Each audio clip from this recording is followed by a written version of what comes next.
is Georgia football. Now he'll throw it into the far corner. Some pushing and shoving. Yeah! Oh, my God! A touchdown in the corner. That guy's incredible. Oh, my, it couldn't have happened. Runs by him in. See him. 25, 20, 50, 5. Race to the corner. Give him 6. Let's go!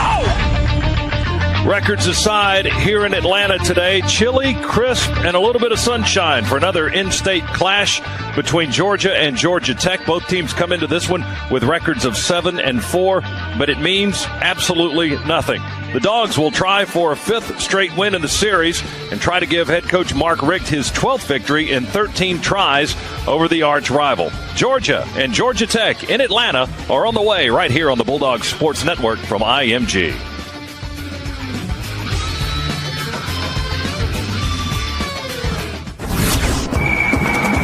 Welcome to BB&T Countdown to Kickoff on the Bulldogs Sports Network from IMG. BB&T, sharing knowledge for a brighter direction. Today's show is also brought to you by your local Ford dealer, by Georgia Farm Bureau Insurance, Texaco with Techron, helps keep vital engine parts clean. Keep humming along. Kickoff is less than 30 minutes away. We'll rejoin Scott Howard and Eric Zier after this timeout.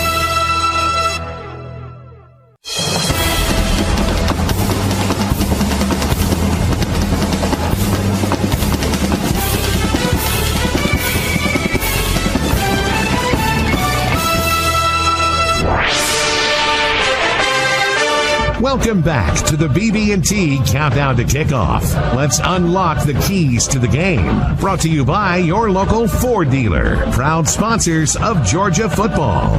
Back to the stadium once again. Here's the voice of the Bulldogs, Scott Howard. Welcome back to Atlanta. Georgia and Georgia Tech coming up for you momentarily. Both teams on the field. Pre-game warm-ups underway. We're about 35 minutes or so from kickoff, and we'll check in with Eric Zier momentarily, get our Ford keys to the game. But right now, let's pause 10 seconds for station identification. This is the Georgia Bulldogs Sports Network from IMG.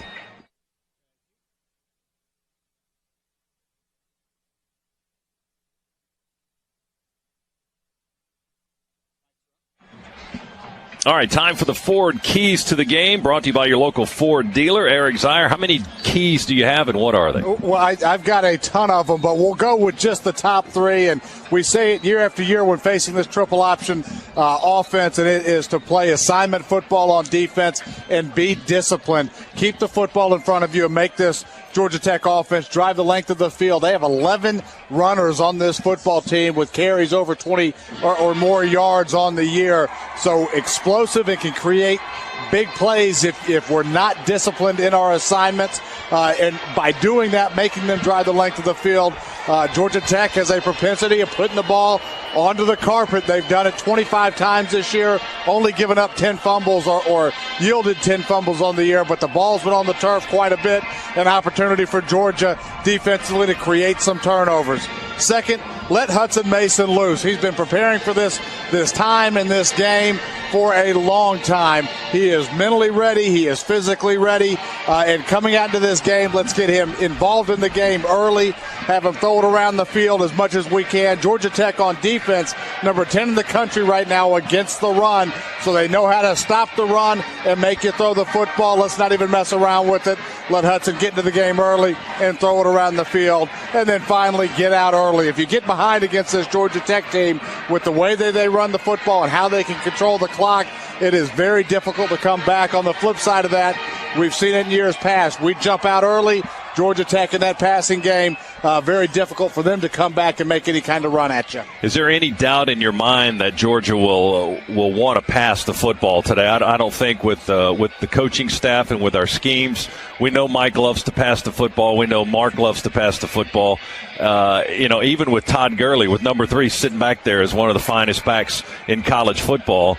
Clemson beat these guys up and down the field, and they passed for 383 yards, and I think that would probably be the primary focus of the Georgia offense. Yeah, I think that's the blueprint. I don't think that we'll see any variation off of the game plan that we've had all year long. We're going to try to run the football. There's no question. Set up, play action, pass, but we want to be aggressive and push the football down the field vertically as well. Without Aaron in the football game and Hudson taking his place, I don't think we see any change to that blueprint, especially with the kind of defense that we're going to see today. Tell me about Gurley in the passing game. 26 catches for Todd this season.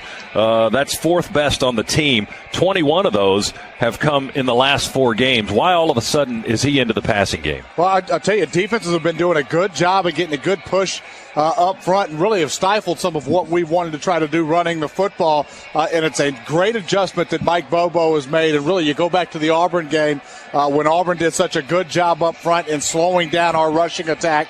Finding ways to get Todd Gurley the football. A great way to do it is in the passing game. He's out on checkdowns, but Mike's actually been dialing up some plays here where Todd Gurley coming out of the backfield is the first option for today Hudson Mason to go to in the progression, and it's a way to get your best player the football in his hands more often. It's almost like Brendan Douglas was a little bit of a test dummy for that, because they've been throwing to him the entire season. I mean, he's a freshman. Right away, as soon as he got into the game and got into the offense, they were throwing him the football. It was almost like they took a little while to get Todd into that aspect. Yeah, and some of that was forced upon us, too. As soon as Todd Gurley and Keith Marshall came out of the game back in the mid part of the season against Missouri, against Vandy, and we started to see that cover 2 shell and had some struggles offensively moving the football, that's when you started to see our running backs get more involved in the passing game.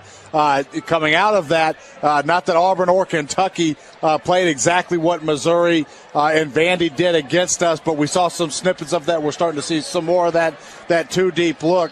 As soon as we saw that, very easily can we go to that passing game that involves our running backs, getting them into the game. But in addition to that, what we have seen is just a purposeful effort here to get Todd Gurley the ball in his hands as many ways as we possibly can. What are these guys going through, the Georgia guys I'm talking about? What are they going through on the field right now? What are they experiencing as we approach about a half hour before kickoff as they continue to go through their warm-ups? Well, yeah, there are nerves associated with any football game, and what they're doing right now, this is what you practice day in and day out. It really allows you to get into the routine and get a feel for the turf, get a feel for the stadium, just visually how the ball is going to look coming out of the quarterback's hands. So just getting used to your surroundings here to get ready to go play and try to get any nerves that may exist, get them out before that first snap. Well, there's a lot of red in the house today, Z. It might feel a little bit like a home game. We're wearing red. There's red and black across the top of the stands here at Bobby Dodge Stadium. We've got the right corner pretty much filled up with the red coat band and a lot of the Georgia fans. So the Bulldogs are going to be welcomed here when this game gets started in about 30 minutes and 56 seconds as the clock moves down here at Grant Field. Georgia and Georgia Tech coming up. This is the BB&T Countdown to Kickoff, brought to you by BB&T, as always. And we welcome you back right after we pause for these words on the Bulldogs Sports Network from IMG.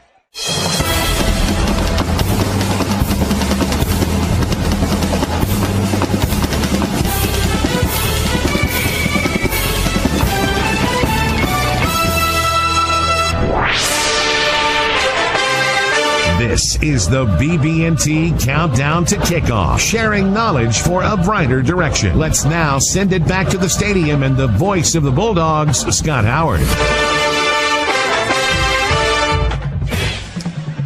Here we are at Grant Field, Bobby Dodge Stadium, getting ready for the final regular season game of the year for these two clubs, Georgia and Georgia Tech, both at 7-4 coming into this one, looking for that 8th win of the year. And a man who will get an up-close and personal look at that on the sidelines for us today, our Chuck Dowdle.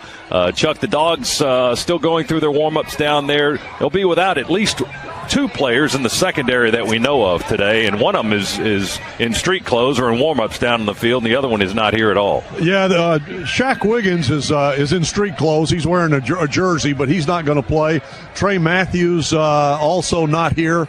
The Dogs going to be a little bit handicapped on defense with the guys that have been accustomed to playing. But with the Dogs all season long, it's been next man up, and that'll no doubt be the case again today for those guys. And somebody else will have to step in and play well against an offense that you don't see every week. And that in itself will be a challenge. Guys, one of the things that you can notice down here, and I got to tell you, standing down here on the field, looking up in the stands, it reminds me of Jacksonville. And, where the tickets are 50-50. Only this is a Tech home game, but it still looks like it's about 50-50. There is red everywhere. Well, certainly in the upper deck, where most of the Georgia tickets, I guess, were slotted, they have taken those and run with them. It's all red and black in the upper decks, and even as we look across from the press box side of the stadium, across, Chuck, to the Georgia bench, red and black flanking on each end. There's gold seats in the middle. Those are the chair backs, and then you've got the bench seating on the edges, and all of those are red and black. Yeah, there's red and black all through that side, behind the Georgia bench, except for that section that you mentioned, Scott. The other thing, too, is that just this morning at 11:30, the Georgia Tech athletic department tweeted out that there were still some tickets remaining at the Tech ticket window. Now, that's when I was growing up, you couldn't get tickets to this game.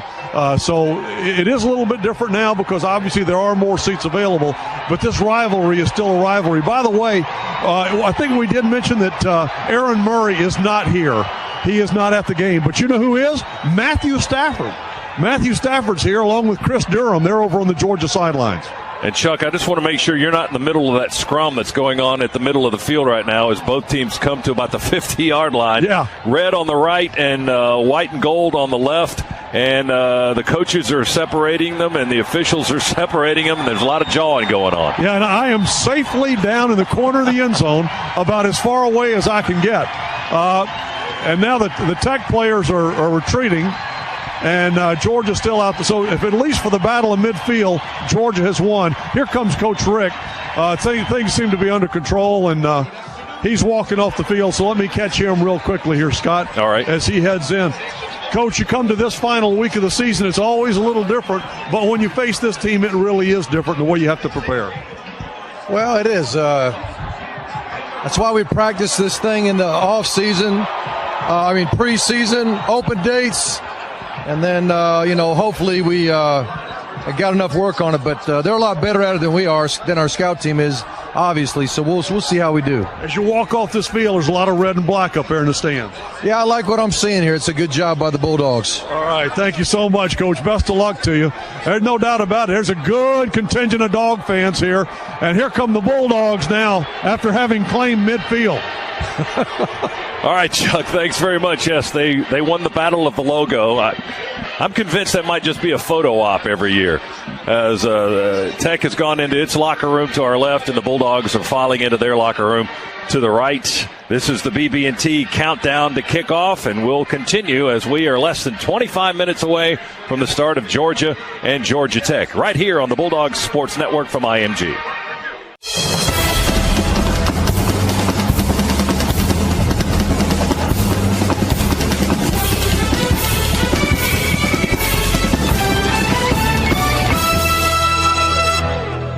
This is the BB&T countdown to kickoff, helping you achieve more confidence in your financial choices every day. BB&T, sharing knowledge for a brighter direction. Member FDIC. As we check some of the final results in the Charter On-Demand scoreboard, Florida State routed Florida today. So the Seminoles will move on to an ACC championship game to face, well, I think everybody predicted this one when the season began. Duke, the Blue Devils, knock off North Carolina by 2 today. So the Blue Devils and the Seminoles in the ACC championship. At last report, Ohio State and Michigan were deadlocked at 35, getting late in the fourth quarter there. We'll keep you up to date on the scores, and Auburn, Alabama kicks off about the same time we do. So we'll keep you up to date on that one as well throughout the ball game. Georgia and Georgia Tech. The crowd continues to meander in. The Georgia fans have been here for a while. I'm not sure if Tech fans are still trying to find the stadium or if a lot of them, as someone used to say, they're disguised as empty seats because there's still a lot of vacancy here at the stadium as we're 20 minutes from kickoff for the Bulldogs and the Yellow Jackets. The weather's going to be good. It's going to be a little bit on the crisp, cool side, a little bit on the windy side as well, and the temperature will fall throughout the rest of the afternoon as we get into the evening hours. But good, solid November football weather here on the final day of the month of November. The Tech Band is on the field. That's a good time to take a break on the BB&T Countdown to Kickoff here on the Bulldogs Sports Network from IMG.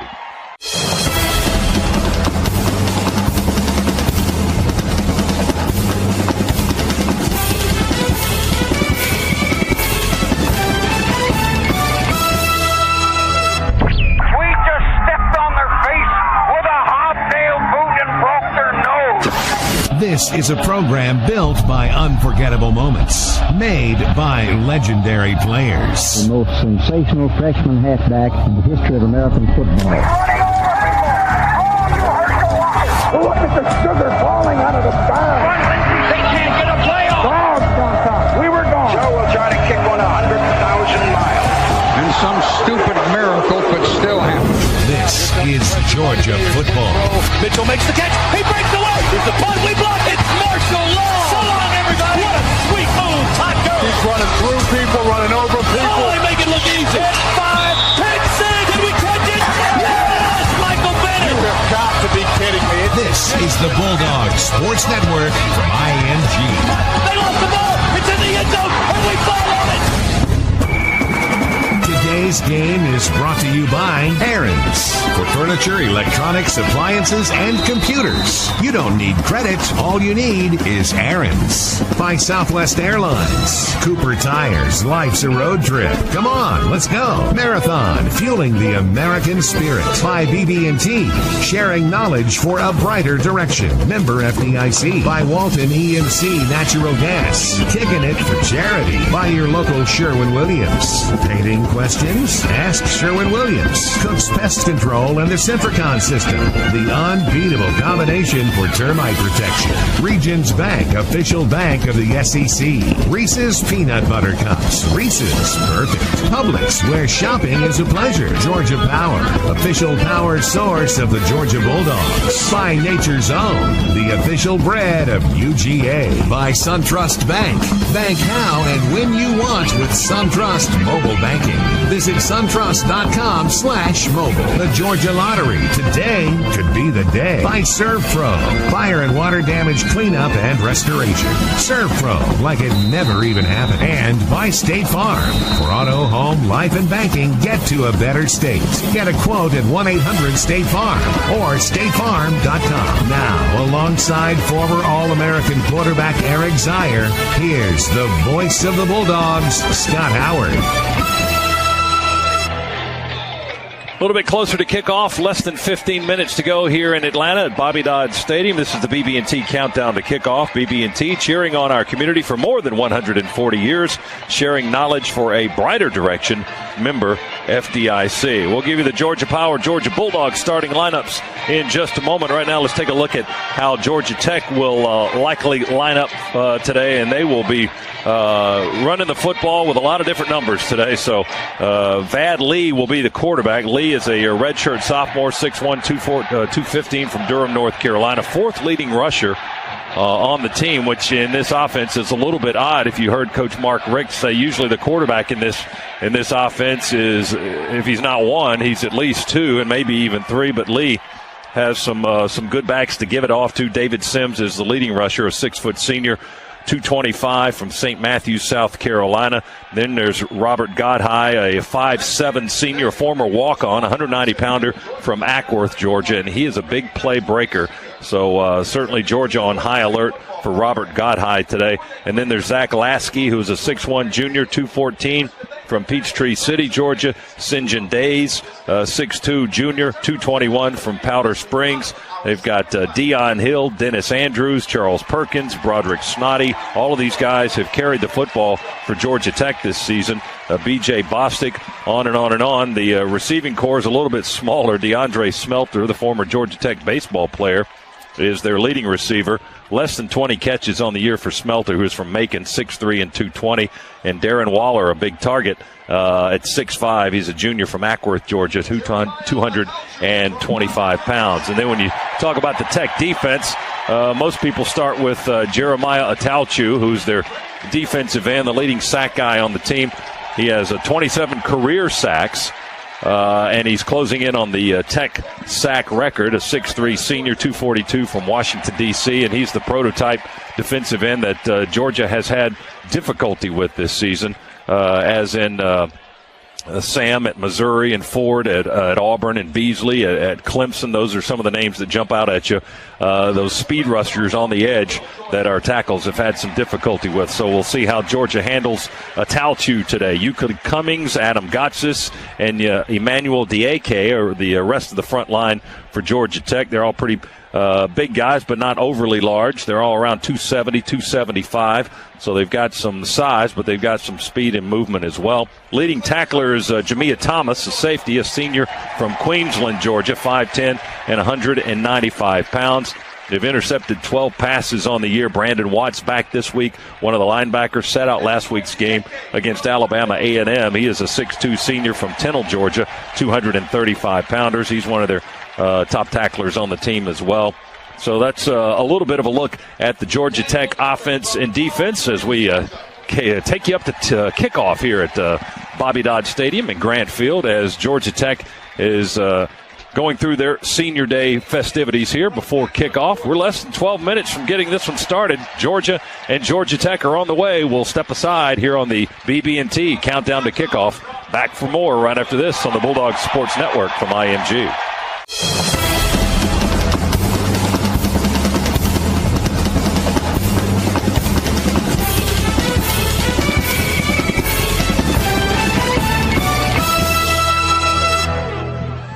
This is the BB&T countdown to kickoff. BB&T helping you achieve more confidence in your financial choices every day.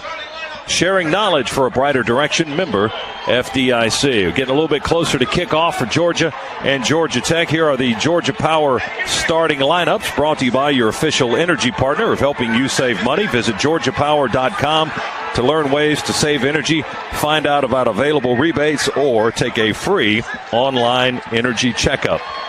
For the Georgia Bulldogs, let's start on defense because there are some changes in the secondary for Georgia, and we'll start there as a matter of fact.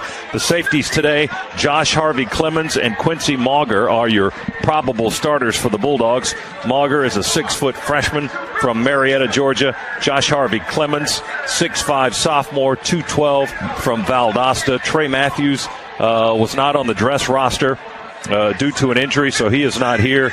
And Shaq Wiggins is not dressed out and able to play due to what we are told are concussion symptoms. So Wiggins and Matthews out, and you've got Harvey Clemens and Mauger in at the safeties. The corners, probable starters for Georgia, Damian Swan, 5'11", junior, 178 from Atlanta, and Sheldon Dawson gets the nod today, the 5'11", 190-pound sophomore from North Memphis, Tennessee. So that's how the Georgia secondary will stack up. Up front defensively for the Bulldogs, Garrison Smith and Ray Drew. Smith's had an outstanding season, the current SEC Defensive Lineman of the Week for his performance against Kentucky last week. 7 tackles, a couple of sacks, 3 tackles for loss. He had 2 forced fumbles. Garrison Smith in the starting lineup today for Georgia, 6'3" senior, 299 from right here in Atlanta. Chris Mays in the middle, starting at nose, probable starter at nose. Redshirt sophomore, 6'4", 321 from Griffin, Georgia. And Ray Drew, who is no longer the sack leader, just a half sack behind Leonard Floyd for that honor on the team. Drew with 6 total sacks this season, 6'5" junior, 276. He is from Thomasville, Georgia. And the linebackers, Leonard Floyd, as we mentioned, he is now Georgia's sack leader with 6.5 on the year. The 6'4" freshman also leads the team in quarterback pressures with 22. So he's been able to get in the backfield and get some pressure on that quarterback. He's out of Eastman, Georgia. Jordan Jenkins, the other outside linebacker, a 6'3" sophomore, 246-pounder from Hamilton, Georgia. One of the top tackles for loss guys on this Georgia defense. Ramik Wilson is the SEC's sack leader, trying to become only the 3rd Georgia Bulldog to lead the conference in sacks, joining Whit Marshall and Rennie Curran, as Ramik has 119 stops this season and looks to add a few more to his total today. 6'2 junior, 232 from Tampa, Florida. Marlo Herrera a bit banged up, we are told, so hopefully he will be able to last throughout this ball game, but he is in the starting lineup. 6'2 junior, 244 from College Park, Georgia. So those are your probable starters on defense for the Bulldogs. We'll give you the offensive starters, coin toss, all of that. Kickoff on the way as we continue with our BB&T countdown to kickoff here on the Bulldogs Sports Network from IMG.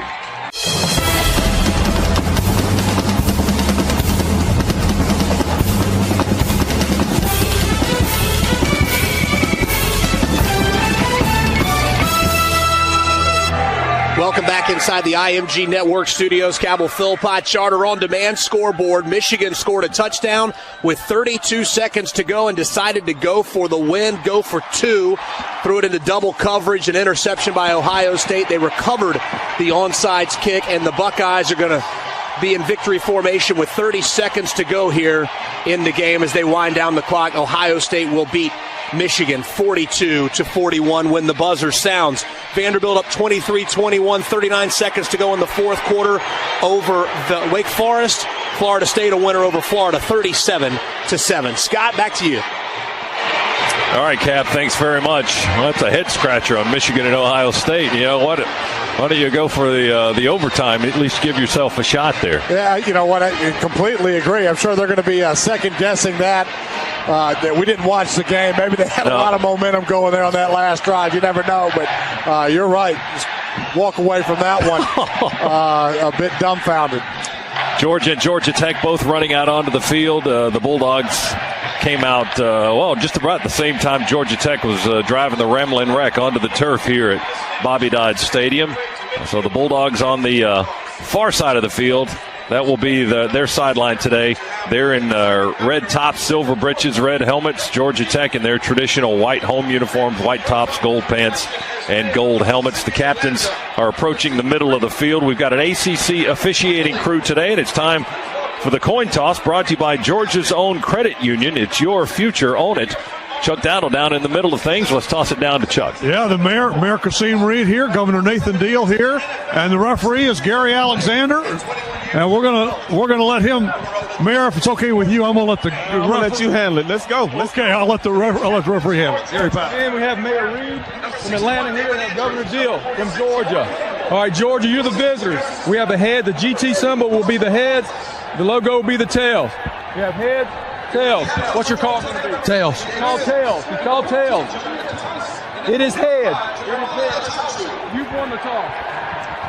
Georgia Tech wants the ball. Which goal do you want to defend? We want to kick that way. There you go. David Andrews calling tails. I don't blame him. The heads was the GT symbol. And it came up, the GT symbol.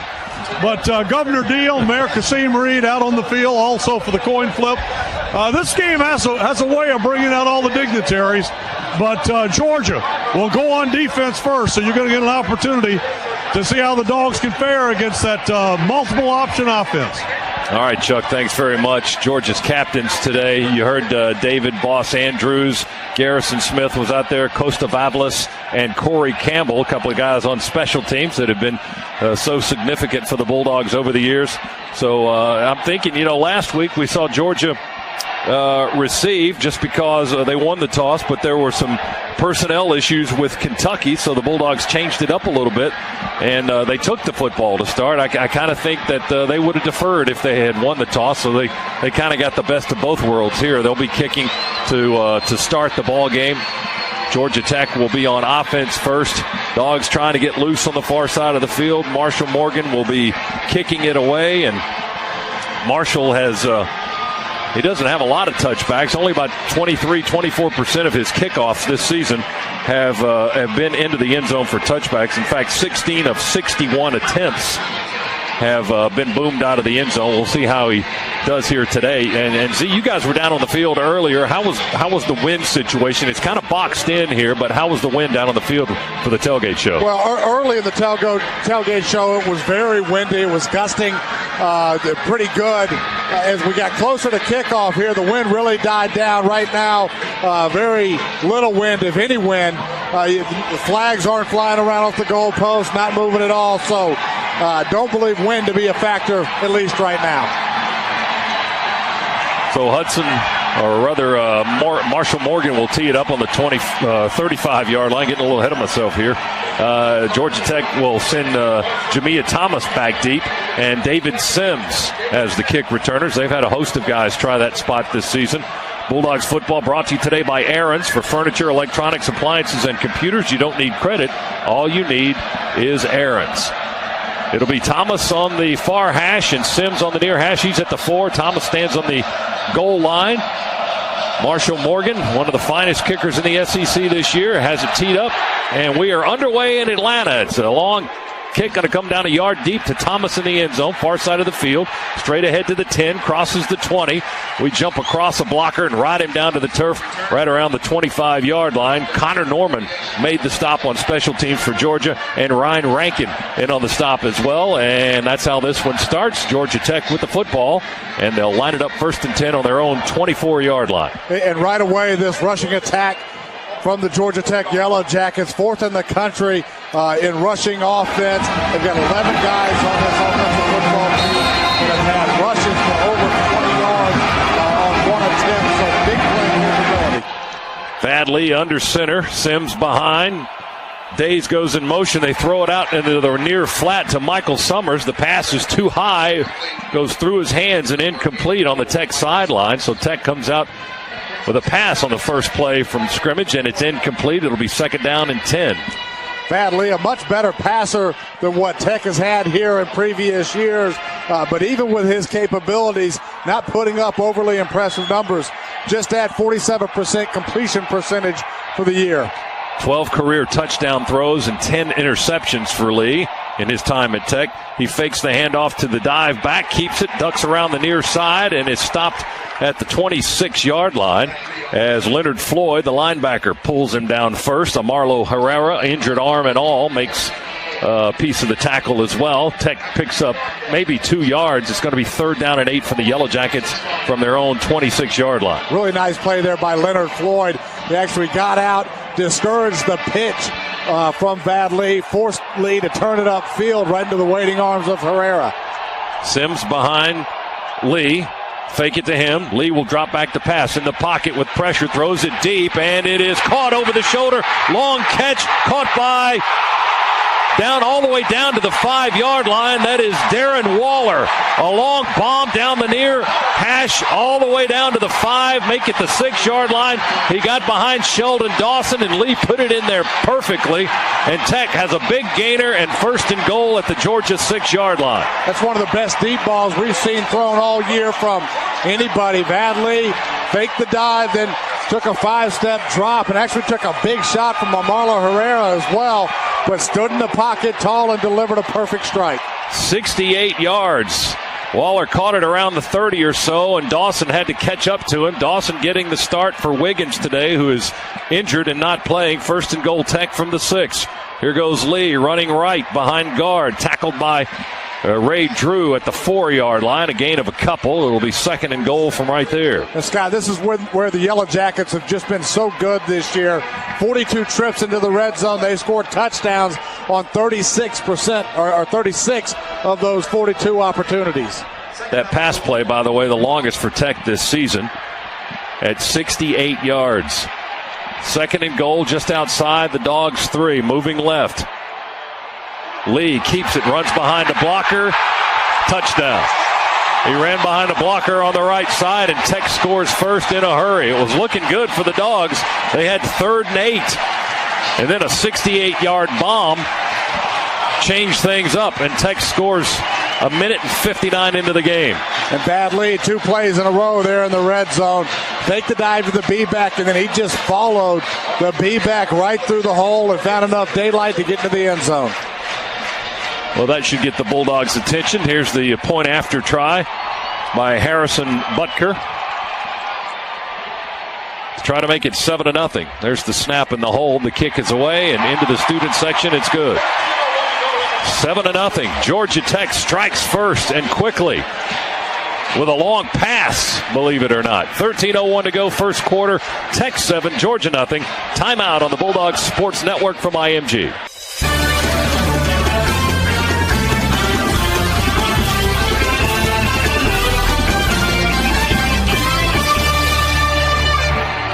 Back in the Georgia Zone Credit Union booth, Coca-Cola, an official sponsor of the Georgia Bulldogs. Tech with a 7-0 lead early first quarter. Down to the sidelines, Chuck Dowdle with a Cook's Pest Control sideline report. Chuck? Guys, it's where the Dogs' defense has struggled this year. It's on third down, getting off the field, even on third and longs. But we've heard over and over this week, this has got to be assignment football at its peak today on defense. It was not for Sheldon Dawson. Here's Butker kicking it not so deep. Dawson going to come up and field it at the 8, to the 10, to the 15, to the 20 behind a block, and to the 21 and down there. He kind of had to sidestep one of his own men trying to avoid making contact with another red shirt. He goes down at the 21-yard line. Paul Davis makes the stop, one of the linebackers for Georgia Tech. So the Dogs start 1st and 10 on their own 21-yard line as we begin the Hudson Mason era at quarterback for the Georgia Bulldogs.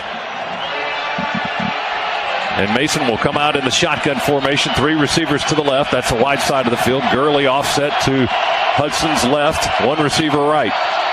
Play fake. Throw it out in the left flat to Michael Bennett with a block. Bennett to the 25, to the 30, to the 32-yard line. Or right at the 31 is where they'll spot it. Might be a first down. Lewis Young, the cornerback, a senior from Washington, D.C., makes the tackle. A quick 10-yard game. And that's his first pass in a road game for Hudson Mason. He had never thrown the ball away from Sanford Stadium. Play fake. Mason going to keep it. Run left tackle and dive for another 4 yards, close to the 35-yard line. Quayshawn Neely, a linebacker from Lakeland, Florida, makes the stop for Georgia Tech. The Dogs are going in a hurry. It's going to be 2nd down and 6 from the Bulldog 35. Boy, in a hurry they are. Hudson Mason getting this team up to the line of scrimmage and pulling the trigger fast. We heard that he likes to go up tempo, and he's showing it right now. I formation. Gurley's the tail. Merritt Hall's the fullback. 3 receiver set. 7-0 Tech first quarter. Dogs ball on our own 35-yard line as we move to the right. Play clock at 7. Mason gives it to Gurley. Gurley at right tackle will get a yard, maybe 2, before he's stacked up, led by the linebacker Brandon Watts from Tennille, Georgia. Watts stuck his head in there, but Gurley, forward progress, gets to the 37-yard line. A gain of a couple. It's going to be 3rd down and about 4 for the Bulldogs. A little cat and mouse there from the Georgia Tech defensive unit. Got back into cover 2 look, showed cover 3, then finally got back into that cover 2 look. 3 receivers to the right side of the field. Conley, Bennett, and McGowan. Mason backing up, back and forth down the line of scrimmage, barking out the play. The play clock's at 5. There's the shotgun snap, handed to Gurley. Gurley running with a blocker. Andrews gets a block. Gurley gets to the corner, to the 50 into Tech territory. Pushed out of bounds at the 47-yard line. Atalchu chased him out of bounds on the far side of the field, but Gurley down to the Tech 47-yard line. A gain of 16 and a first down for Georgia. And it was Hudson Mason giving the Georgia Tech defense a taste of their own medicine with a great cut block. Quick snap to Gurley, or to Mason. He hands it to Gurley. Gurley runs straight ahead into the line of scrimmage. Watts makes the stop at the 41-yard line. And that'll be a pickup of about 6. It'll be 2nd down and a long 3, a short 4 to go for the Bulldogs as Georgia's moving quickly into Tech territory. Hudson Mason looks in absolute control right now of this offense, going up tempo, and they like the look. When Georgia Tech starts to give them some movement, a few different looks, he's making checks at the line of scrimmage. I formation, play fake to Gurley. Mason with time will be sacked on the logo, middle of the field. He lost the ball, but after he was down, Atalchu with the sack for the Yellow Jackets. That's the guy to watch for, his 9th sack of the season. And Georgia back now on the Tech 49-yard line. It's a loss of 7 on the play. It's going to be 3rd down and about 12 to go now for Georgia. And Hudson just hung on to his primary receiver a little too long there, was trying to get the football to Chris Conley. Two receivers to the near side, one to the far side, tight end in the slot to the left. Mason in the shotgun with time, looks downfield, now flings it downfield off the hands of Conley and incomplete. It would have been a first down if Chris is able to bring it in. He's in double coverage. Jamia Thomas, one of the man in coverage, along with Chris Milton for Georgia Tech. It'll be fourth down, and the Dogs will have to punt it away. Good coverage there from Tech. Tech went man-to-man. Hudson ended up going to a couple of different guys in his progression there, but everybody well covered up. Chris Conley actually had a couple of guys on him. Hudson just trying to put that football in a spot where only Conley could go up to grab it. Adam Erickson in punt formation for Georgia. DeAndre Smelter, the deep receiver for Tech. He stands on the 10. There's the snap.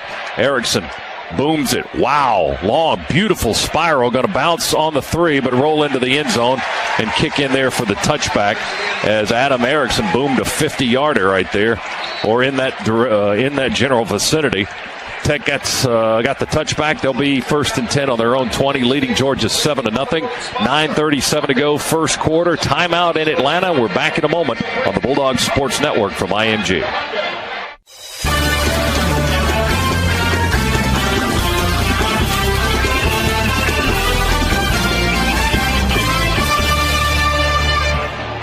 Back in the Georgia Zone Credit Union booth here at Bobby Dodd Stadium. Tech leads Georgia 7-0. First quarter, down to the sidelines. Chuck Dowdle for Cook's Pest Control Report. Chuck? Yeah, guys, I was watching Hudson Mason when he came over, took Bryce Ramsey's headset, had a quick little minute-and-a-half conversation with offensive coordinator Mike Bobo up in the booth. Now has gone over to join his offensive teammates, but you better believe they were discussing that last pass. Tech on the 20, their own 20, moving to our left. They toss it to the near side. That's God High trying to get outside the numbers. We grab him with Floyd around the 21, try to pull him out of bounds. He got loose for another yard to the 22, but out of bounds there. Gain of a couple. Ramik Wilson is the guy that finished him off. Floyd got him first, and then Ramik got him out of bounds. God High is dangerous. A little guy, only 5'7", the former walk-on, and now a starter with a storied history here at Georgia Tech. He's very dangerous. He averages over 10 yards a touch every time he gets the football. And he catches it on that speed sweep that he was just on outside the tackle box. It's just amazing how much width they get on that play. Lee fakes inside the pitch to God High, hitting the backfield for a loss back at the 17-yard line. Going to be a loss of 5. Ramik Wilson with the loss, with the tackle for loss, and Sterling Bailey back in the backfield as well. Georgia's defense read that one very well, Z. That they did, and Sterling Bailey, a good job, was there on the B-back on the initial dive and immediately was able to get outside and make a play on the pitch as well. Just a fantastic effort by 58. They spotted it on the 20. He hit him on about the 17, didn't he? Third down and 10, they call it. Lee's going to pass. He's going to roll to the near side. Looking. Now he throws. A man broke open. That's God High on the near sideline at the 40. Down the near sideline into Georgia territory. Tackled around the legs by Josh Harvey Clemens. The defense collapsed for Georgia that time. Somebody missed a big assignment. God High was wide open down the near sideline, and he was brought down at the Bulldog 37-yard line. Well, we were man-to-man. Vad Lee just rolled out, and I believe it was Ramik Wilson. I'm not 100% sure on that, but I believe it was Ramik Wilson who was man-to-man on God High. As soon as he saw Vad Lee pull the ball down, it looked like he was going to run, left his man and left God High wide open. 43 yards on the pass play. Tech will run it with Zach Lasky now this time. They run it right tackle. And Lasky will push his way forward to the 34-yard line. Herrera with the tackle for Georgia, along with Quincy Mauger, linebacker, and the safety. Second down and about 7 to go for the Yellow Jackets. So 2 big pass plays here, really stinging the Georgia defense here in Atlanta. Yeah, both pass plays, Georgia Tech receivers running just wide open, getting behind Georgia defenders by 4 or 5 steps each time. Second down, 7 for the Yellow Jackets on the Georgia 33-yard line. Lee's going to keep it, run straight ahead, and he'll be brought down at the 31-yard line. Toby Johnson, a big nose man out of College Park, 6'4" and 305, stops the Tech quarterback at the 31-yard line. Only a 2-yard gain, and now it's a third down opportunity for the Georgia defense and a chance perhaps to get off the field, although Tech does like to go for it on fourth down with some frequency. Nice job there by Marlo Herrera timing that snap count. Got through the strong side A gap without even being touched. Lee under center, man in motion, handed off straight ahead. That's Lasky again. Lasky pushes his way close to the first down. The 6'1 junior from Peachtree City, Georgia, 215-pounder. Stopped by Josh Dawson, defensive end from Tucker, Georgia. And it's close to the first down, but it's not enough. Fourth and about a half a yard, maybe. Yeah, and Paul Johnson not even thinking about that one. Absolutely pulling the trigger and going for it here on fourth down. Less than 30% conversion rate on fourth down for Georgia Tech this season, but this would appear to be an easy one with this running game offense at fourth and less than a half a yard. On the Georgia 27, Lee will keep it. He got a block. We got a piece of him in the backfield. Toby Johnson got his leg, but he pulled away from that and got the first down at right tackle to the 26-yard line. So he got about a yard and a half, and it's 1st and 10 Tech. Again, Bad Lee faking the dive to the B-back and just follows his B-back right into the hole. David Sims was the B-back that he faked to. He followed Sims right into the hole. Tech breaks the huddle. 1st and 10 on the Dogs' 25-yard line. The Yellow Jackets lead 7-0. 5 minutes and change to go here in the first quarter. Tech moving again. Lee hands it off inside. Sims with a big hole. Runs into the safety man, Mauger, puts a shoulder in him and drives him back. But after an 8-yard gain down to the 17-yard line, Sims looked like he was going to go for daylight, but Mauger filled the hole and drove him back a couple of yards. But an 8-yard pickup, 2nd down and 2. Well, that was a great tackle by Mauger on that play, but not what you want to see. If you can't stop the B-back, it's going to be a long day just on that dive play, and Sims was back to Mauger 8 yards deep without even being touched. Sims, Tech's leading rusher, his career over 2,100 yards rushing. They toss it to to Godhigh out to the right side, and he's chased down from behind by Jordan Jenkins, who grabbed a hold of him around the waist on the little guy and pulls him down at just shy of the 20 on the far side of the field in front of the Georgia players.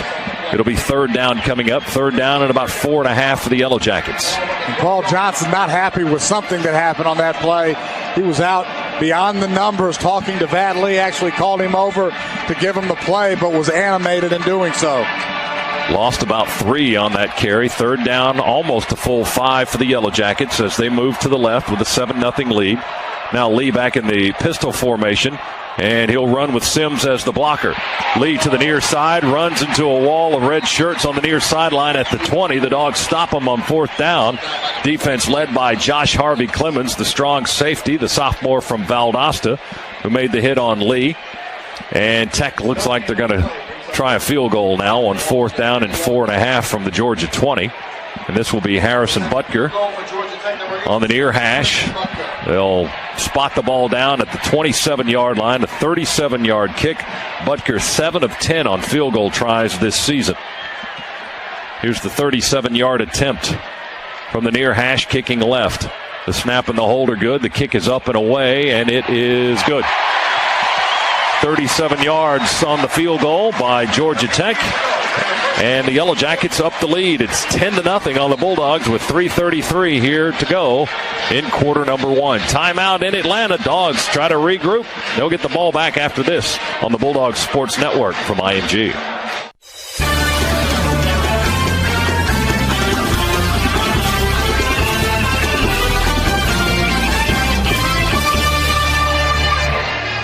Back in the Georgia Zone Credit Union booth, Tech leading Georgia 10-0, 3:33 to go first quarter. Southwest Airlines is connecting more people to more places, now offering new nonstop service from Atlanta to San Juan. You can book online only at southwest.com. Southwest, welcome aboard. Here's Butker kicking away to Sheldon Dawson. From right to left, low line drive, long end over end kick. Dawson will field it 5 yards deep. Kyle Karimpoulos says take a knee, and he will. And the Dogs will take the touchback, have the ball on the 25, 1st and 10. Trailing 10-0. Let's check in with Chuck on the sidelines for Cook Pest Control sideline report. Chuck.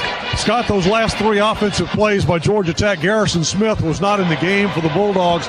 Tweaked his left ankle, came over, but they are retaping it. He appears that he may be able to return to action. I'll try to get an update momentarily, but he had to get some more tape on that left ankle. I got to tell you, he's not fond of Tech. His older brother was a big receiver here, recruited by Chan Gailey. He wasn't happy when they changed offenses and coaches.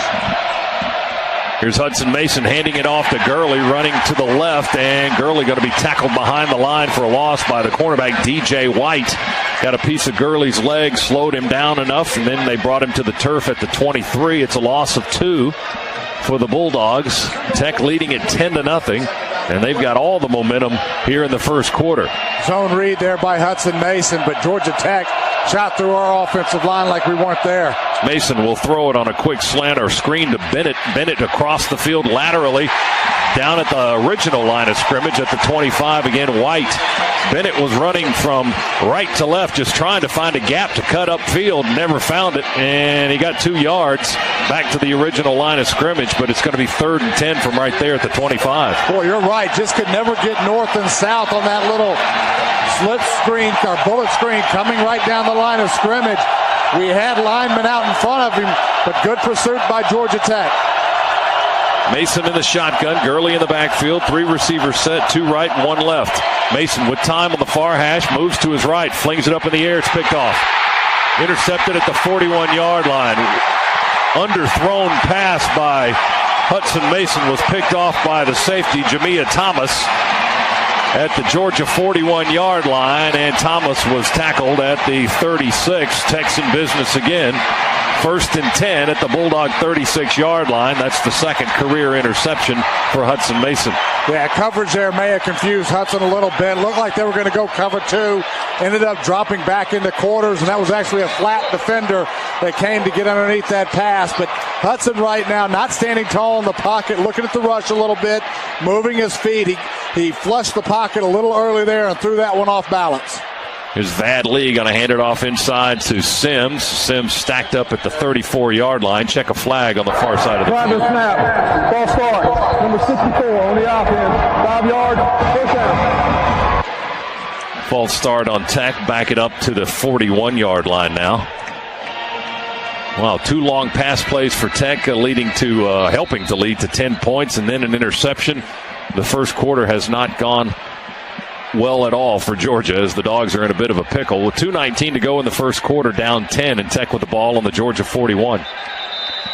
Timeout, Georgia Tech. First time out of the half. Gary Patterson, the referee, this ACC crew. Georgia Tech will use a 30-second timeout here, and that'll give us an opportunity to tell you that BB&T is proud to support the Georgia Bulldogs. BB&T, sharing knowledge for a brighter direction. Member FDIC. This is a TV timeout. He said a 30-second timeout. Is TV in break? All right, we'll take it with him. Timeout. 10-0 Tech on the Bulldog Sports Network from IMG. 2:19 to go in the first quarter. It's Georgia Tech 10 and Georgia nothing. The Yellow Jackets with the football on the Bulldog 41-yard line. Tires Plus is proud to support the Georgia Bulldogs. From tires to oil changes, brakes to batteries, the Plus is in everything we do. Scott Howard, Eric Zier here in the Georgia Zone Credit Union booth. Chuck Dowdle down on the sidelines. Did Chuck have a little something? Let's check in with him and the Cook's Pest Control Report. Chuck? Yeah, Garrison Smith over here jumping around and doing some side steps, trying to talk his way back into the game right now. Training staff seems a little reluctant to let him back in, but he's moving around pretty well, trying to get back in there. Dogs already without Matthews and Wiggins today. Garrison Smith, as Chuck's telling us, injured. Here's Lee with a fake and will be dropped for a loss by Ray Drew. Here comes a flag. Might be a face mask or something. Personal foul. Face mask. Number 47 on the defense. 15 yards, previous spot. Automatic. First down. Ray Drew got the sack back on the 44. It was a loss of 3, but that's wiped out with the face mask personal foul penalty. It'll be an automatic first down. And the Yellow Jackets should have the ball in the vicinity of the Georgia 29. That's just bad luck there by Ray Drew. He did a good job knifing through the offensive line there at Georgia Tech, immediately disrupting that play. Vadley had nowhere to go. Just got his hand wrapped around the face mask, unfortunately. Well, they walk off the penalty to the 26, so it's from the original line of scrimmage, not from the point of the penalty. Here's Tech 1st and 10 on the Dogs' 26. Vadley fakes the toss, will throw it to the corner. There's an open man for a touchdown. That's Smelter. Boy, was he open in the far corner of the end zone. Tech pouring it on early here in Atlanta. It's 16-0. We've still got a minute 52 to go in the first quarter. Boy, another one. They just faked the sweep, and every Georgia defender just moved up a couple of steps. Next thing you know, we've got Yellow Jackets running behind us with room to spare. Vadley showing his passing skills. Eric mentioned it earlier. He's completed only 47% of his passing attempts this season, but he is on target today. The touchdown pass makes it 16-0, and here's Butker for the point after try. And the kick is away, and the kick is good. 17-0. Dogs getting beat up here in the first quarter with 1:52 remaining in Atlanta. Opening period. 26-yard pass play to DeAndre Smelter from Vadley.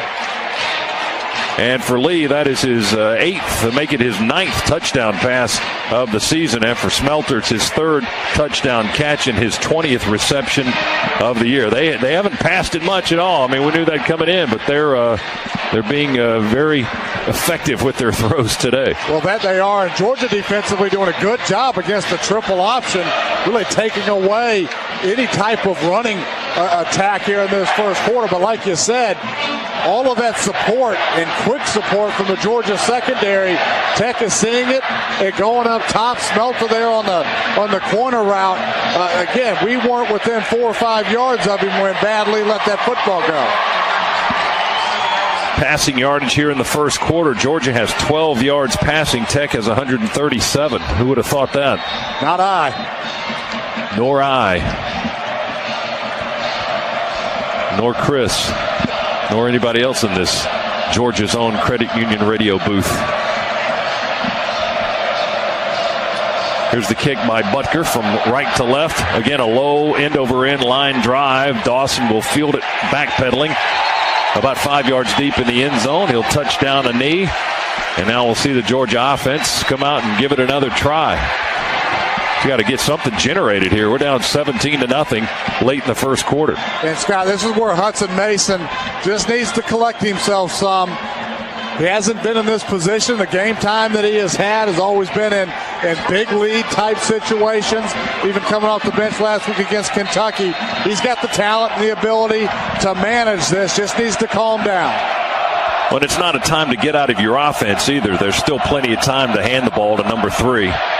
Tech moves early. They're moving all over the place, and now flags down. They jumped off sides and started pointing, and the officials didn't blow the whistle or drop a flag. Then they did it again, and now they blow the whistles. I still don't see any flags on the ground. Now, what are they going to do? This is an ACC crew. Gary Patterson is our referee. But David Andrews snapped it, and we took a knee. He snapped that football, we took a knee. Georgia Tech, though, able to get back before Andrews snapped the football, and here we go, 2nd long now. Yeah, wasted down, 2nd 10, handoff Gurley. Todd running to the 25, to the 29, and stacked up there. A pile of white jerseys and gold pants on top of Todd Gurley, led by Euclid Cummings, the senior defensive tackle from Atlanta. It's a gain of 4.5, almost a full 5. Call it 3rd down and a long 5 for Georgia on the 30. And Hudson Mason right now has been confused by a couple of coverages from Georgia Tech. He's also looking at the pass rush. Let's see if he stands tall in the pocket. Andrews looks between his legs for the snap of the ball. Mason's in the shotgun. There's the snap. Gurley's open in the left flat. He'll throw it downfield. It's caught by Conley at the 40. Chris curled around, then back downfield to try to get some more yards after the catch. He's brought down by Jamia Thomas at the 42-yard line. It's a gain of 12 and a 1st down for the Bulldogs. Well, a nice completion there, but again, Hudson Mason not real sure, confident in making that throw. Almost started to move his feet again, was a little bit late and letting that curl route come out of his hand. Gurley was wide open in the left flat, too. He could have opted to go there, but they get the first down. 1st and 10, Georgia on the Bulldog 42, moving to the right. Late first quarter. Mason with time in the pocket between the hashes. Now he will pull it down and run to the 25 and slide sideways at the 48-yard line. That'll be a 6-yard gain. Quayshawn Neely, the linebacker, with the stop for Georgia Tech. To the 48, pickup of 6. So it'll be 2nd down and 4. Good decision there by Hudson. Again, well covered. Georgia Tech went single safety, cover 3. Nowhere for Hudson to go. Smart decision to pull that down and run with it. Shotgun snap. Here comes pressure. They grab his face mask. There's no flag. They sack him back on the 40. His head twisted around. It certainly looked like they grabbed his face mask. But Tech will sack Hudson Mason back on the 40-yard line. That was Adam Gotsis, a nose tackle from Australia. Well, the way his head ripped around there, looked like they pulled his face mask. But there was no argument from him. That's the end of the quarter. No argument from Mason. Now on 2nd down, they blitz, and it's going to be 3rd and long for Georgia back on our 40 into the first quarter. Georgia Tech leads Georgia 17-0. More to come here on the Bulldogs Sports Network from IMG.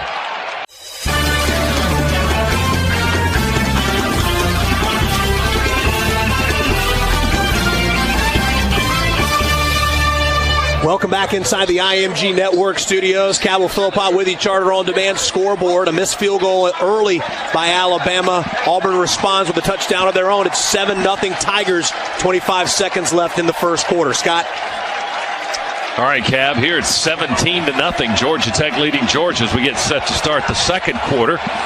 Dogs, after an 8-yard loss on the second sack of the ball game by Georgia Tech, facing now 3rd down and about 11.5 yards to go for a first down from our own 40-yard line.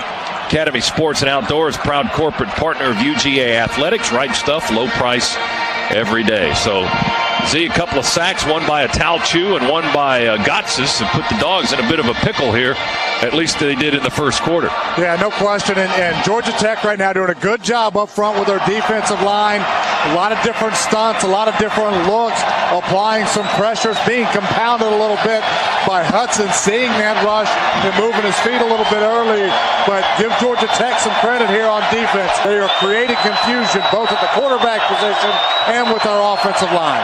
All right, we'll switch sides and start to move left now. 3rd down and 11 plus from our own 40. Mason in the shotgun, drops back, looking with time. Now rolls to his right, throws it. Gurley bobbles it and then drops it as he's hit out of bounds at the 47-yard line. Brandon Watts made the hit. Gurley trying to catch a pass that was just a little bit below his waist as he was running to the far sideline.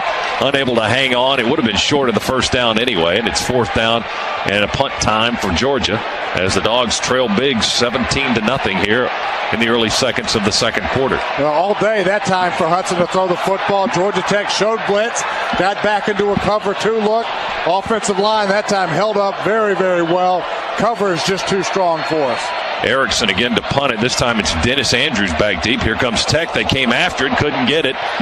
Erickson gets the punt off. It's going to take a great Georgia bounce from the 28, rolling inside the 15, inside the 10, and down at the 8-yard line. Adam Erickson, the walk-on from Clark Central High School in Athens, a 52-yard punt with the bounce and the roll. And we'll see if Georgia's defense can keep Tech pinned in, something they were unable to do in the first quarter. Bulldog football brought to you by BB&T, sharing knowledge for a brighter direction. Member FDIC. All right, Chuck Dowdle was telling us earlier, Garrison Smith a bit banged up with an ankle. He's back in the ball game now. They've taped that joker up, and he's ready to go at left end. Mays and Drew across the front line as well. They run it inside with Sims, and he runs right into Mays and Drew and others. Rameek Wilson stuck his head in there first and filled the hole, and then the lineman jumped on board, and that'll be at the 11-yard line, a gain of 3 for David Sims. It'll be 2nd down and 7. Dogs doing a really good job right now against this running attack from Georgia Tech. Again, the place that we've been burned is in the passing game.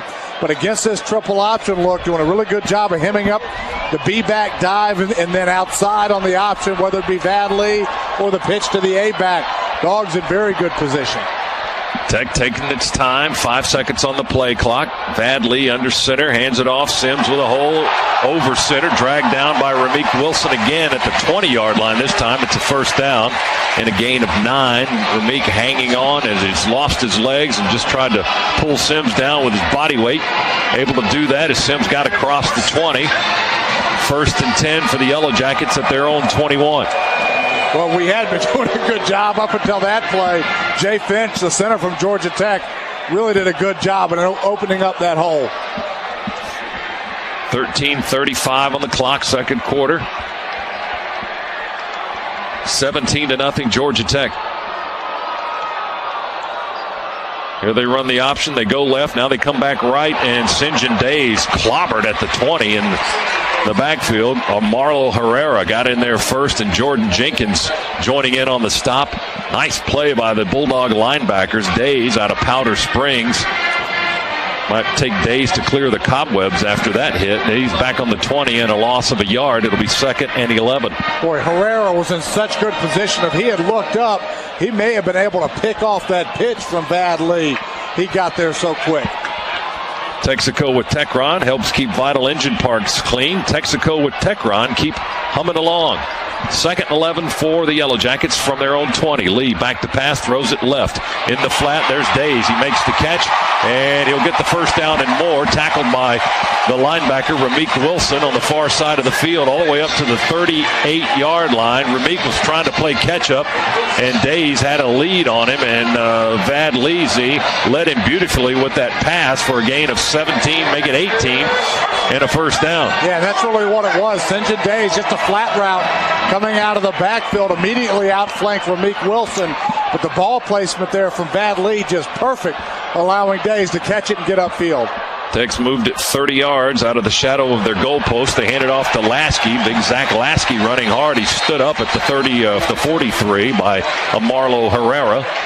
Line of scrimmage will be the 44-yard line. It'll be a gain of 6. 2nd down and 4 for Georgia Tech as they continue to move in a positive direction. Boy, good tackle there by Herrera. Just standing up Lasky on that play. And Lasky had a full head of steam coming after him.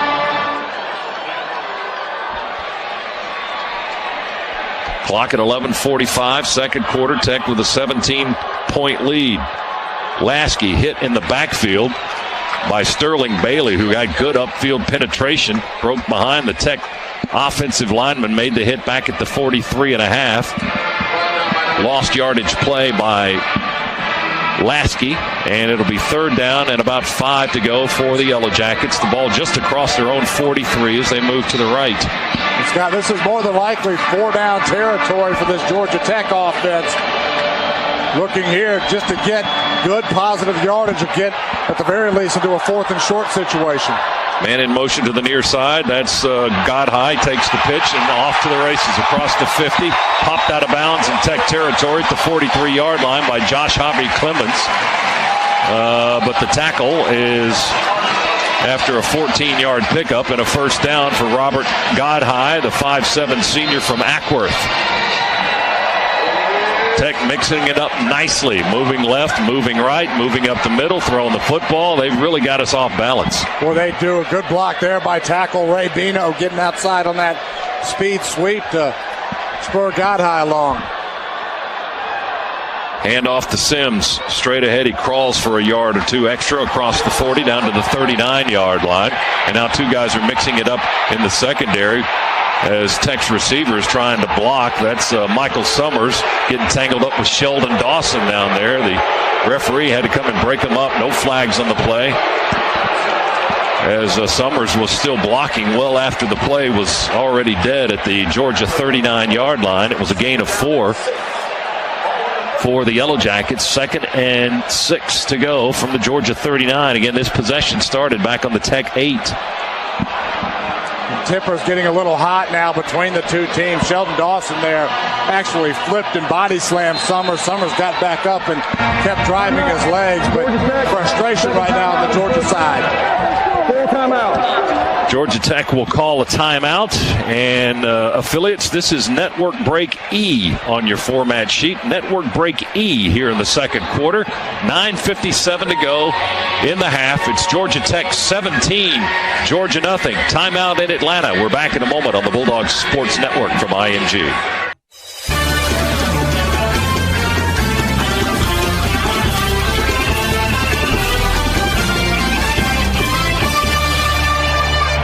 Second down, Tech on the Georgia 39-yard line. They shift the back and hand it off to Sims running straight ahead. He broke loose at the line of scrimmage, got into the secondary, tackled at the 29. A quick pickup of 10, maybe 10 and a half.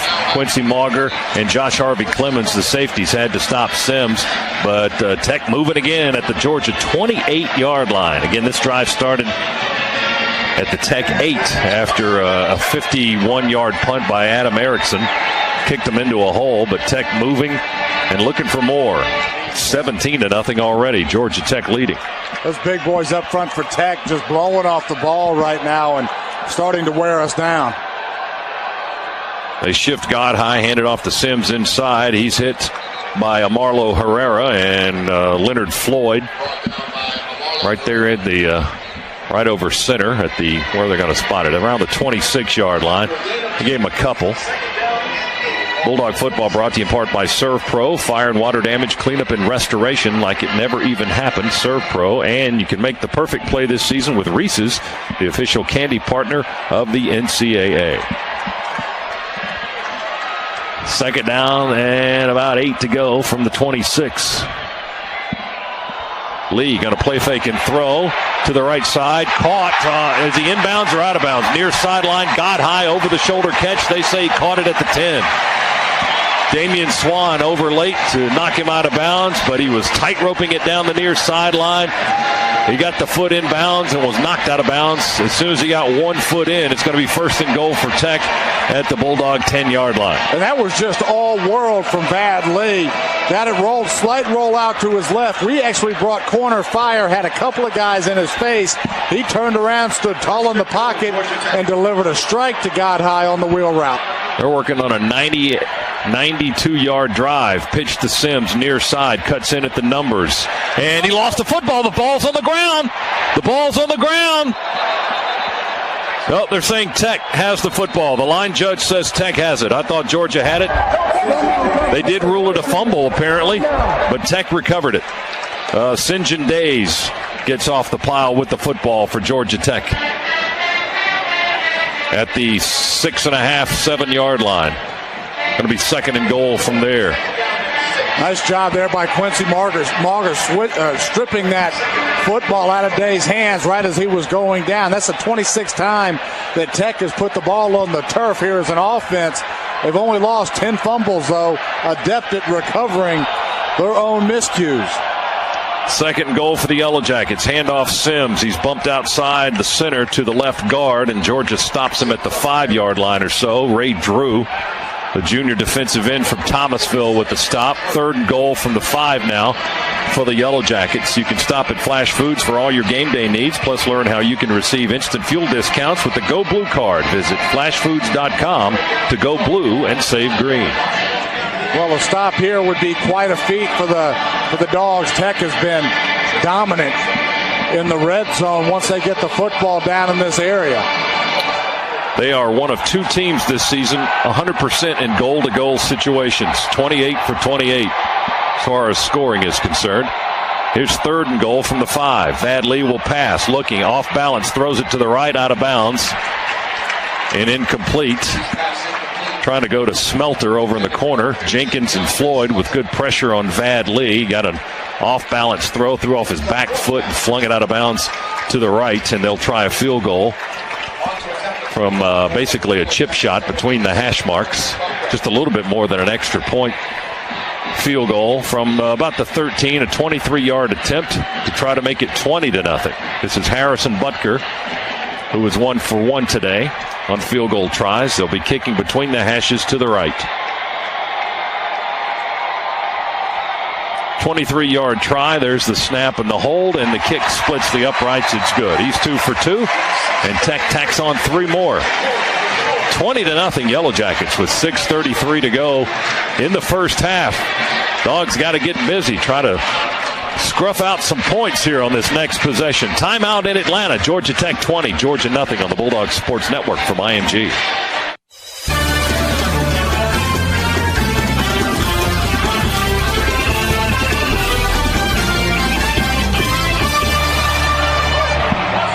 .633 to go in the second quarter. It's Georgia Tech leading Georgia 20-0. Bulldog football is brought to you by Athens Regional Health Systems for the fans. Boy, not a whole lot you can say other than Georgia Tech is just kicking our fannies right now. 249 total yards to 45 for Georgia. Bad Lee, 5 for 7 passing, 171 yards and a touchdown. Hudson Mason, 3 for 6 for 24. They're hogging the ball and they're doing something with it. Sheldon Dawson to receive the kick from Butker. Here it is, low, wobbly end over end line drive. Going to bounce in the far corner of the end zone and skip out of bounds for the touchback. And the Dogs' ball will be spotted at the 25-yard line. 6:33 to go in the second quarter, and the Dogs have got to scratch the scoreboard. Well, and the dream that came true here for Hudson to be the man pulling the trigger for the Dogs has turned into a nightmare here in this first half. But plenty of time to regain his composure and get it going. And he's got a little more time because TV has taken another timeout. So we will too with 6:33 to go. Timeout in Atlanta. We're back in a moment on the Bulldogs Sports Network from IMG.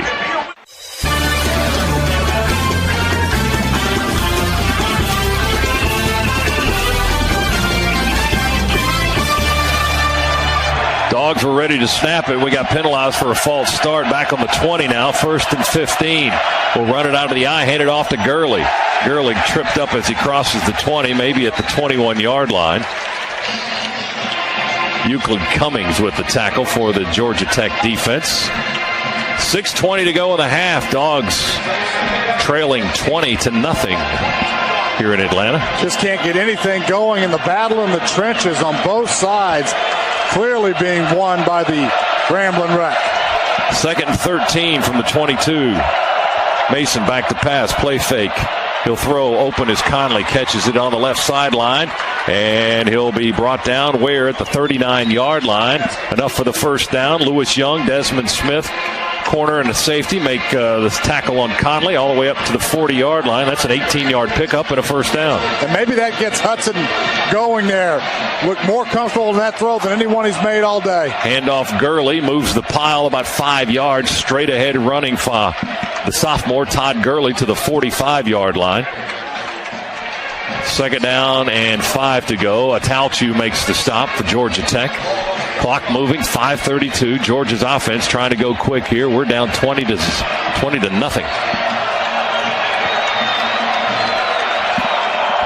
Dogs in red, moving left.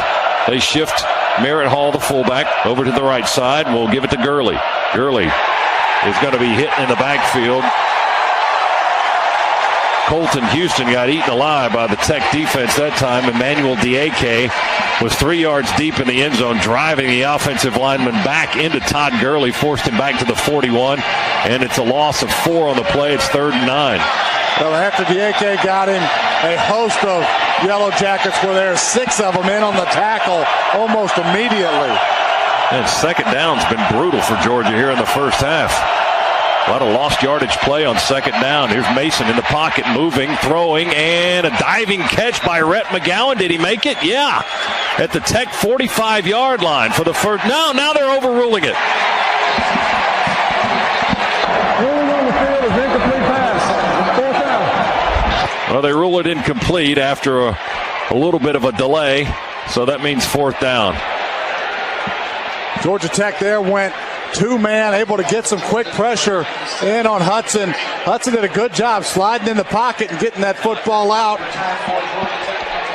Hit Rhett's hands, but it did skip off the ground. So good call, good overrule there by the refs.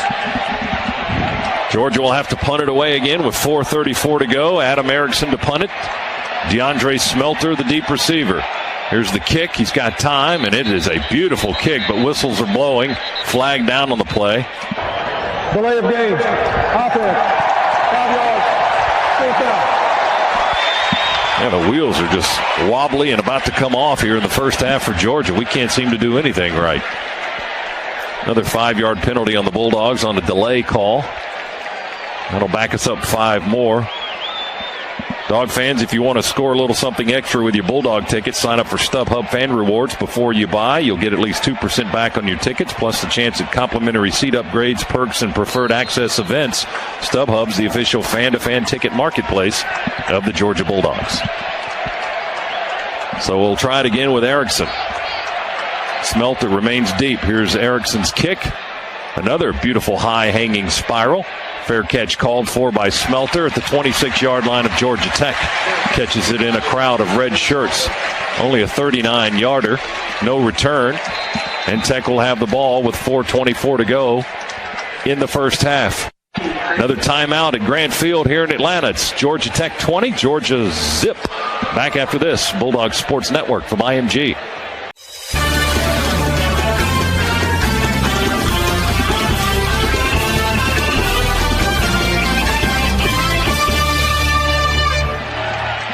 First and 10, Georgia Tech on the Yellow Jacket 27-yard line. They're moving right. 4:24 to go, second quarter. Tech up 20-0. Here they go with that offense again. Vad Lee fakes the pitch. Will keep it and tuck inside at the 30-yard line across to almost, well, he got to the 35. So he ducked in right behind one of those linemen on the right side of the line of scrimmage. Chris Mays makes the tackle, but 8 yards downfield at the 35-yard line, a gain of 8. And it'll be 2nd and 2 for the Yellow Jackets. Boy, just picked that up. Too easy and too quick. Good read there by Vad Lee. We covered up the pitch. He held it. Easy 8 yards. Lee coming into this game, 426 yards rushing this season. Will pass with time, throws it far side of the field, and easy interception, Sheldon Dawson. There's a flag down. Dawson returning it 50, 45, maybe the 44.5, but check a flag back on the other side of the 50, back where the interception took place, and let's see what that's all about. Well, that might be on us, defensive holding. Not sure what else it would be, but that wasn't even close to the intended receiver. Gary Patterson is our referee. Side of the pass, holding, number 84 on the defense. Gets an eligible receiver, a 2-yard previous spot, automatic, step down. Wow. Holding the call on Leonard Floyd. Defensive holding. That's an automatic first down. Tech keeps possession of the football. They've got the ball now on their own 45-yard line.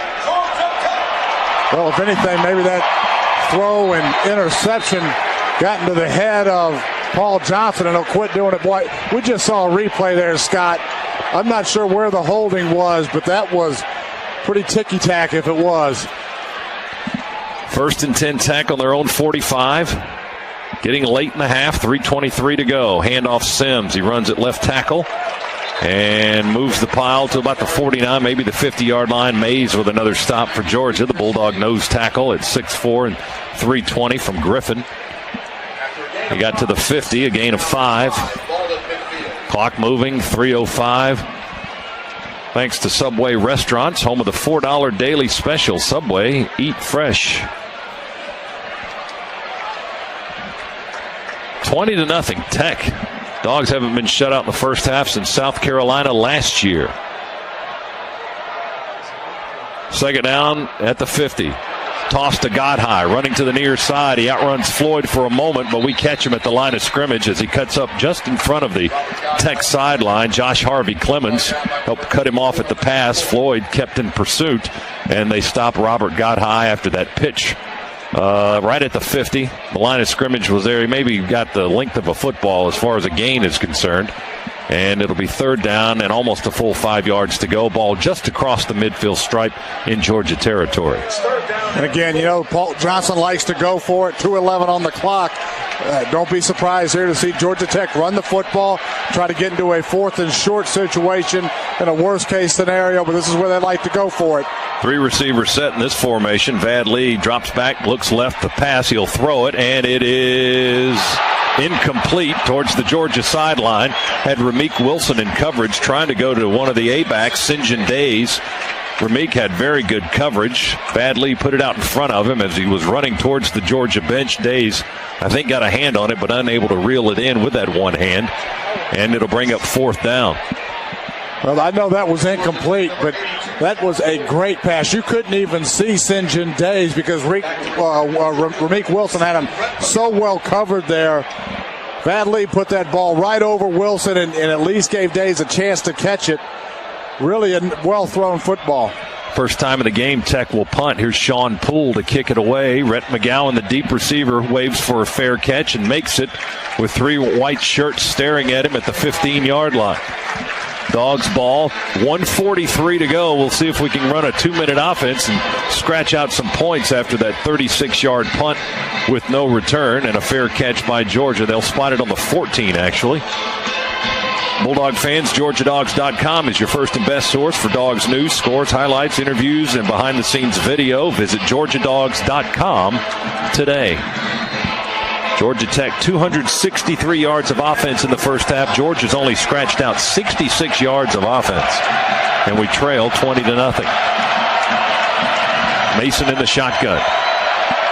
Screen to the right to Gurley. Gurley with the catch, 15, 20 with a block, 25, 26. He got a first down, about 12 yards on the gain.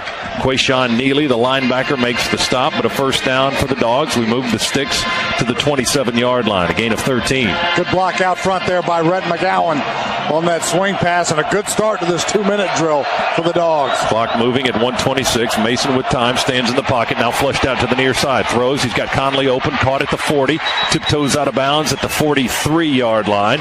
That'll be a gain of 16 for Chris Conley. Stops the clock, getting out of bounds, and a first down Bulldogs as we hurriedly reach close to midfield. They'll spot it on the 44, actually. Great job there by the Georgia offensive line. Gave Hudson Mason all kinds of time to throw that football. Again, the coverage was very good, but Hudson able to move around just enough to get Conley open. Mason shotgun, 4 receivers in, one's a tight end, and all the way across the field, there's Conley wide open again, makes the catch on the Georgia sideline at the 40, pushed out of bounds at the Tech 35 by Jamia Thomas. Down to the 35-yard line. That's 19 more and another first down. The Bulldogs have come storming down the field. 1:11 to go in the half. Dogs looking for their first points of the contest. And this is a little bit more like the Hudson Mason we thought we would see at the start of the game. Starting to throw it a whole lot more confidently. Mason relaxed, dumps it over the middle of the line to J.J. Green, the freshman out of Kingsland, Georgia. Makes the grab at the 26, down at the 24, tackled by Brandon Watts. A gain of 11, another first down. Move those sticks again and keep on going. 1:04 to go in the half. Now 3. Dogs ready to go. Andrews over the ball, ready to snap it. Green's in the game to Mason's left. Hudson Mason in the pocket. Now will run. 25, angling this way. 20, cuts downfield. 15, 10, 9. Where'd he step out of bounds? Inside the 9 at the 8. It's another first down. There's some of the nimbleness that we were talking about in the tailgate show from Hudson Mason. Pushed out of bounds by Atalchu on the near sideline. First and goal, Z, for the Dogs at the Tech 8. Well, I think Atalchu thought that Mason was going to step out of bounds about 4 or 5 yards earlier than he did, but Mason was able to get the corner and get the edge there and pick up those extra critical yards. First time in the game, the Dogs are in the Red Baron red zone. Pick up a Red Baron pizza, get a taste of the tradition. First and goal at the Tech 8. Dogs moving left. Mason under center. J.J. Green gets the carry. Oh, they grab him in the backfield at the 10. That's Gotsis. That's his second big defensive play of this game. He had a sack earlier. Green going to be stopped at the 10-yard line. Loss of a couple. And a timeout has been called. 42 seconds on the clock. Georgia trying to get its first points of the contest here late in the first half, trailing 20-0. Let's go down to Chuck Dowdle on the sidelines. Cook's Pest Control sideline report. Chuck. Well, if they can finish off this drive with a touchdown, even a field goal, get some points on the board. Eric, I know that you know full well what a boost that would be to Hudson Mason going into that locker room at the half, just to be able to conduct this offense in that 2-minute drill and get points on the board. Yeah, Chuck, you're absolutely right. The first half up until this drive really has been a nightmare for Hudson. Georgia Tech defensively giving a lot of different looks, applying pressure. We've had some confusion on the offensive line, compounding some of those problems. problems, but this drive has looked so much more like what we thought we would see from this Georgia offense under the control here of Hudson Mason. He's getting the ball out of his hands on time. He's getting through his progression very quick. So a huge confidence builder. Even if we don't get 7 here, the fact that we've gone on this drive should pay dividends later in the game, just as it relates to Hudson's confidence. Bulldogs football brought to you by Aaron's. For furniture, electronics, appliances, and computers, you don't need credit. All you need is Aaron's. And by the Georgia Center, each home game Saturday, Bulldogs Game Day is hosted live at the Georgia Center in the heart of campus in Athens. Second and goal from the 10 for the Dogs. 20-0 Tech leads. Mason with the shotgun snap. Rolling right. Wide open is Gurley. Caught at the 6. He dives again. Did he get in? Yeah, baby! He did it last week. He did it again this week. He dove from the 3, stretched that ball out over the goal line, got it inside the pylon on the far side, and the Dogs finally on the board with 34 seconds to go in the half. Just when you think he can't amaze you anymore, leaps over 2 Georgia Tech defenders and somehow holds onto the football and gets it on gets it inside the pylon. Not sure how he did it. On the field as the airborne player got the ball inside the pylon for a touchdown. Ruling on the field is being reviewed. Gary Patterson, the referee, says they'll take a look at it. He had that ball in that left arm, stretching it out inside the pylon. That's a touchdown. That shouldn't take, well, let's don't put the cart before the horse here. We've done that a time or two this season. But it appears to us here in the radio booth on that replay to be a touchdown. Gurley had the ball, palming it with the left hand as he flew through the air and got it inside the pylon on the far side of the field. Boy, just an unbelievable effort there. Again, a couple of Georgia Tech defenders coming at him hard. He leaped over one. The second defender tried to push him out of bounds, but Gurley had that ball in his strong left hand and somehow able to hold on to it and get it just inside the pylon. It actually hit the ground beyond the pylon, out of bounds. But so long as you cross it, 6 points. I don't see any way they can overturn this. Oh, here's the call. The ruling on the field is confirmed. Touchdown.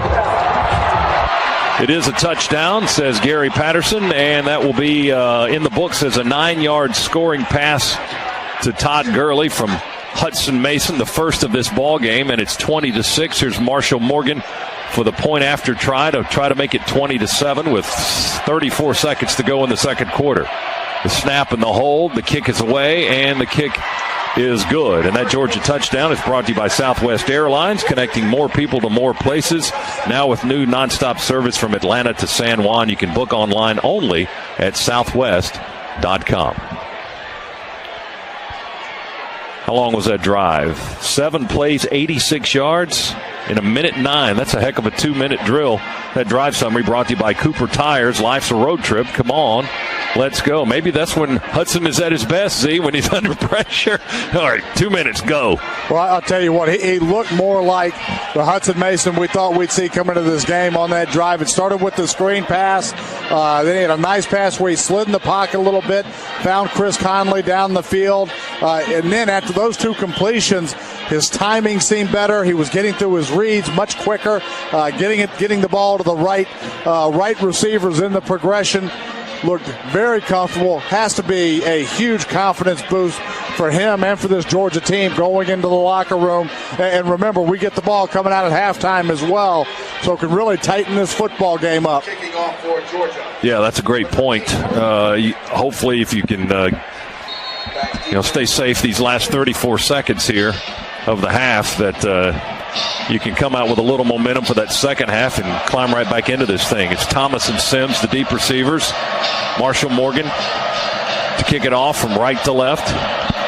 Jamia Thomas on the near side and Sims on the far side. Here's the kick to the near side, and Thomas 3 yards deep in the end zone will run it out straight ahead, 10, 20, and clipped at the 22 as Costa Vavlis went around the ankles, and then they drove him out of bounds into the bench on the near sideline with Rankin, and Stripling was over there. They finished him off. A little extracurriculars going on the Tech sideline as our special teams guy head back across the field. And Georgia will have to play some defense for the last 28 seconds of the half. Tech with the ball on their own 26-yard line. And Georgia Tech been able to move the football almost at will up and down the field. They've hit us on 3 or 4 long passes. They got the running game going in the past couple of series. Hopefully we can just completely shut it down and get into the locker room here with that momentum on our side. Vadley wants to pass. Now he pulls it down and runs. 30, 35, 40, 41, 42. And right there will go down with 20 seconds remaining. A first down for the Yellow Jackets. Jenkins made the stop, a gain of 16 to the 42. Now Lee wants to pass. He'll throw it deep. Godhigh is open, but he overthrew him. Godhigh got behind Quincy Mauger by about 1.5 yards, but the little guy couldn't catch up to the long throw by Vad Lee. Boy, we get fortunate there. Godhigh looked like he stopped just a little bit, didn't run through that football all the way. Well, that might have been another 6 points for the Yellow Jackets. 9 seconds to go in the quarter. It'll be 2nd and 10 from the Tech 42. They lead 20-7. Hudson Mason was 5 for 5, 71 yards and a touchdown on that last drive. That's good stuff. 2nd and 10 for the Yellow Jackets. They drop back into the pistol. Snap to Lee, but whistles and a flag. Nope. Georgia. Timeout. Second timeout of the first half. 30 seconds. Timeout. Dogs will burn the timeout there with 9 ticks left to go in the half. And 3/4 of this half dominated by Georgia Tech as they lead it 20-0. But the Dogs with a frantic 2-minute drill to go 86 yards in 7 plays. And Todd Gurley leaps from the 3 and soars into the end zone after a 9-yard throw and got the touchdown in the far corner, as he did last week against Kentucky. And the Dogs finally got on the board. And Georgia Tech has to be a little bit deflated after where they've dominated this first half. The Dogs very much in this football game and really have no business being in this game at this point. This in-game recap brought to you by Regions Bank. Regions is the official bank of the SEC. Tech with 279 total yards. Georgia with 152. Mason's 9 of 13 for 114 yards, 1 pick and 1 TD. 2nd and 10. Lee's going to fling it deep, far sideline. They go up for it, and Tech can't get it, and neither can we. And it lands incomplete. Sheldon Dawson was trying to jump up and bat it away. 1 second remains as that pass lands incomplete, so they'll have to snap it at least one more time on 3rd and 10 from the Tech 42. Well, every time the ball goes up in the air deep, late in the half or late in the game now, I'm holding my breath. After that Auburn. You're not the only one. Here's Tech now, leading 20-7. Last play of the half. Georgia drops back about half the Athens phone book to coverage. Lee looking. Now he just flings it deep. Here's a Hail Mary. Throws it into traffic, and it's tipped and caught on the tip. Intercepted by Georgia inside the 10-yard line. Then the helmet comes off. Quincy Mauger, as Tech tackles him around the 10 or 11-yard line. Mauger picks up his helmet, and he's a little angry and upset. And he'll go to the locker room. Dogs intercept to win the half. Well, the last minute and a half, 2 minutes of the half were good for Georgia, but that was really about it. Dogs got on the board. They trailed 20-7 at intermission. Yeah, but the good news is Dogs get the ball coming out at halftime here. Very much in this football game, especially if we can post points on that first drive and win that first series. So what could have been a catastrophic first half just turns into one that wasn't all too pretty, but definitely room and air in the lungs here for the Dogs. Well, as you mentioned, Georgia will get the ball to start the second half, so it's almost like back-to-back possessions, more or less, as Georgia got on the board late in the second quarter and trailed by 13. Let's send it down to Chuck now. He's got the coach as we end the first half. Chuck? Coach, how big a boost to see Hudson Mason conduct that 2-minute drill and get those points? Yeah, I think that'll help him settle down a little bit. I think we just got to stay the course and continue to play the run pretty good on defense. Obviously, they've made some big plays throwing the ball. Got to be a little more disciplined there, but it's a long game. All right, thanks a lot. And Guys, I agree with you. Listen, I know that this is a strange position, but I think Eric hit the nail on the head a while ago. Georgia's very much in this football game, and they really don't have a right to be, and that's got to be deflating if you're wearing white and gold. Chuck, thanks very much. The Delta halftime interview with Coach Richt is brought to you by Delta Airlines, the official airline of the Georgia Bulldogs. Delta, keep climbing. Halftime in Atlanta. Georgia Tech leading Georgia 20-7. Hondo and the gang with halftime from Bobby Dodd Stadium. Next here on the Bulldogs Sports Network from IMG.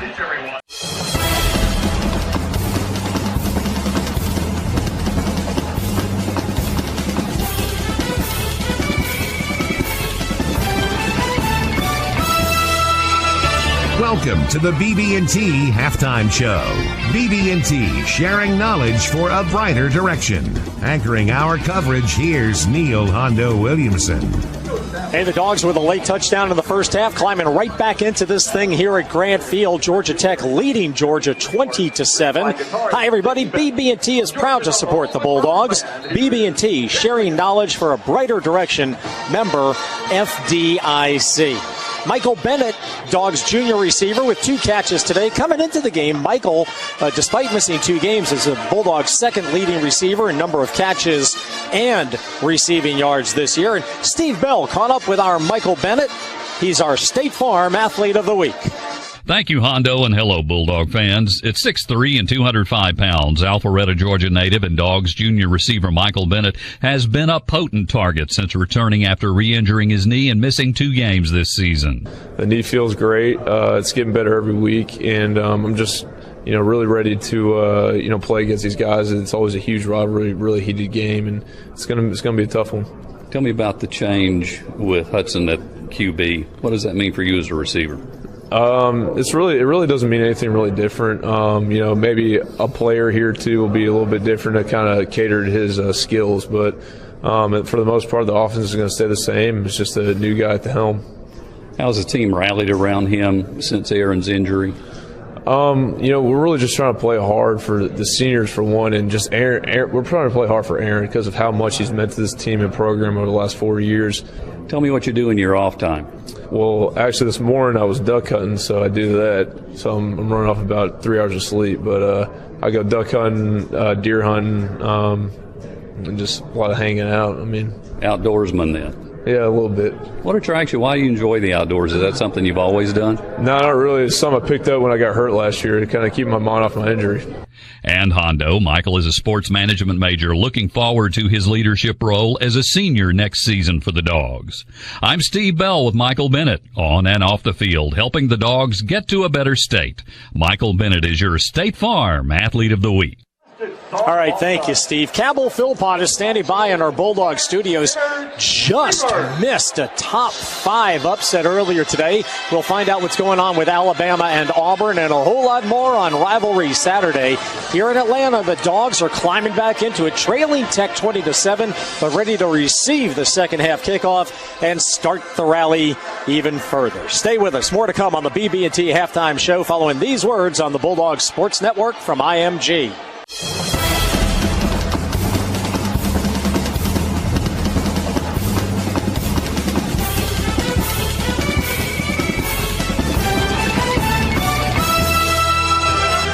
Welcome back to the BB&T Halftime Show.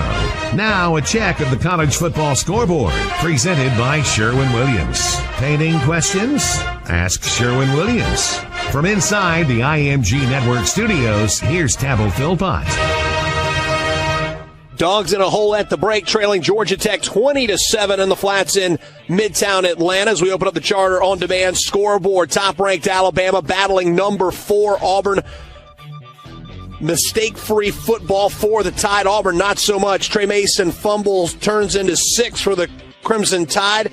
It is now 21-7, tied up at Jordan-Hare. They just reviewed an Auburn touchdown and called it back. Auburn on the 1.5 yard line, threatening to go in. 1:44 to go in the second.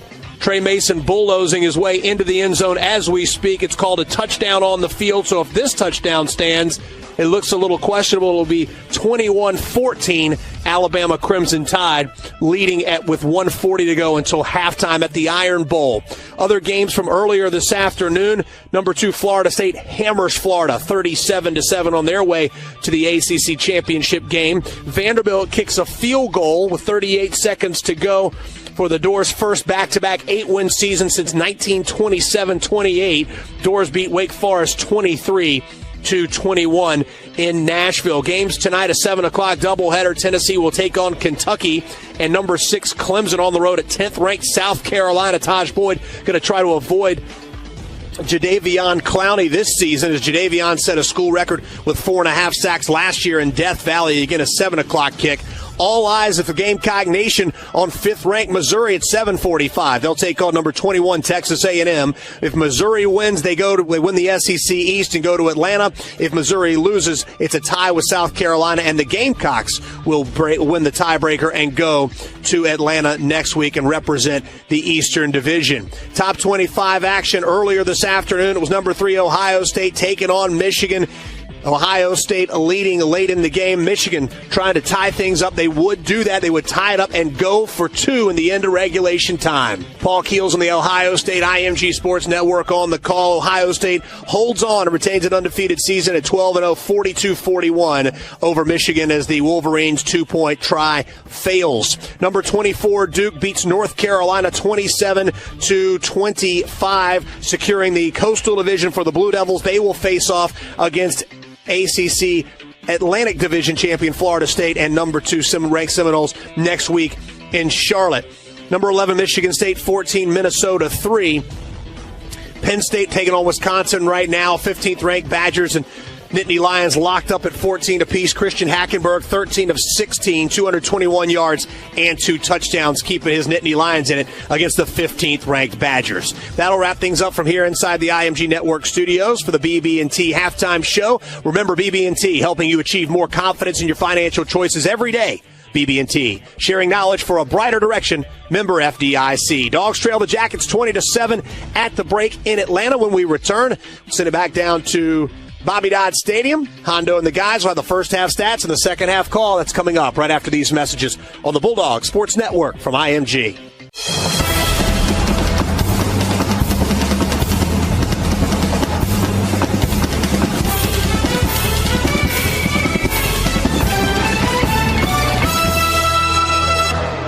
Welcome back to the BB&T halftime show from Hotlanta, where our Dogs are trailing Georgia Tech right now 20-7, but we're going to stage a huge rally here and rip victory from the jaws of defeat and depress the Georgia Tech faithful all the more, as we do so often on this field.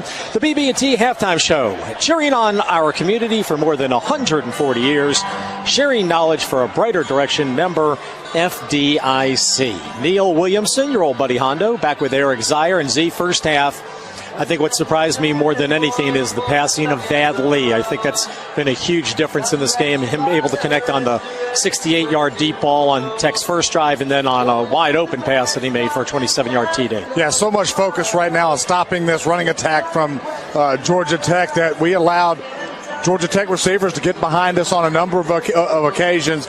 So receivers running wide open, but Vad Lee throwing the football extremely well. The other thing that has been surprising to me is the Georgia Tech rush and how much pressure they've been able to put on Hudson Mason here in the first half.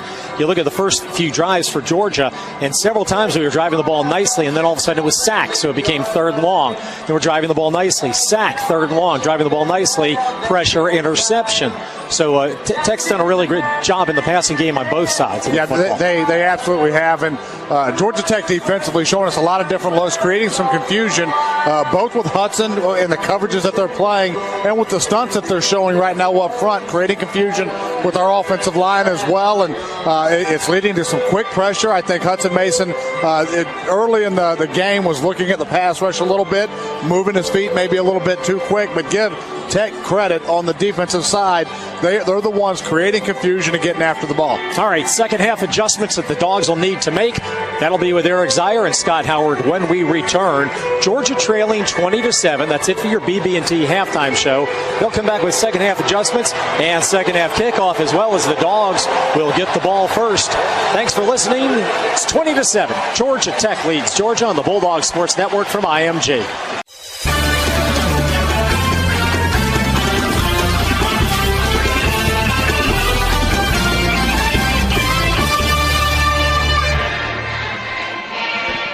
Getting ready to start the second half. Scott Howard, Eric Zeier back here at Georgia Tech at the Bobby Dodd Stadium, Grant Field. 100 years of Grant Field, as it says on the turf here. As the temperature drops a little bit more, the sun begins to set, and that brings us to the forward keys to the game for the second half. Well, on the offensive side of the ball, I think what we saw there on that last drive was Hudson Mason getting back into the rhythm of the game here a little bit. But really offensively, don't abandon the game plan at all. We need to continue to try to get Todd Gurley involved in this football game, get into some manageable third down situations to increase the comfort level of Hudson Mason. On the defensive side of the ball, we're doing a great job against the Georgia Tech triple option. We have to ensure that we are keeping Georgia Tech receivers in front of us and staying deeper than the deepest guy. It's just happened too many times. 3 that they've converted on. They've had a couple of others where they just didn't hook up. But I'm sure that everybody down there on the red and black sideline is tired of seeing white jerseys running free in the secondary.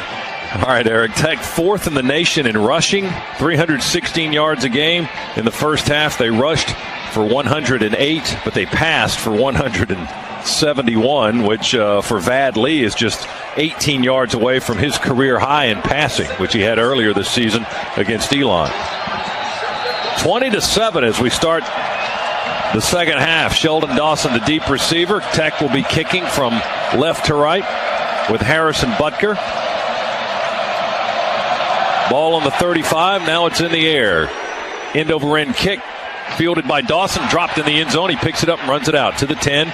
Stutter steps at the 13, hit at the 14, and stopped right there. He dropped the kick, and that cost him his timing. And Georgia will start inside its own 15-yard line. You can text DAWGS, DAWGS, to 57758 to enter to win the ultimate game day experience. Message and data rates may apply. Visit Hibbett.com for complete details. Hibbett Sports, game tested, athlete approved. And we'll see if the confidence from that last drive can carry over to the second half here for Hudson. Dogs start on their own 14-yard line. They run it on the first play of the second half, straight ahead, and not much there, barely to the line of scrimmage for Todd Gurley. Watts and Neely, the linebackers, make the hit on Gurley. Ball on the 15. They give him a yard. 2nd and 9. Georgia ready to go and snap it again. Boy, Watts just stopped Gurley right in his tracks there with a great tackle to push him back. Mason in the shotgun. Play fake to Gurley. Rides it a little bit. Now Mason ducks under one defender. Runs it across the 20 to the 22. And knocked down by Watts again at the 22-yard line. Pick up 7 on the quarterback scramble. And it's 3rd down and short for the Dogs. 3rd, about 2 to go. Boy, Mason had another second to throw that football. Artie Lynch was running wide open down the middle of the field. But again, the pocket just collapsing on Mason just before he's ready to get rid of the football. Bennett, the lone receiver in this formation, out wide to the near side. I formation. Gurley's the tail. We slide the tight end in motion. Pitch it to Todd, running right, and he'll get the first down as he crosses the 25 to the 26.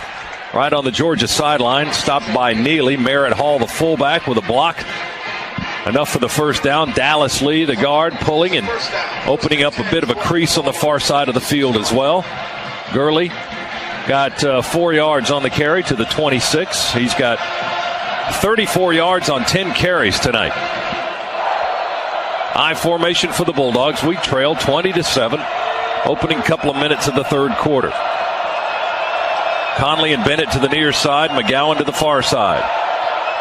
Play fake Mason. Sets up and throws. Down the middle. Caught by Bennett. Spinning and catching it on the logo at the 45. Tackled at the 47 by Damon Smith, the safety from Monroe, Georgia. Bennett is a little shaken up on the play as he heads to the sideline now. Boy, Hudson Mason just threaded the needle on that play. Inside post by Michael Bennett. Hudson Mason able to get it right in between two linebackers for the completion. Now they're saying it's incomplete. They're going to wave it off. Take it back to the line of scrimmage. Let's check in with Chuck on the sidelines. Cook's Pest Control. Chuck? Yeah, well, let me tell you something. There's some Georgia players that are having a little something to say about a Tech player going in there a little bit late on Michael Bennett after he was down. And they've got to review that. They've got to take another look at it.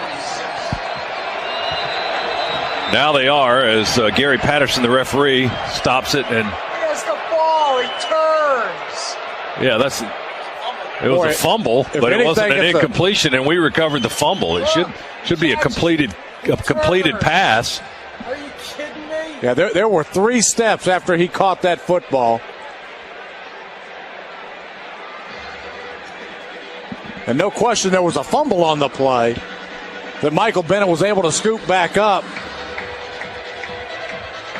They should have enough evidence there to overturn that on the field. Again, one would think. One would think. We'll see.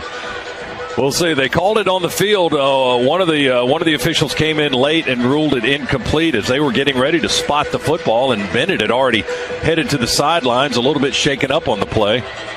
But they're reviewing it, taking another look at it.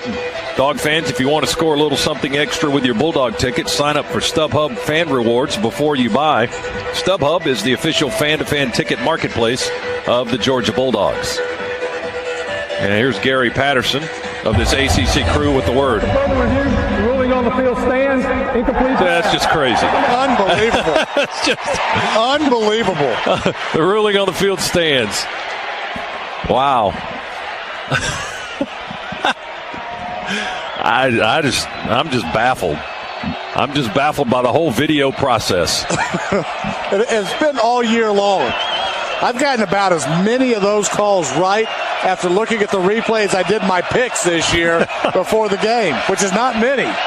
So ball back on the 26, 2nd and 10 for Georgia. Brendan Douglas in the ball game now. Mason's in the shotgun. Takes the snap, will throw it, lobs it to the near side. It's caught. And Rantavius Wooten out of bounds into the Tech sideline. Jamia Thomas driving him out at the Georgia 41-yard line. Well, that's a pickup of 15 yards and a first down for Georgia. Quickly, they snap it. Douglas running straight ahead, runs into a Tech defender at the 46. That's Brendan Watts, keeps his legs churning to the 47-yard line. 6 big yards for the freshman from Augusta, Brendan Douglas. Ball at the 48 now. It's 2nd down and 4 for the Bulldogs. They work right near the middle of the field on the Tech logo. If you go back to that 3rd down play, the timing of Hudson Mason we talked about before the game being so good where he lets it go before the receiver comes out of his break. Those out routes, prime example of that. Mason pulls it down. He wants to run. Now he slides near the line of scrimmage. It might be a loss on the play. Let's see where they spot it. He started into a slide back at the 47, and they put it on the 46. The spotting is spotty by this officiating crew, to say the least. Well, Hudson there wanted to go to Rantavius Wooten on the curl route. Had to pull it down, was going out to his outlet. Brendan Douglas on a swing pass, but again, well covered by the Yellow Jackets. Lost a yard on the scramble. 3rd down and 5 from the 47 for Georgia. Work out of the shotgun, 3 receivers set. Mason stands tall, fires, caught by Wooten on a quick slant in Tech territory at the 48-yard line, tackled by Lewis Young, the corner. And it's close to a first down, but I think it's going to be a smidge short. They're going to stop the clock. Official timeout for a measurement. Wooten with a couple of catches on this possession. Rantavius has been sick the last couple of days. It was kind of a game-time decision as to whether or not he would be able to play tonight. But coming up with a couple of grabs on this possession, they'll stretch the chains out.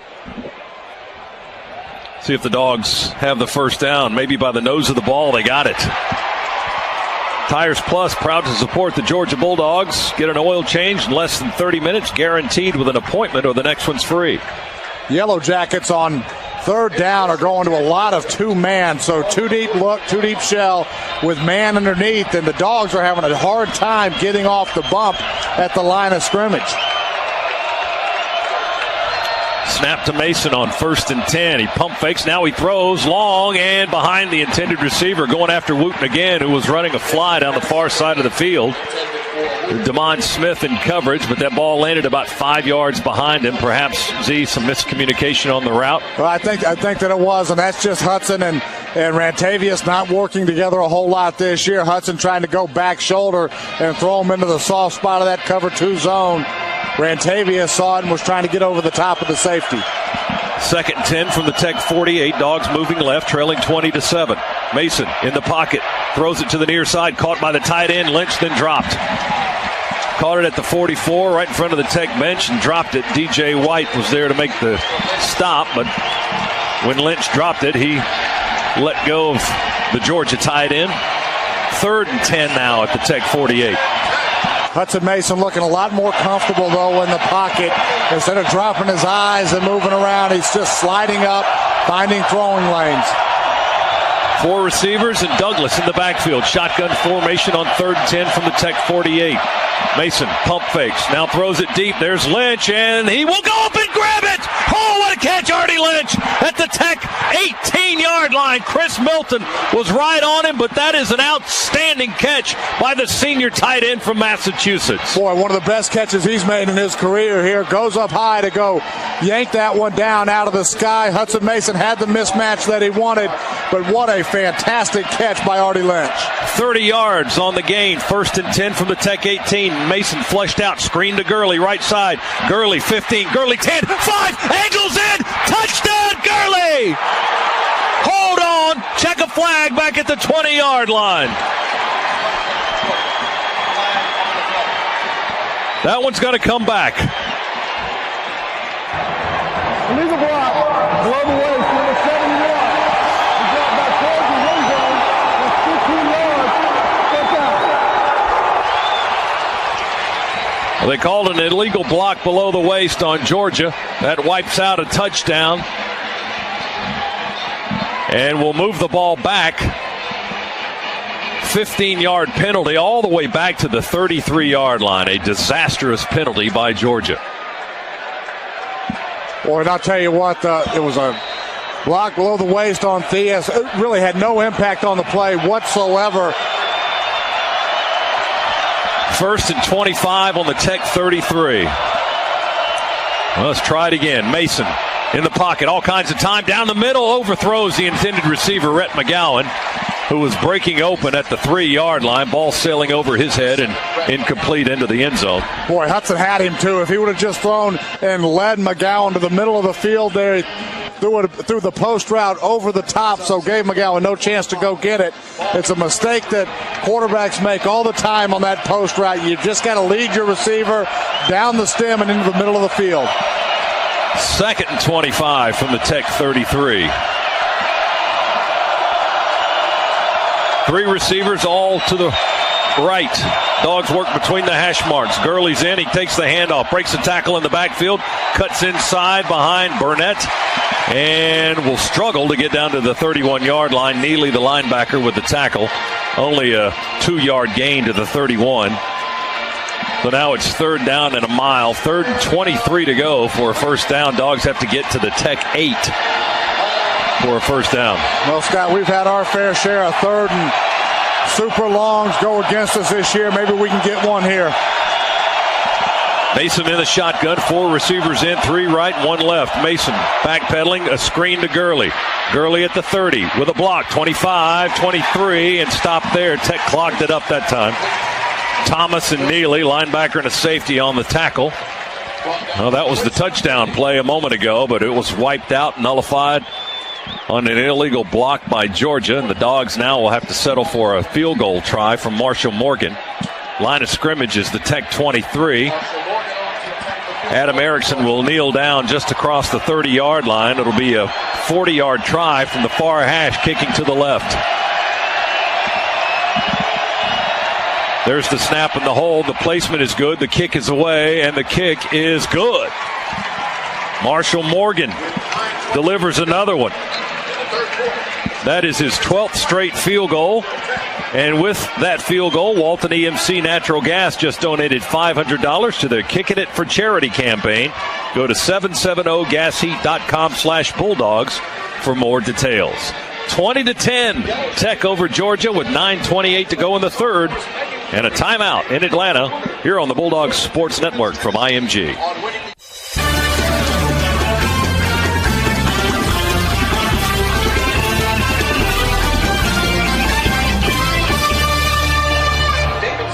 Georgia's 40-yard field goal by Morgan. That scoring drive, 15 plays, 63 yards, 5:25 on the clock. That drive summary brought to you by Cooper Tires. Life's a road trip. Come on, let's go. It's 20-10. Georgia Tech leading Georgia. Here's Marshall Morgan with the kick. End over end and short. Going to come down around the 5 to Dennis Andrews. Straight ahead 10 near sideline 20. 25 hits Mauger and drives him another 7 yards to the 32, maybe the 33-yard line. That's where Tech will start. And we'll go down to Chuck on the sidelines for Cook's Pest Control Report. Chuck. Scott, as the Dogs came off the field after that field goal, offensive line coach Will Friend engaged the umpire, Michael Wooten, about that call, the call of the block below the waist. I don't know if he got a satisfactory response. I know the Dog fans were not going woo-woo. They were actually going boo-boo. Yeah, well, it cost the Dogs a big play. Had to settle for 3. Now we'll see if the defense can come up with a stop here. Handoff to Sims, straight ahead running from the 33 to the 35. 35 and a half perhaps, 2.5-yard gain. It'll be second down and about 7 to go. Ball on the just across the 35. Sterling Bailey makes the tackle on Sims. Bailey, the redshirt sophomore defensive end from Gainesville. I think Rameek Wilson got in there as well to deliver a blow. The Dogs, for the most part, have really done a good job in stifling that B-back dive play. Second down for Tech. They'll try it again. Run it with Sims straight ahead. He pushes his way to the 40. Still going. He got backwards and was pushing with his legs, backpedaling, driving a Bulldog tackler hanging on his shoulders. Back another 1.5 yards. They spot the ball at the 41.5-yard line. It's going to be third and about 1.5 yards. Rameek Wilson on the tackle for Georgia on that play. Boy, and that was all Sims there, just power, bullying his way to get a couple of additional yards to get in this third and short situation. One receiver left, and Vadley under center. Sims is behind him. Now they take Godhigh in motion, and they run that speed sweep left. Godhigh 45, 50, breaks a tackle, hit at the Georgia 47, and down there in front of the Bulldogs bench on the wide side of the field. Josh Harvey Clemens up slowly, back on the other end. Wilson and Mauger made the stop, but Godhigh from the 41 to the Georgia 48-yard line. Got 11 yards on the play and a first down. And Scott, Leonard Floyd on that play got caught just a little bit inside. Again, that speed sweep, they gained the edge on the pitch. And Leonard Floyd had to come inside on his route to the ball carrier and out of position, hence the big play. That play's been pretty effective most of the night. Vadley will fake it and throw, and incomplete. Overthrew the intended receiver, Godhigh. And he's not very high. He's very small, actually, 5'7". He got lost in the defense. Mauger and Clemens in coverage. That ball sailed cleanly over his head several feet. And a good job by Mauger coming up. He had his eyes set on Godhigh there. Was going to deliver a blow, but did a good job of holding up before he made contact. Second and 10 after the Tech incomplete. And it's the ball's on the Georgia 48-yard line. Tech leading at 20-10. Vadley fakes the handoff, delivers a pitch out to the near side to Dion Hill. It's defensed very well by Josh Harvey Clemens. No, that was Bostic, excuse me. B.J. Bostic from Louisville, Georgia. And Bostic will be stopped at the 47-yard line. He only got a yard. JHC came up and played it very well, Z. Boy, did he ever. Just a fantastic play. Was able to fight off a block when Vadley made that pitch to Bostic. It looked like Bostic had all kinds of room to run, but it closed down very quickly. Lee started the game passing 5 for 6. Since that point, he's missed his last 6 throws. 3rd down and 9 for Georgia Tech on the Georgia 47-yard line. Lee drops back, quick 3-step drop, quick slant. It's caught by Waller. No, that's Summers, excuse me. And it's going to be a 1st down for Georgia Tech. The ball down to the 35-yard line. Josh Harvey Clemens makes the tackle in the Georgia secondary. Well, the ball's on the 32, so it's a 15-yard gain and a 1st down for the Yellow Jackets. Well, just as we said, Lee had missed his last 6. He completes a big one for a 1st down. He does it there just on a slant by Summers. We played cover 2. Summers got an immediate inside release, and it was an easy pitch and catch. Lasky's in the backfield for Georgia Tech now. Linebacker creeps up into one of the gaps. 1st and 10 from the Georgia 32. They'll run the option to the near side. The pitch to Godhigh. Looking for space. It's not there. Godhigh tumbled down back at the 34. Sheldon Dawson came up, took his legs out. Rameek Wilson in the area as well for Georgia. Going to be a loss of a couple back to the 34-yard line. Nice play there by Sheldon Dawson. Actually, it was blocked and was on the ground, still able to come up and make that play. That pitch was almost off his fingertips. He really had had to reach for it to control it. 2nd down, 12 for the Yellow Jackets on the Dogs' 34-yard line. They lead Georgia 20-10. We're getting late in the 3rd quarter. A little more than 5.5 minutes to play. Tech moving to the right. There's the snap. Lee looks left, now throws left, and it's caught going down to a knee to make the catch at the 26 is Michael Summers again. We're giving those guys a lot of space over there, Z. Our defender was 4 or 5 yards behind Summers when he went down to a knee to make the catch. Yeah, and right now they're going after Sheldon Dawson every time they throw the football, just looking up and trying to attack him with slants. That was just a hitch route and pushed up. They thought Sheldon looked like he thought he was going to run a fade on him and just stuck his foot in the ground and turned around again. Another easy pitch and catch for Vad Lee. Ball on the 26. That's a gain of 8. It's 3rd down and 4 for the Yellow Jackets on the Georgia 26-yard line. Snap almost high. Vad Lee in the shotgun throws it and incomplete to Godhigh over the middle. They wanted interference. I don't see any late flags. No flags, just incomplete. Rameek Wilson in coverage. They're battling the 5'7" Robert Godhigh, and that's going to bring up 4th down for Georgia Tech. And from the 26-yard line, they will send Harrison Butker out to try a field goal. Butker's long this season is 49. That's actually his career long for the 6'3" freshman from Decatur. And this one will be about a 43-yard attempt from the far hash, kicking right. There's the snap and the hold. The kick is away. And is it good? It is no good. Missed it to the left. Butker misses for the 4th time this season. Dogs defense gets a bit of a reprieve here in the 3rd quarter. 4:34 to go. 20-10. Tech leading the Dogs. Georgia football when we come back. A timeout in Atlanta here on the Bulldogs Sports Network from IMG.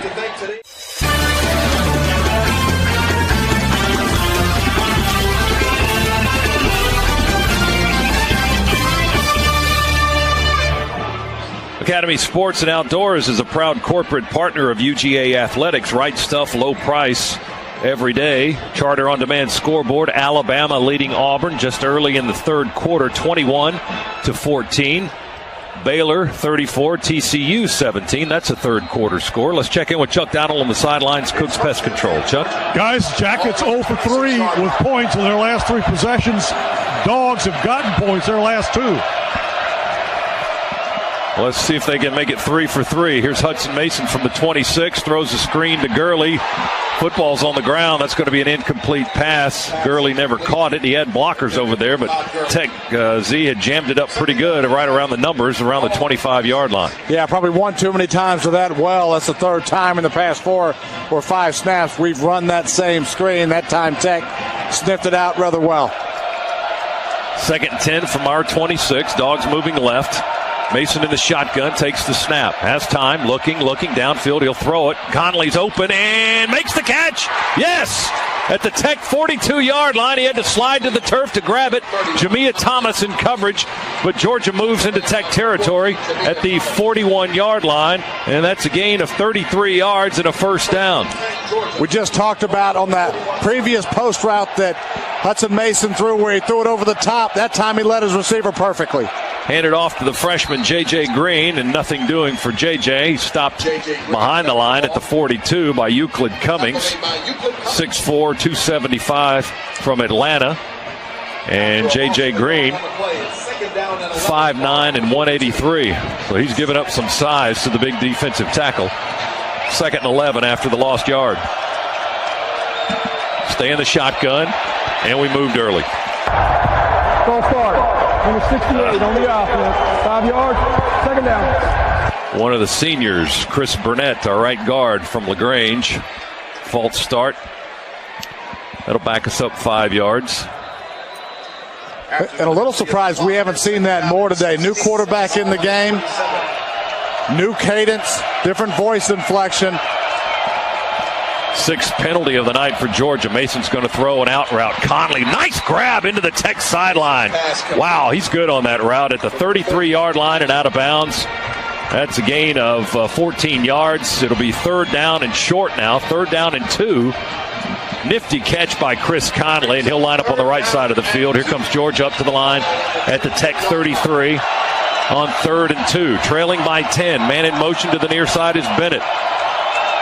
Mason under center, hands off Green, runs it straight ahead. He got the first down inside the 30 down to the 29-yard line.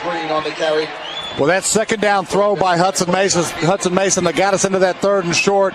Just a fantastic ball on the out route. Jamia Thomas was the flat defender for Tech, and Hudson Mason somehow able to get that ball over his outstretched hands and into the waiting hands and arms of Chris Conley. 1st and 10 on the 29. Screen to the right to J.J. Green. Makes the catch. Green 30. Green 25. Green 20. And down at the 19-yard line. Dragged down by Quayshawn Neely, the linebacker. Got a block from Burnett on the right side. And it's going to be close to the first down. As the officials take a look at it, they say it's a first down. Move those sticks. Dogs at the Tech 19-yard line. But wait a minute. Check a flag back in the Tech secondary at the 11. Results of the play are first down. A dead ball, unsportsmanlike conduct, number 11 on the defense, half the distance, from the end of the run, automatic first down. I called that one on Brandon Watts, the linebacker. That'll put the Dogs, that might put them in a goal-to-goal situation. I think it will. Let's check in with Chuck on the sidelines for Cook's Pest Control Report. Chuck? Guys, we've been reporting Garrison Smith bothered by that left ankle. He's been trying to talk his way in. He's gotten back in a couple of ways. He is now out for the remainder of the game. So the Dogs will have to play without number 56, senior, facing the Jackets for the last time. Oh, my goodness. All right, Chuck, thanks very much. Dogs now in the red zone. Brought to you by Red Baron Pizza. Pick up a Red Baron Pizza before the next game. Get a taste of the tradition. 1st and goal at the Tech 9.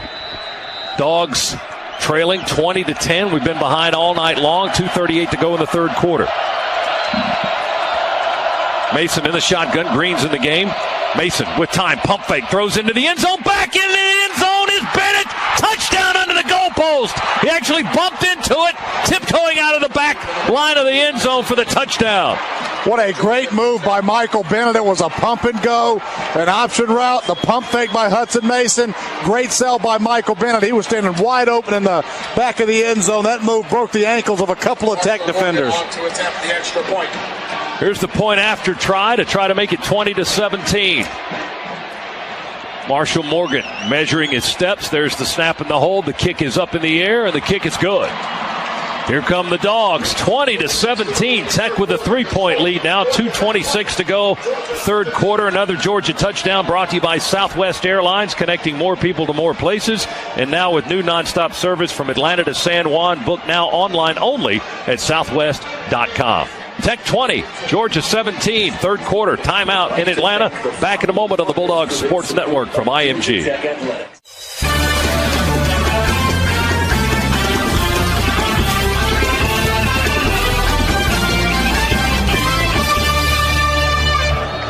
Dogs go 74 yards in 7 plays, 9-yard touchdown pass from Mason to Bennett. Bennett's 4th touchdown catch of the year. That drive summary is brought to you by Cooper Tires. Life's a road trip. Come on.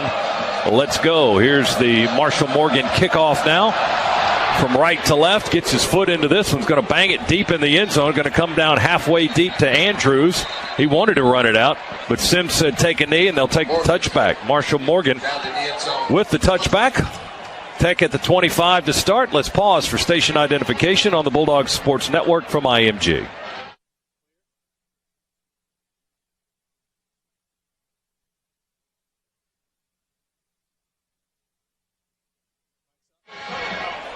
Football fans love a great drive to the end zone, and drivers love a great drive on the road. So always fill up with Texaco with Techron for great performance you can count on. Texaco with Techron, keep humming along. Hudson Mason got off to a bit of a slow start, Z. First quarter, 3 for 5, 24 yards and an interception. Since then, he's, 14 for 21, 216 yards and 2 scores. Yeah, and Hondo made a great point early in the game. Looked like he was checking off a lot, trying to outthink himself. Pitch to Sims. No, that's that Days. St. John Days. He's dropped for a major loss. Marlo Herrera came flying in and dropped him back at the 17-yard line.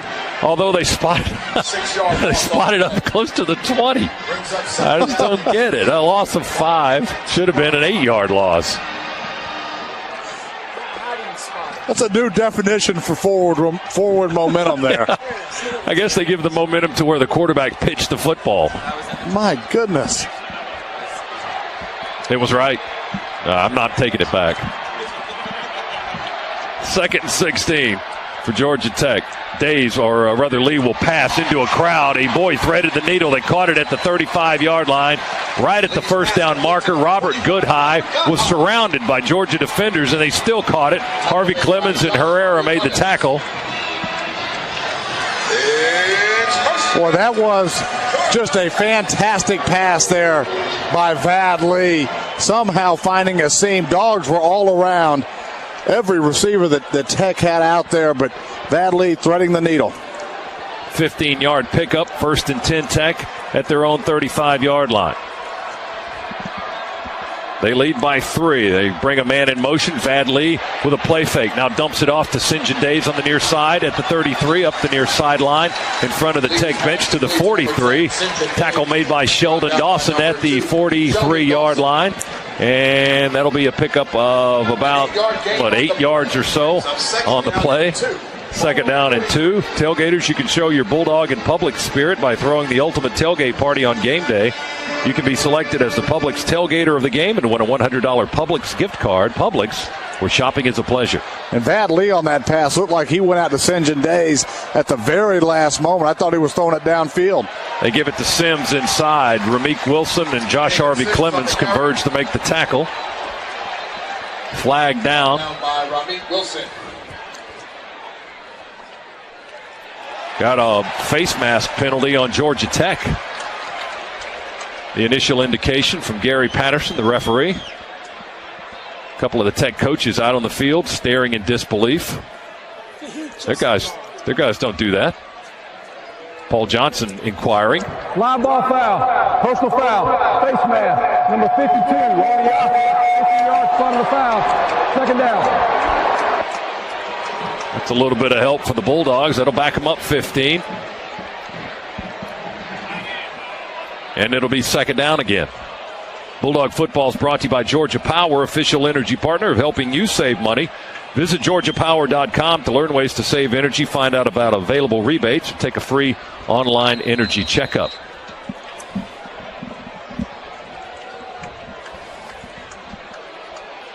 Charter on demand scoreboard. Alabama and Auburn knotted at 21 now in the 3rd quarter at Jordan-Hare Stadium. Here it's 20-17. Tech leads Georgia by 3. Vad Lee steps up in the pocket. Now he escapes. 35 near sideline 40. Scrambles out of bounds at the 42. Short of the 1st down, but he scrambled from the 31 after the penalty walk-off all the way up to the 43-yard line. He got 12 yards on the scramble. It's going to be 3rd and 2 now for Georgia Tech. Boy, we just lost contain there. We came flying around the outside, but too easy for Vad Lee to step up into the pocket for the big gain. He got the penalty yardage back, and that's the end of the 3rd quarter. 15 minutes to go in Atlanta. It's Georgia Tech 20 and Georgia 17. Back to start the fourth quarter right after this on the Bulldogs Sports Network from IMG.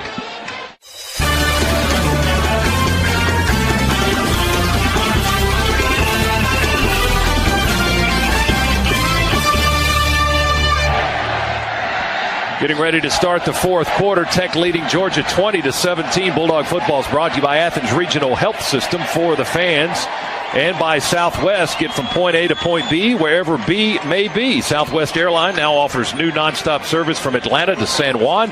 You can book online only at southwest.com. We are Southwest. Welcome aboard. 15 minutes to go. Dogs were down 20. And now they're down 3. We've trailed all night, but Georgia has had a nice comeback here to make a game of it, Eric. Yeah, they have. And Hudson Mason really looks like a different quarterback. And Hondo called this out early in the football game. Early in that first quarter, Hudson making a lot of checks, a lot of changes at the line of scrimmage, and looked a little uncomfortable. Once we got into that last drive of the second quarter, and then this entire third quarter has just been going up and playing football, looks much more in rhythm, and has really been the difference maker on the Georgia offense. And then defensively, we've done a good job of keeping the football in front of us and eliminating some of the big plays against us in the pass game, which has led to us tightening up this game. Doing a little dancing on the field. Our secondary guys kind of getting into the rhythm of the groove here at kind of like you, Z. I see you over there dancing. And I can break it down when I dance. And you can talk about it, too. It's 3rd down and 2. 3rd and 2 for Georgia Tech from their own 43-yard line. They'll stack in there, everybody in there tight. Lee's going to keep it and run straight ahead, dives across the 45, and he may have the first down. I think that's where he needed to go to get the first down. And Drew and Floyd on the stop for the Georgia defense, but Tech moves the sticks.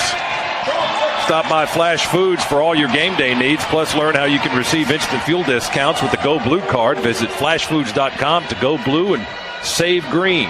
That short yardage play for Georgia Tech, fake it to the B-back, then have Vad Lee follow David Sims right through the hole. They've run it a number of times and have found success with it as well. Got the first down at the 46. Play fake. Lee wants to throw. Backpedaling. He flings it down the field. It's caught by Godhigh in Georgia territory at the 46. Hit by Mauger first and pushed back by Sheldon Dawson. Shy of the first down, but an 8-yard pickup into Georgia territory at the Bulldog 46-yard line. And a good job by Damian Swan on the outside. Vad Lee initially wanted to go to Darren Waller, who was running a post, but well covered by Damian Swan. Then good vision by Vad Lee to find Godhigh on the check down. Second down. Short 2 to go on the Dogs 46. Tech leading by 3. They haven't scored in a while. Dogs have scored 17 straight. Tech runs it straight ahead. Enough for the first down with David Sims. The pile continues to move, and now the whistles blow to stop the play. And they'll spot it around the 43 or 44 of Georgia, and it'll be a first down. Bulldog football brought to you by ServPro. Fire and water damage, cleanup and restoration. ServPro, like it never even happened.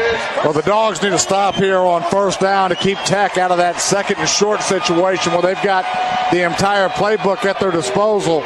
Way too many yards here over the past couple of series on this first down play. St. John Days, the junior from Powder Springs, ushers in the next play. Tech taking its time. Play clock down to 6. Godhigh goes in motion, takes the pitch, runs to the near side. 40, breaks the tackle, 35, cuts back in, 30, 25, jumps over a man. The little guy is all the way down to the 20-yard line. He broke at least 3 tackles. Sheldon Dawson, Leonard Floyd way downfield to make the stop. But 23 yards on the little pitch play to Godhigh all the way down to the Georgia 20. Well, and for the first time today, we weren't able to squeeze with our cornerback on that play. Damian Swan got chop blocked and just couldn't get off the ground. Thanks to Subway Restaurants, home of the $4 daily special. Subway, eat fresh. 1st and 10 Tech on the Dogs 20. They lead 20-17. They have not relinquished the lead all night. Days in motion to the far side, handed off to Sims straight ahead. Sims bursts up for about 4, close to the 15. Chris Mays, Ramik Wilson make the tackle for the Bulldogs. Chris Mays got almost a full 5 yards. They'll call it second down and a long 5, just outside the 15-yard line. Tech moving again. 12-19 to go, now less than that, fourth quarter. And Tech in no hurry here whatsoever, taking their time up. They're not trying to slow the game down much, but definitely not interested in snapping the football with too much left on the play clock. Handoff straight ahead to Sims. He got by Mays first, and then Mays recovered to make the tackle, but 5 yards downfield. 5-yard pickup for Sims again. Could be a first down at the 10. Are they going to measure or no? Yeah, they are. Official timeout. They'll measure. If you got it, it'll be first and goal for the Yellow Jackets at the Bulldog 10. Dog fans, if you want the most coverage of Georgia sports, GTV is for you, the online destination for exclusive audio video coverage, features and highlights of Bulldogs athletics. Go to georgiadogs.com/all access right now. The best way to follow the Dogs is GTV, and it is a first down. First and goal for the Jackets at the 10, and again, they're perfect in goal-to-goal situations this season, 29 for 29.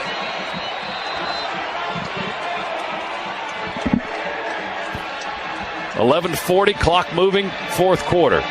Tech with a slim 3-point lead. It was at 20. First and goal, Georgia Tech. Ball on the 10-yard line.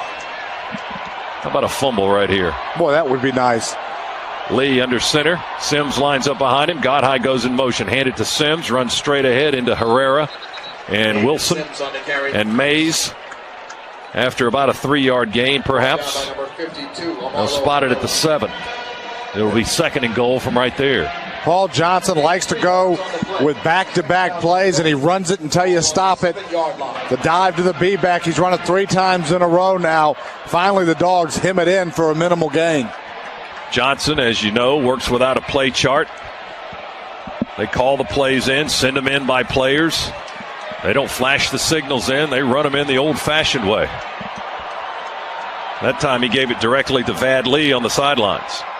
Lee drops back to pass, backpedaling, throws, and he got rid of it, incomplete at the 5. There weren't too many folks in that general vicinity, and he wasn't outside the tackle box. But it's incomplete, it's not grounding, and it's going to be third and goal from the 7. Only player out there that had any chance at all of getting to that was Leonard Floyd, and he didn't have much of one. Dogs had good up-the-field pressure and had Lee backpedaling back around the 15-yard line, and he just threw it to the left to get rid of it. All right, here we go. Third goal from the 7 for Georgia Tech. 2 receivers to the near side, 1 to the far side. They'll drop back into the pistol. Lee, quick throw on the slant, touchdown. Boy, we just got beat right to the inside. Sheldon Dawson was one-on-one out with Smelter. Smelter inside release. We had man free. Our safety couldn't get over the top quick enough. DeAndre Smelter with the touchdown catch. His second of the ball game. Vad Lee working on a career night passing. 11 of 20 for 232 yards and a couple of scores. At yardage figures, a career best for the Tech quarterback.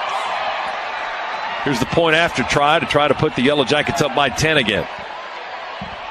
Harrison Butker, the snap a little bit high. They get it down, and the kick is up and good. 27-17. Dogs had scored 17 in a row, but Tech stops the bleeding, at least temporarily. It's 10:34 remaining in Atlanta. Tech 27, Dogs 17. Timeout. Back in a moment. Bulldog Sports Network from IMG.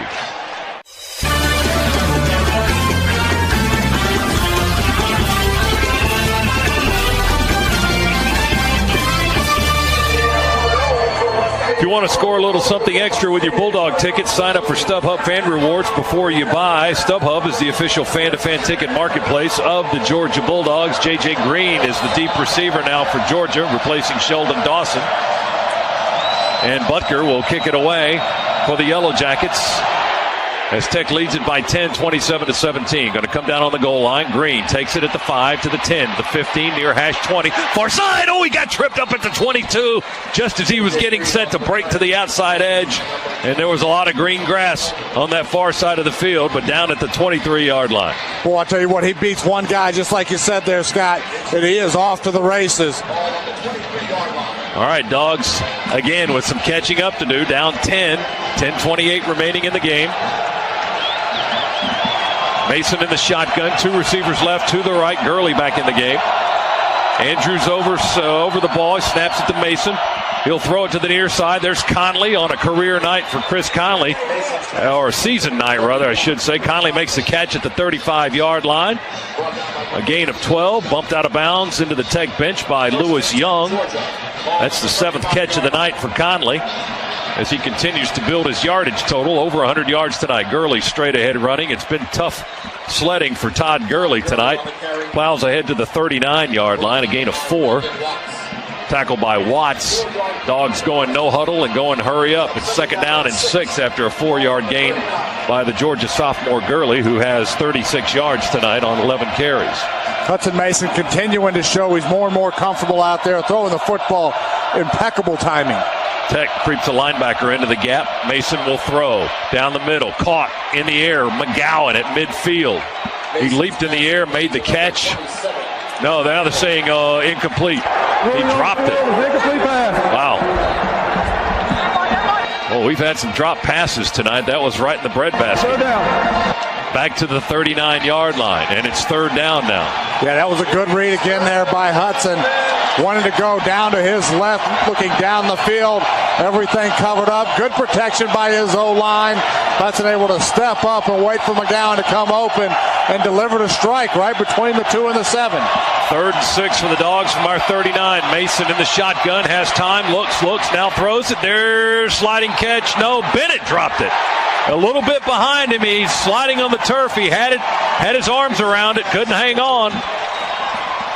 Incomplete. Now it's 4th down with 9:31 to go in the game and down 2 scores. Boy, but another one that you've seen Michael Bennett make time and time again in his career. It was on his back shoulder.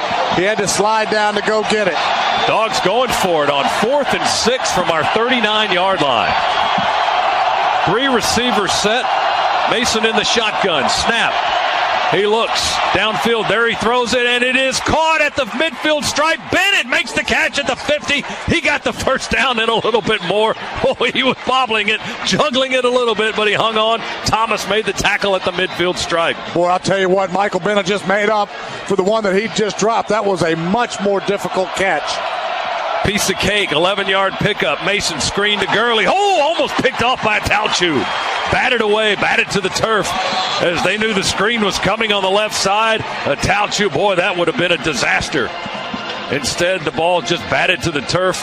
The Tech defensive end couldn't get his hands around it. Yeah, nothing you can do there as a quarterback, but Georgia Tech beginning to sniff out those screens that Georgia's been running. We've thrown a number of them, just sneaking Todd Gurley out of the backfield, trying to get those big offensive linemen in front of them, but Tech all over that one. 2nd and 10 from the 50 for the Bulldogs, moving right. Mason out of the shotgun, looks, now flings it. It's caught by Gurley at the Tech 45 and upended at the 44-yard line. That'll be a 6-yard gain. Watts makes the tackle along with Jamia Thomas. And it's another 3rd down coming up for the Bulldogs. Georgia 6 of 12 on 3rd down tonight. We've talked about Hudson Mason's improvement through the game. Our offensive line also has done a much better job as this game has progressed in protecting number 14. 3rd and 4 for the Dogs. Georgia slows it down on offense a little bit. Mason looking to the sidelines, now talking to his lineman. Now backs up in the shotgun, play clock at 7. Snap. Mason looks right, throws it in that direction. Caught, snatched out of the air by McGowan. Right in front of the Tech bench and makes the catch at the 35. Tackle made by DJ White, the cornerback. Up to the 35-yard line. Hudson Mason got absolutely hammered on that play, too. Tech brought the house, went man free. It was a fade stop on the outside. Well executed and well timed, but Hudson Mason showing his toughness there as he took a shot in the ribs and bounced right back up. 9-yard gain and a 1st down. Fake to Gurley. Mason wants to run with it. They grab his leg at the 37. He tries to pull forward. Talchu got a piece of the Georgia quarterback. And they'll spot him down. I guess his knee touched down back at the 37, even though he leaned forward and got to the 35. But maybe his knee was down there. There's that spotting again. and absolutely nothing Hudson could do on that play. It was just a jailbreak, and Tech was in the offensive backfield in the blink of an eye. Lost 2 yards on the play. 2nd and 12 from the Tech 37. Mason in the shotgun, throws it wide open over the middle. Bennett, 25, 20 near sideline, runs into a tackler at the 20, at the 17-yard line. White trying to rip the ball out of Bennett's hands unsuccessfully, and Georgia will have a first down at the Tech 16-yard line. Blown coverage there by Georgia Tech. Michael Bennett just on a crossing route, and nobody at all was there with him. 21-yard pickup. Dogs in the Red Baron red zone again. 7:11 to go in the game. We're down 10. Mason. Play fake to Gurley, wants to throw, throws it to Gurley, out of his reach, incomplete. Gurley diving face first forward at the 12-yard line. Couldn't get to the football, stops the clock with 7:04 to play. Dogs had exactly what they wanted there. Man-to-man, you get Todd Gurley on the linebacker on a little option route, just out of reach on the pass. Dogs ready to go, 2 receivers left, 1 to the right, Gurley in the backfield. Mason readies, then looks to the sidelines, and he'll talk to his lineman again. Play clock, plenty of time, 16 seconds. Dogs moving to the right, trailing by 10. Snap, give it to Gurley. Gurley, big hole, 15, 10, 5. He breaks a tackle at the 5, down to the 3, maybe even the 2. It's going to be goal to go for the Dogs. Smith finally brought him down inside the 5. Boy, huge run there by Todd Gurley.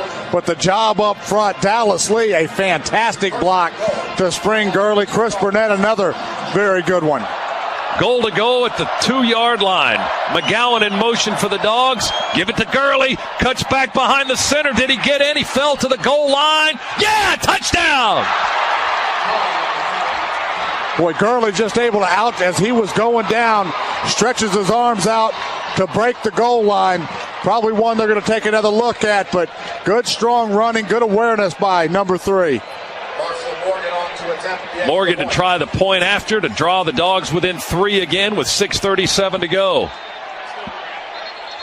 Gurley got the touchdown, and now the officials want to take another look at it. Field is touchdown. Previous play is under further review. Terrific drive for Georgia. Handful of 3rd down conversions, and they just kept moving the sticks, Z. Yeah, and had 1 4th down conversion. Great catch by Michael Bennett to keep the chains moving. Referee Gary Patterson will put on the headset as they review it up in the booth. Fans, don't forget to tune in to the postgame show, Dog Talk, coming your way after tonight's ball game. Dog Talk brought to you by the Georgia Center. During home games, be sure to take a postgame break at the UGA Hotel at the Georgia Center. Let's check in with Chuck Dowdle on the sidelines. Cook's Pest Control sideline report, Chuck. Yeah, guys, I got to tell you, this new up-tempo offense that Hudson Mason likes to run has about rendered my job obsolete. But I will tell you this, it is also rendering a very tired Georgia Tech defense. Those guys are huffing and puffing. You can see it from down here as they come up to the line every time. Georgia's ready to snap the ball. They're still trying to gather their wits about them. Now we're standing around waiting on the call. Ruling on the field stands. Touchdown. It is confirmed a touchdown, or the ruling on the field stands, the exact words. I guess they couldn't overturn it. So we'll try the point after to make it 27-24 if Marshall Morgan converts another one. Kick is up, and the kick is good. That's 78 extra points in a row for Marshall Morgan. That Georgia touchdown brought to you by Southwest Airlines, connecting more people to more places, and now with new nonstop service from Atlanta to San Juan. Book online only at southwest.com. We are Southwest. Welcome aboard. 6:37 to go in the game. Georgia Tech 27, Georgia 24 on the Bulldogs Sports Network from IMG.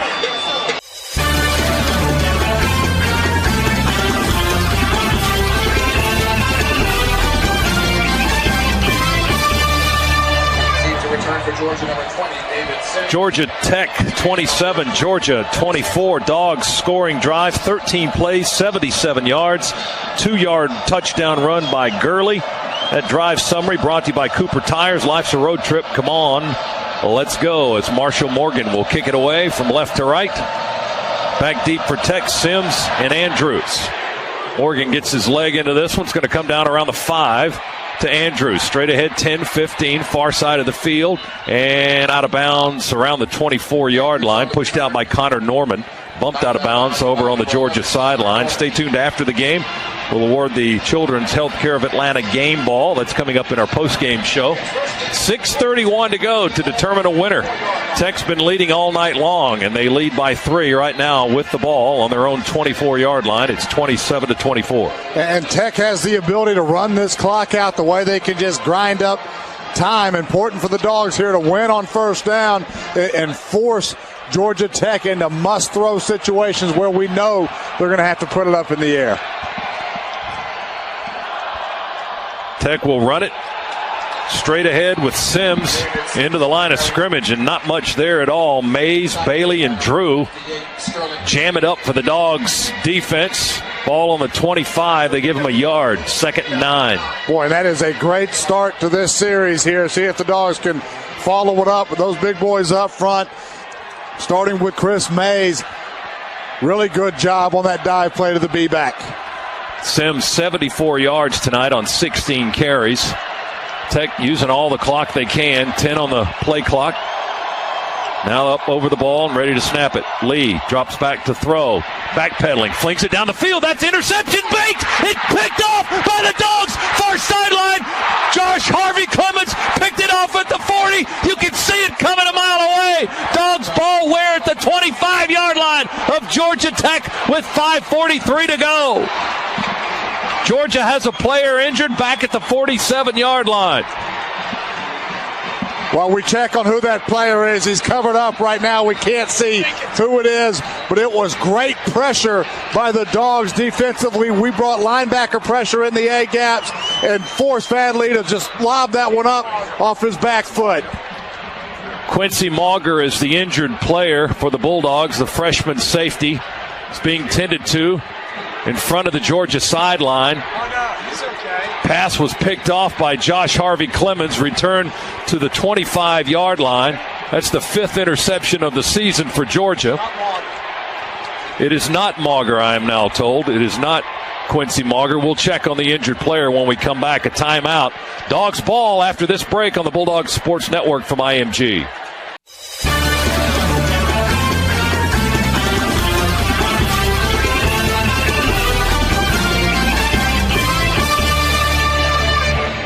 The pick by Josh Harvey Clemens, the first of his career. 2nd interception of the night. I'd forgotten about that late into the first half pick by Georgia, so that's Tech's 2nd turnover officially. Let's check in with Chuck on the sidelines. Cook's Pest Control Report. Chuck? Yeah, Quincy has suffered an injury to his right knee. I don't know how many more of those we can see this year, but Mauger's over on the training table now. I haven't been told anything definitively, but it's his right knee. All right, Chuck, thanks very much. 1st and 10 at the 25. We run out of the eye. Handoff Gurley. Gurley breaks the tackle. Gurley at the 20. Gurley at the 10. They're yanking at the ball down to the 13. He just ran through a pile of about 20 players and came out on the other side still running.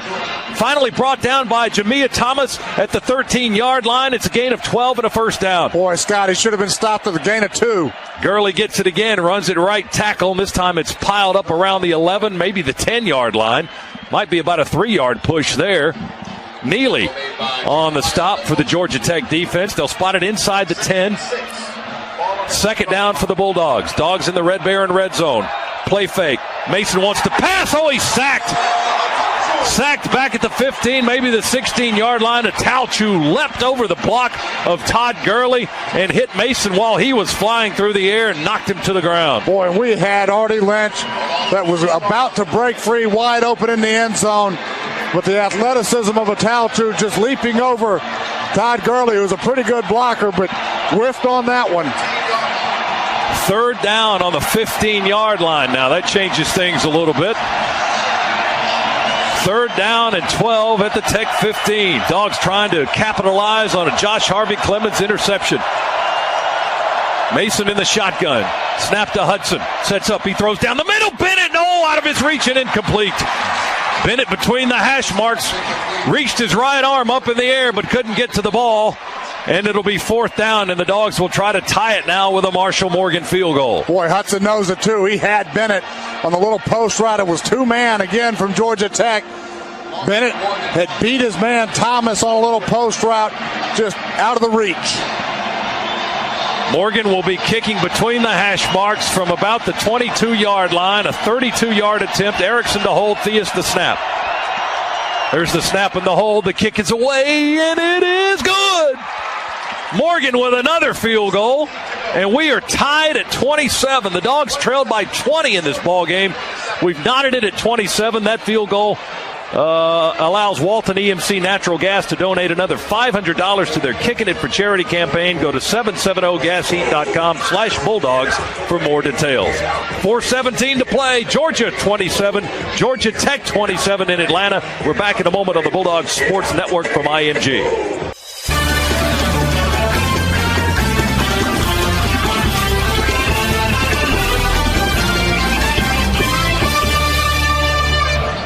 A 32-yard field goal by Morgan was a 5-play, 10-yard drive after the pick by Josh Harvey Clemens, as Morgan will kick it away. And it'll be on the 5 today. Dennis Andrews. He starts right, comes back left. Dogs are in heavy pursuit. Andrews fighting off tacklers, and he'll be able to return it close to the 20. Should have had him back on about the 14-yard line. And Sheldon Dawson, I believe, is shaken up on the play. Josh Harvey Clemens and Blake Sailors made the tackle for Georgia. And the ball is spotted around the 20. That drive summary, by the way, on the 32-yard field goal brought to you by Cooper Tires. Life's a road trip. Come on, let's go. Down to the sidelines, Chuck Dowdle, Cook's Pest Control Report. Chuck. Guys, the defense is getting set to take the field. The defensive coach is saying to them exactly what Eric Zier was saying a few moments ago. Win on first down. If you win on first down, good things can happen. Like we saw in that interception, force Lee into making bad decisions. Well, Chuck, another man down and another defender. Sheldon Dawson down. Garrison Smith already out of the ball game with an injury. We didn't have Wiggins tonight. We didn't have Matthews tonight. Mauger shaken up a little while ago with an apparent knee injury. Now Dawson, we're running out of secondary men, Z. Well, they're all coming off the board, that's for sure. Brendan Langley now coming in. Saw a lot of action early in the year. Hasn't seen much here in the second half of the football season, but he's back in the game, and it looks like Corey Moore is coming in at the free safety position to replace Quincy Mauger. So you're right, we lose any more, we're off the board, Scott. Charter On Demand scoreboard: Auburn 23, Alabama 21, 10:28 to go in the fourth. Look at that. 4:07 to go here, and we're tied at 27. This in-game recap's brought to you by Regions Bank, official bank of the SEC. Dogs were down 20-0, almost at the blink of an eye. Georgia got a late first half score to make it 20-7 at intermission. Then got a field goal on the first possession of the second half. Finally caught the Yellow Jackets at 27 just minutes ago on a 32-yard Marshall Morgan field goal, his 13th consecutive this season. And we're tied at 27. Tech ball on their own 20-yard line. No, excuse me, 28-21 now. Bama leading Auburn in the fourth. Godhigh on the carry for Georgia Tech, near sideline all the way up to the 35-yard line. A quick 15-yard gain and a first down for Georgia Tech. The speed sweep we've had some trouble with here. This time they run into the short side of the field where we didn't have quick support coming from our cornerback positions. And a huge alley to run through for Godhigh. Again, Charter On Demand scoreboard: Bama 28, Auburn 21, fourth quarter. Sheldon Dawson back in the game at corner for Georgia after being shaken up on the kickoff moments ago. They run it to Sims straight ahead, stumbling, almost losing his balance, but he kept leaning forward, and he carries himself all the way out to the 43-yard line. Ray Drew, Jordan Jenkins make the stop, but an 8-yard gain on first down for Georgia Tech. Now it's only 2nd and 2. Clock moving. 3:17, 3:16. Don't necessarily like the way this one's heading. Not right now. We've got to bow up here and get a couple of stops. Again, it's the first down plays that really set the tempo for this Georgia Tech offense. Done a pretty good job on Sims most of the night. Play fake Lee. He's going to keep it and duck in at left tackle. Drew got enough of him, diving over a blocker to knock him off balance and get him to the turf. Jenkins was right there to make sure he stayed down, but Lee moves the ball ahead to the 46-yard line. It's a first down for the Yellow Jackets at their own 46 after a 3-yard pickup. Clock at 2:48, 2:47. We still haven't led all night. We're tied at 27 here late in the fourth quarter. And Leonard Floyd just stepped in front of his defensive lineman and said, calm down, let's play ball, get a stop here. Godhigh with the ball, finds a crease, 50, 45, 44, 43 in Georgia territory. Tackled at the 43-yard line by Josh Harvey Clemens on the far side of the field. Godhigh at only 5'7", he's a load. It's a first down for Georgia Tech as they move the ball into Bulldog territory just inside the Georgia 44-yard line. Clock at 2:26 and stopped temporarily to reset the sticks. And it was another speed sweep there, and that time a fantastic block by David Sims to spring Godhigh. Just chunks of yardage coming out of him right now. He got 11 yards on that carry, and the clock moves now, 2:18, 2:17. Godhigh and Bostic in the game for Georgia Tech. They're moving left. They bring Bostic in motion, hand it off to Sims straight ahead. Sims almost to the 40, got pushed back. Well, the official saw it to the 40. Didn't quite get there really, but they push him back, but they'll spot it at the 40. Mays and Herrera on the stop for the Georgia defense. 2.5-yard, 3-yard gain for the Yellow Jackets. Clock moving. We're under 2 minutes. Tied at 27, fourth quarter. Tech ball on the Georgia 40-yard line. Second down and 7 coming up.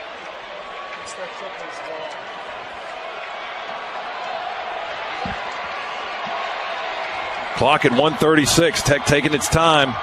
Handoff. Oh, we hit Lasky in the backfield, and we sling him around at the 41-yard line. And Marlo Herrera shot the gap inside and had Lasky a yard behind the line of scrimmage. And Tech will call a timeout. Marlo Herrera has been coming on that A-gap blitz for the majority of the game. That time able to knife through. It was away from where the dive was. Lasky went to the other side, to the field side of the center, but Herrera timed it well enough. He was able to get in and make the play. It's going to be third down, ball just shy of the 40. Tech will call a timeout as they haven't called it yet. They're letting the play clock tick down and the game clock as well. And Paul Johnson will now use the timeout with the game clock down to 52 seconds. And third down and 7 coming up from the Georgia 40-yard line. Their field goal kicker is a freshman from Decatur. Harrison Butker, his long this season is 49 yards.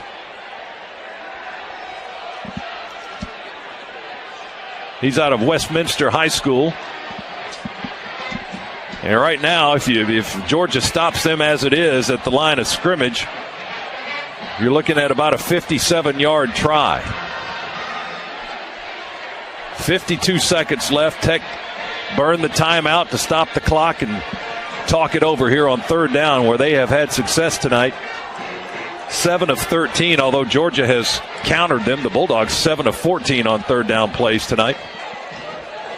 How many big third downs have we had this football season that have gone against us when one stop can change the tide of the game? We've had a couple in this game on third down. Tech at one point on 3rd and 7 or more was 4 for 5 tonight. So they've converted the third and longs. Here we go. Third down and 7 from the Bulldogs 40. One receiver right. Bad Lee under center. Sims behind him. Lee back to pass. Hang on. Whistles, and Georgia will call a timeout. Timeout. Georgia. Their first timeout in the second half. 30 seconds. Timeout. 50 seconds to go. 30-second timeout for Georgia. Let's check in with Chuck Dowdle on the sidelines. Cook's Pest Control report. Chuck? Yeah, a little game of cat and mouse there, because now Georgia's got an opportunity to see what Tech was going to run. They got an opportunity to look at that. Now they've got the timeout, talking it over on defense, then go back out and line up and see if Paul Johnson sticks with that or comes with something else. Each team with 2 timeouts remaining. We're tied at 27. Game clock at 52 seconds. Dogs were buried early in the first half. Tech jumped out to a 20-0 lead. Then it's been a slow, methodical comeback by the Bulldogs. Yeah, it has. Hudson Mason settled down, started playing much better. Our offensive line really got their footing and played much better. here in the second half. The big interception on the Vadley pass on second down puts us in field goal range almost immediately after a couple of Todd Gurley runs. So it's been a hard-fought claw back into this football game. See if we can keep it going. 3rd and 7 from the 40. Here we go. Lee back to pass, looks to the far side, throws, and it is incomplete, out of bounds. Both men slid down. Damian Swan in coverage. DeAndre Smelter, the deep receiver, but the ball skipped out of bounds by about 4 or 5 yards to the right of the play, and it's 4th down now, and what will Tech do? Here comes Sean Poole, the punter. Well, from the 40, they will not try the field goal. They will bring the punter in. Now, they tried a fake kick and successfully executed against Pittsburgh this year. Poole, in fact, ran it for 12 yards and a 1st down. And Georgia right now in punt safe, playing for the fake. McGowan back on the 11. From the 40, here's the snap. Poole will kick it, trying to pooch it. McGowan will run up, let it go. It hits on the 10. It's dead at the 1. Dead at the 1 yard line. 37 seconds left in regulation. Well, they spot it closer to the 2. Well, Poole got his job done. McGowan ran away from the ball, just ran up like you were supposed to do. They let it bounce, and hopefully it was going to roll into the end zone. Didn't quite make it. Dead at the 2. Well, great effort there by Georgia Tech. And well executed. Both teams really well executed on that play. Georgia punt safe, ensuring that nothing funny happens there on a fake field goal. Get out of the way. Don't let that football hit you. And then Tech, of course, hustling downfield and stopping it. Dogs line up 1st and 10 on their own 2 yard line. Under center out of the I formation. Mason will just keep it and dive off right guard. Try to get a little bit of breathing space. And a timeout is called by Georgia Tech. It's the second timeout of the second half. 32 seconds remain. Timeout. Tech has 1 timeout to go. Ball on the 3. Got a yard on the little quarterback keeper. What a great comeback here for Georgia when they looked like they were completely out of the football game there in the late into the first half. Find a way to get a touchdown right before halftime and then just continued to fight their way back into it. Hudson Mason's numbers tonight in his first career start: 22 of 36, 299 yards, 2 touchdowns, 1 interception. Todd Gurley, 16 carries for 72 yards, the bulk of that coming here in the 4th quarter. He has a touchdown. Chris Conley's had a big night, a career best 7 receptions for a season best 129 yards. And here we go, clock at 32 seconds. The Dogs 2nd and 9 on our own 3 yard line. Tech has 1 timeout to go. And we're going to go into a safe formation and just down the football. Mason takes the snap and takes a knee. And we'll head into overtime unless the clock is stopped. Tech does stop it Georgia Tech with 30 seconds to go. Out of the second half, 30-second timeout. So they use their last timeout, and it'll be 3rd and 9 with 30 seconds to play. Yeah, Tech now just hoping for a fumbled snap. Stretch the game out for one more play, see if a miracle can happen. And Georgia, I would imagine, will do the same thing we just did. Take a knee. Just make sure you're not in the end zone when you do it. That's right. We're mighty close to it, about 1.75 yards away from that end zone, trying to push it out the other way. The last overtime game in this series, you might recall it, the phantom fumble was actually the last time Georgia lost here in Atlanta, 1999. The alleged fumble by Jasper Sanks led to an eventual Georgia Tech 54-48 victory. 3rd down and 10 now for Georgia. Not a lot of space there, just 30 seconds to go. Mason takes the snap, takes a quick knee at the 1, and we'll let the clock tick down. 22 seconds to go, and we'll head to overtime. Tech's used all its timeouts. Georgia will walk back to its sideline. Tech's defense jawing with the Georgia offense, and now they start to head back to the Yellow Jacket sideline here on the near side. 5 seconds to go. We're going to overtime. Dogs were down 20. We finally caught them at 27, and now it's a little free football. Overtime coming up. Georgia 27, Georgia Tech 27 here in Atlanta. Before the overtime, we'll take a bonus overtime break along the Bulldog Network.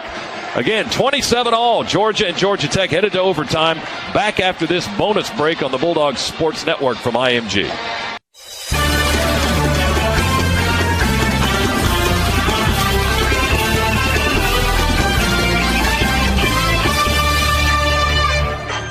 (27-27) here in Atlanta, Georgia and Georgia Tech. We're going to overtime. Let's pause for station identification. Bulldog Sports Network from IMG.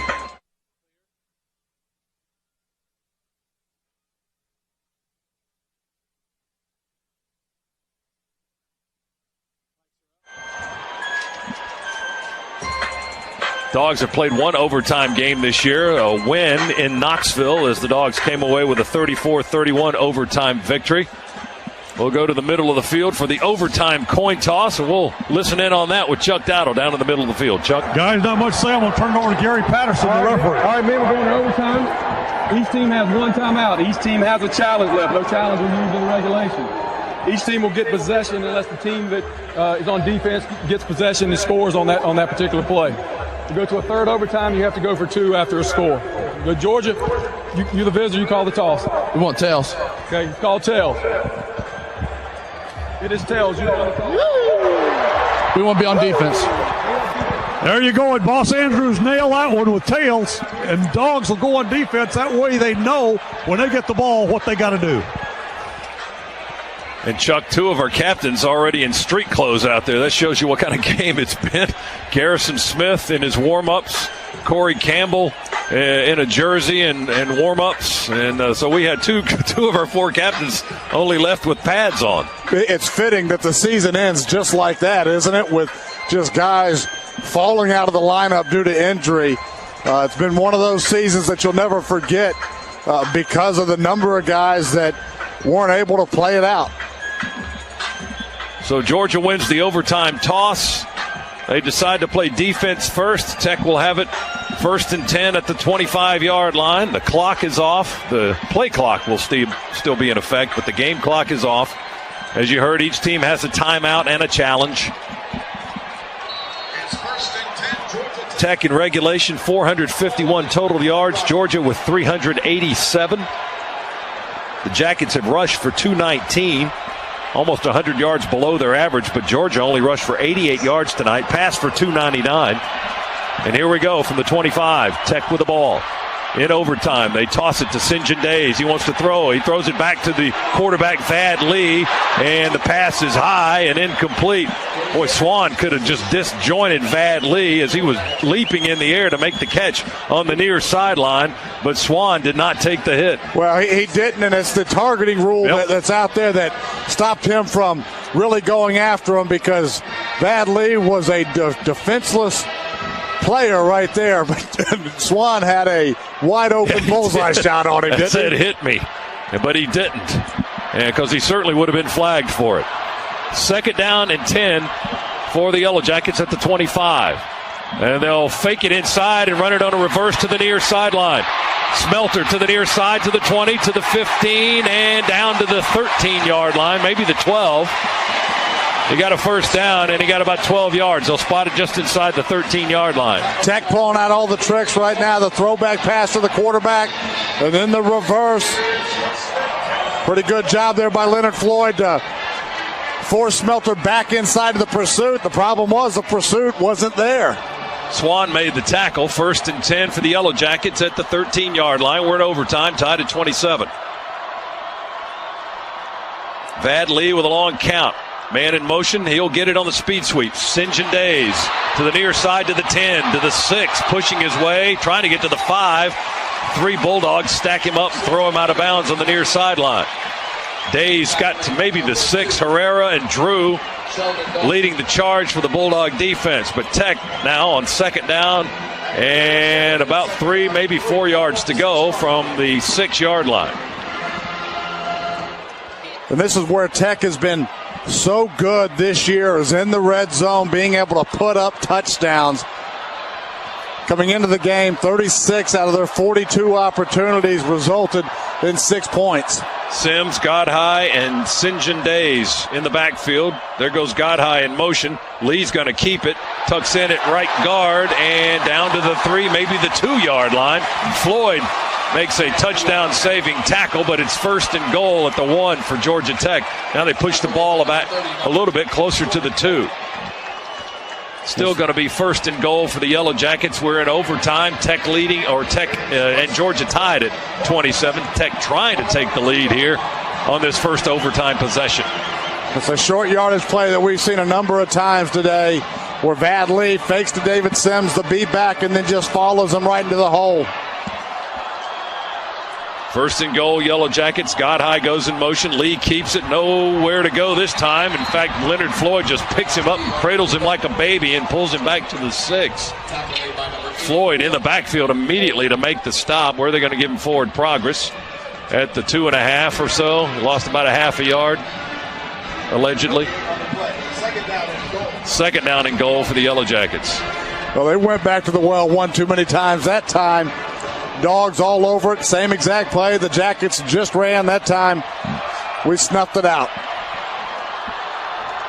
1 receiver right. 3 backs in the backfield. Now Lee turns around and talks to Sims, and he talks to Robert Godhigh to his left. Godhigh goes in motion. Lee will keep it, and Lee will score with Herrera trying to tackle him up high. Vad Lee went in right at right tackle and guard and got in there. We made contact with him around the 1, but Herrera was way too high to get him to the ground, and Lee into the end zone for the score.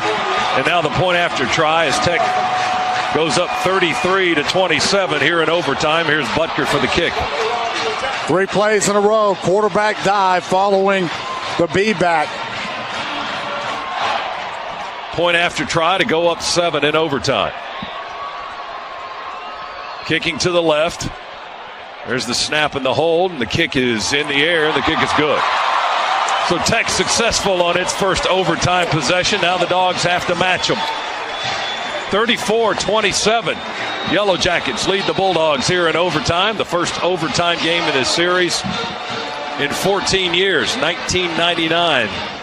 The last time Tech won that one in overtime, and that was Georgia's last loss to the Yellow Jackets here at Bobby Dodd Stadium. How about this for Hudson Mason's first start as a Georgia Bulldog? Yeah, he's getting a little bit of everything, isn't he? Boy, I'll tell you, we heard and we know about his composure, and he's going to need to show all of it right now. 34-27. Tech leads in overtime. Georgia's first possession as they start at the 25, moving left. We'll work out of the shotgun. Hand it to Gurley, looking for running room. Breaks to the outside, to the 20, to the 18, and out of bounds there. Chased out by DJ White. Gurley picks up 7, maybe 8 yards on the run to the near side. Good vision there by Todd Gurley. Nothing was really inside where he initially wanted to go, but able to bounce that to the outside. 2nd and 2. Bennett in motion, stops at left tackle. Handoff Gurley straight ahead. 15, 10. Cuts back at the 6 and down to the ground right there. He tried to cut back against the grain a little bit and angled to the left. He lost his balance and Tech knocked him down at the 6 with DeMond Smith. It's a 1st down for Georgia. 1st and goal at the 6. Keep giving it to him, Mike. 11-yard gain. Here comes Bennett in motion again. Gurley back there. There's the give. Gurley right side this time. Gurley, touchdown, baby! Gurley with a 6-yard explosion, leaned across the goal line, falling down for the score, and Georgia's an extra point away from a 2nd overtime. Well, they had hemmed up Todd Gurley for the entire football game, but when we need him, number 3 shines through again. Burnett and Lynch with blocks for Gurley on the right side of the line of scrimmage. Here's Marshall Morgan to try and tie it in overtime. Kicking it into the student section. The kick is up and the kick is good. Marshall Morgan, automatic this season. That Georgia touchdown brought to you by Southwest Airlines, connecting more people to more places. Now with nonstop service from Atlanta to San Juan, you can book online only at southwest.com. It's 34-34. Overtime period number 2 coming up here in Atlanta. Gurley now with 97 yards thanks to the overtime. That's what he had last year in this game on 12 carries and a couple of scores. 97 yards on 19 carries and 2 touchdowns. Yeah, none bigger than those. Again, really, it was tough sledding for Todd. Vast majority of this football game, and the Dogs on offense had to put this game on the shoulders of Hudson Mason, and Hudson stepped up and really started to play better throughout the course of the game. But on that drive, it was all Todd Gurley running hard. Great vision on that first play. Power running after that. Now we're going to go down to the right end of the field and play. And Tech will have the ball. Or does Georgia get another offensive possession? Do they alternate it like that? So we go first now. Dogs on the right hash, or the far hash, excuse me. Moving to the right on this possession when play resumes. We go to overtime period number 2, so the offense gets to go right back at it.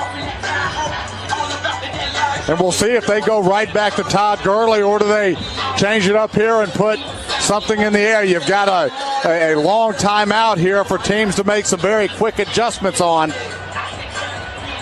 Georgia Tech on that drive, all cover 2 or cover 2 man, so just had 7 guys in the box. Let's check in with Chuck on the sidelines. Cook's Pest Control report. Chuck. And of course, the thing now is if the Dogs do stick it back in the end zone here, then Georgia Tech, they're 4 downs. And the Dogs will start on the 25 here in the shotgun. Gurley's in the game, and he gives it to Gurley. Gurley, big hole, 20, 15, 10, 5. Give me some end zone. Yeah! 25-yard run for Todd Gurley.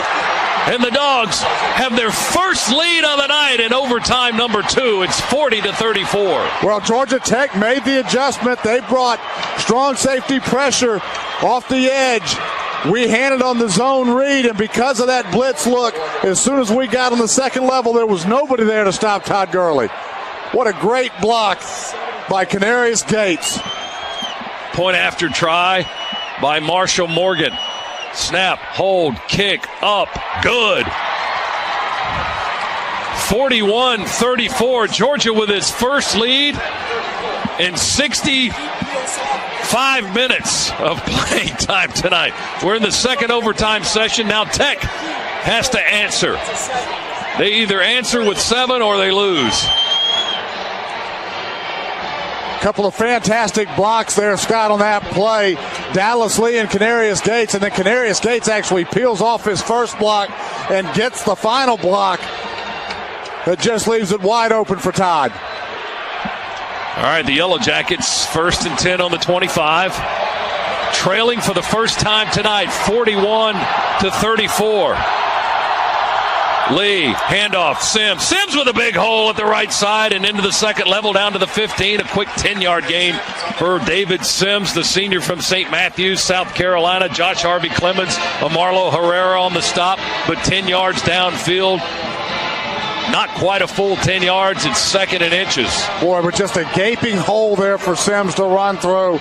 And it's the dive play that we have really hemmed up the vast majority of the night. Not a good time there for him to spring one. 2nd and very short. They give it to Sims. He's got the first down at left tackle and about 4 more. He's almost down to the 10. They'll spot it right around the 11 perhaps. And 47 Ray Drew and 51 Ramik Wilson on the stop for Georgia. But it's a first down, 1st and 10 from the Dogs 11. We're in overtime here. Overtime number 2. Georgia leading 41-34. Well, a turnover will end the ball game. Might be a good time for it. Lee under center. 3 backs in the backfield. Long snap count. They move Godhigh in motion and hand it to Sims. He runs right into Drew and Jenkins on the left side of the line of scrimmage, and we push him back at the 10-yard line. He got credit for a yard to the 10. It'll be 2nd down and 9 for Georgia Tech. They trail for the first time in the game, 41-34. We're in double overtime. Boy, nice play there by Jenkins, by Ray Drew. 2 of the 4 Bulldogs in on the tackle. Second down, 9 for the Jackets. On the 10-yard line, trying to tie the game and force a third overtime. Mays and Drew and Bailey across the front line. They pitch it to Godhigh. He gets around Wilson. Godhigh to the 5, to the 4, and slung out of bounds around the 3-yard line. He made a nice move. Herrera made the tackle out of bounds. Godhigh was chased in the backfield, and he made a nice move, gave a guy a fake, and got more yards on the carry. It's going to be third down, and 2 yards to go. Ball on the 3. Ramik Wilson was out there one-on-one with Godhigh, but a little hesitation move by Godhigh, then a nice cut move inside of Josh Harvey Clemens. Mays, Bailey, Jenkins, Drew, Floyd across the front line for Georgia. 3rd and 2 from the 3. They toss it to Godhigh. Left side. Oh, we eat him up. Back at the 6-yard line. Leonard Floyd took a ride on the back of the little guy and drove him back. They spot him at the 6, maybe the 5.5. Huge defensive play for Georgia. Now it's all down to this one. 4th down for Georgia Tech on the 6. And they can get a first down if they get it to the 1-yard line. Tech with one play to extend the game, tie it or lose. And a great play on that last one by Damian Swan, keeping contained. Georgia's going to call a timeout. Mark Richt was all the way down to the 5-yard line to get the attention of the official. We call a time. Up 41-34. Second overtime. And a 4th down play coming up. Can we check in with Cabell? Okay, let's go to Chuck instead. Chuck on the sidelines, Cook's Pest Control. Chuck? Well, guys, what I was just going to say is I don't know what they're watching on that other channel, but it can't be as good as this. Well, let's find out what's on the other channel. Let's go into Cabell Philpott in our IMG Network studios for a Charter On Demand scoreboard update. Cab, what do you have for us? Well, Scott, you won't believe it. It's crazy in Jordan-Hare Stadium right now. Auburn, a huge touchdown, just tied the game at 28-all with 39 seconds to go. Alabama missed a field goal that would have made it a 2-possession ball game, and Auburn went right down the field and just scored. So they're tied at Jordan-Hare nearing the end of regulation. That sounds familiar. And we're up 41-34 in double overtime here. Tech coming down to a 4th down play. Ball on the 6. It's 4th and 5. They can get a first down at the 1. Lee will drop back in the shotgun or in the pistol. Sims is behind him. Here's the ball game. Snap to Lee. He'll throw it in the end zone. It's batted in the air and knocked away. It hits the ground. We hit the ground. We battered it down. Dogs win it in overtime. Boy, I'll tell you what, that ball got batted in the air, and I had visions of Auburn coming back, but this time we batted out of the end zone. Great defensive play, and the Dogs escape with one. Well, that's our SunTrust shining moment of the game. I didn't see who batted it, but we were going to make darn sure that thing didn't stay up in the air and get caught, I can tell you that. Georgia wins it in double overtime. 41-34. What a game and what a finish. Boy, it was Ramik Wilson who got the first one, and then Damian Swan came and got right in front of Godhigh and punched it out of the end zone. Biggest comeback in the Mark Richt era. 20 points we were down. It was 20-0. And Georgia fought and fought and fought. Tied the game at 27. Got into overtime, took its first lead of the game in overtime, and the defense comes through. A defense that is more like a mash unit tonight. We were without Mauger, we were without Matthews, we were without Wiggins, we were without Smith. Piecemealed together, and the Dogs win it on a 4th down play in the second overtime, and there's going to be joy in Mudville tonight. Georgia players will head to the far corner to celebrate with all the red and black clad fans and the Georgia Red Coat Band. They're going to jump the brick wall and into the seats. a little Lambeau leap here at Bobby Dodd Stadium. Let's go down to Chuck Dowdle. Chuck. Well, I tell you what, the best thing, I just saw the Governor's Cup heading into the Georgia locker room. Here goes Governor Deal in. They're going to make the presentation. It's going back to Athens, guys. It's got a permanent residence there. 5 years in a row, 12 of the last 13. And the Dogs extend the streak over their arch rival, Georgia Tech, with a win. If you're a Georgia fan in the stadium, I hope you got a photograph of the scoreboard because the score has been wiped off. 41-34, the final. I see Quincy Mauger on crutches walking the opposite end, being assisted by trainers. Sad news for the freshman. Dogs finished the regular season 8-4, Tech at 7-5. Both teams with another game to play. Todd Gurley with an embrace at midfield. Amarlo Herrera still lingering around. Dogs are going to celebrate this one for a long time tonight. What a comeback, Z. Unbelievable comeback, and the stands still full of those clad in the red and black. But you're right, we look completely out of this football game right before the last drive we had in the first half. Completely outgunned on almost every account. Get that one touchdown, and we look like a different football team coming out at halftime. And like we've done all year, we've never stopped fighting, ever. And today it pays off. Hudson Mason, in his first start in his Georgia career, celebrating the victory, climbed on the ladder in front of the band and gave the Redcoat band a couple of salutes, and then right back down the ladder to enjoy this victory with his teammates. Georgia a winner, 41-34 here in Atlanta over Georgia Tech. Stay tuned for the AT&T call of the game and the postgame show. That's coming up next here on the Bulldogs Sports Network from IMG.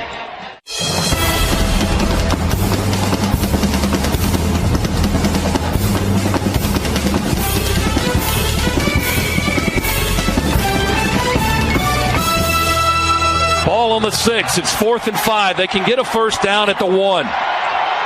Lee will drop back in the shotgun or in the pistol. Sims is behind him. Here's the ball game. Snap to Lee. He'll throw it in the end zone. It's batted in the air and knocked away. It hits the ground. We hit the ground. We batted it down. Dogs win it in overtime. Boy, I'll tell you what, that ball got batted in the air, and I had visions of Auburn coming back, but this time we batted out of the end zone. Great defensive play, and the Dogs escape with one.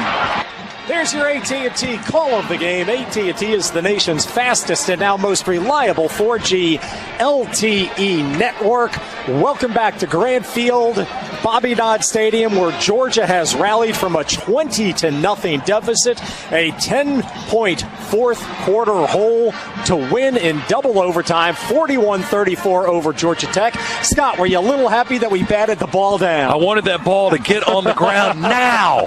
Get on the ground now.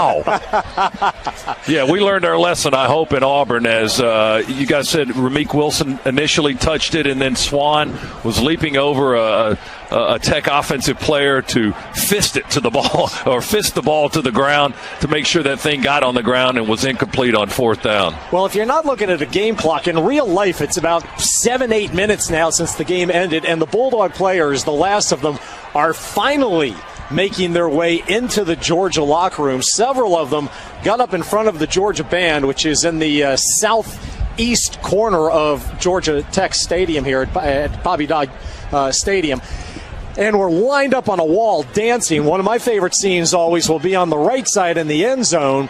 Oh, what's this? Auburn and Alabama trying to timeout as they're about to try a 56-yard field goal attempt. But in the end zone, Colton Houston, number 75, who's got to be, 330 pounds or something? I don't think he's quite that big, but not that big. Well, he's jumping up and trying to get into the stands. The guys are grabbing him, and he's slipping down. And he jumped up again, and this guy's grabbing. He's trying to pull him, but he slipped down. Oh. And they finally got him up on the third try. David Andrews came running over then, and he jumped up, and they were able to yank him up and throw him in. Well, I was talking to one of the security guards before the game, and he told me, here's the snap and the kick. Oh, that's a replay? Oh, that's a replay. Okay, so we don't know what's going on at Auburn now. Well, they've got a timeout, 1 second left in regulation. They're tied at 28. And Foster, their kicker's 0 for 3 on field goals tonight. He's going to try a game winner with a second left. From 56 yards out, is that what I saw? 56 yards out. And the Georgia Tech fans have finally making it to the exits. Nobody left early tonight, that's for sure. Not with double overtime, even with the cold. And Georgia has won for the 7th straight time here in Atlanta, knocking off the Jackets for the 12th time in 13 tries under Coach Mark Richt. Now here's Alabama lined up for a 56-yarder to win and for the national championship. Hopes to stay alive, and they kick it. It's hooking. Nope, short and low and to the left, and Auburn's running out of the end zone. And he's running down the sideline. Look at this. Oh, he didn't. Oh, my goodness. The Auburn guy is going to run all the way down. Now, did he step out of bounds? I don't know if he returned that missed field goal 100 yards. 109 yards. Oh, my gosh. Oh, my gosh. Oh, that can't be. It's a touchdown for Auburn. Are they going to review that? It is Auburn's year. There's no question about it. Smokes. Oh, my It's just another miracle. That trumps our miracle. That trumps our miracle. Against us. They won't have to play ours at the start of every game. That's right. Oh, my gosh, folks, I'm sorry. I didn't do a very good job. There was McCarron's girlfriend giving him a kiss. They're just nonchalant about it. McCarron just walked off the field. Oh, well, give me a kiss. Yeah. That's right. We lost on a missed field goal attempt that they returned 100 yards. That doesn't happen every day. Try 109. That was right at the back end of the line of the end zone. And the Auburn player was running. It looked like he was going to get pushed out of bounds or step out on his own, and that's why I kind of paused there at about the 35-yard line, but he didn't step out of bounds, apparently. Ran the length of the field and scored. And Auburn has won here 34-28, or won there. Georgia has won here 41-34. Look at the stunned faces of the Alabama players. Holy cow, what an ending. What an ending to both. Ohio State's happy. Ohio State's happy. Florida State's Florida happy. State. Yep, how about that? The end of the SEC run might come down to that play. Go Duke. Okay, the field goal, wide and short. And he was 9 yards deep in the end zone. He's running over here towards the near sideline, and all that's left is the kicker. Oh, my goodness. And now he's got an escort of a couple Auburn players who are running backwards, going crazy. They're going crazy. Who was that, do you know? I couldn't tell. Holy cow. Well, smart coaching there by Gus Malzahn. We'll see that play a few times tonight. Gus Malzahn with the... Well, yeah, and I'm sure Auburn will act like that's how they drew it up. Oh, I'm sure they will. Holy cow. Okay, so Auburn beats Alabama with no time left on the clock, and Georgia beats Georgia Tech here in overtime. And we have so much to talk about, and you're Bulldog fans. That's why you're listening, so stick around. We'll come back down and go down to Chuck Dowdle in the victorious locker room in just a couple of minutes. Dogs win it tonight in double OT over Tech, and Auburn shocks Alabama with a 109-yard field goal attempt return. This is the Bulldog Sports Network from IMG.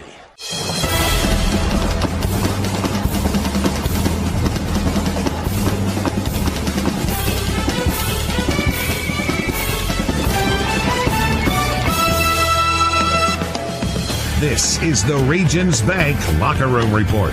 Regions Bank, official bank of the SEC. Today's show is also brought to you in part by Kroger, great food, low prices. By Georgia Farm Bureau Insurance. By Cooper Tires, life's a road trip. Come on, let's go. By ServPro, fire and water damage cleanup and restoration. ServPro, like it never even happened. By Nature's Own, the official bread of UGA. Allstate Insurance, are you in good hands? And by Southwest Airlines. Now, back to the stadium once again. Here's Neil Hondo Williamson. Wow, great win here tonight for the Bulldogs. Again, rallying from a 20-0 deficit if you've just joined us. And let's go downstairs to that victorious Bulldogs locker room and Chuck Dowdle with Coach Rick. Chuck. Yeah, you're right, Hondo. It is a very... Chuck? Can you hear me? Can you hear me? Ah, there you are, Chuck. Now, there you go, Chuck. Very happy locker. Listen, I'm surprised this equipment works. But right now everything the Dogs are doing is working. We just got the presentation of the Governor's Trophy by Governor Deal to Coach Rick, to the staff, and the squad. And let me tell you, there's some happy dogs here. I got a happy head coach here. 20 points down And I think I heard that that's the biggest comeback by a Georgia team in the Mark Richt era. Well, that may be true. I know there were some other games that are more than that, but the good news was when we were down 20, there was a whole lot of time on the clock. Last time we were down 20 was in the fourth quarter, obviously, against Auburn, and we walked them down. So we had faith that we had plenty of time to do it, but offensively especially, but you're going to have to play really good defense to be able to get back in this game and to hold them to, was it just 7 in the second half? That is correct, yeah. You know, to take it to overtime. I thought our defense did a super job, and obviously our offense had to put points on the board as well. But overall, I mean, there's nothing you could say other than just a great job by everybody. No one panicked. Everybody believed. We took care of business down to the very last play. And if there's somebody you really have to feel happy for, boy, how about Hudson Mason in his first start to go through all of this and to lead a team back and do all the things that I'm sure people had doubts in their minds about. Well, yeah, it was great to see him come back and play well in the second half. And, of course, overtime we just kind of handed the ball to the big boy, Gurley. That was special, the way he ran the ball at the end of the game and the way the line blocked. But, yeah, it was good for Hudson to live through something like that and come out with a victory. He started out a little shaky. He wasn't real confident, comfortable in the pocket. And but as he settled down, good things began to happen offensively. And overall, I think he did a very good job. You were having trouble getting into a rhythm. And was that the reason in the first half offensively?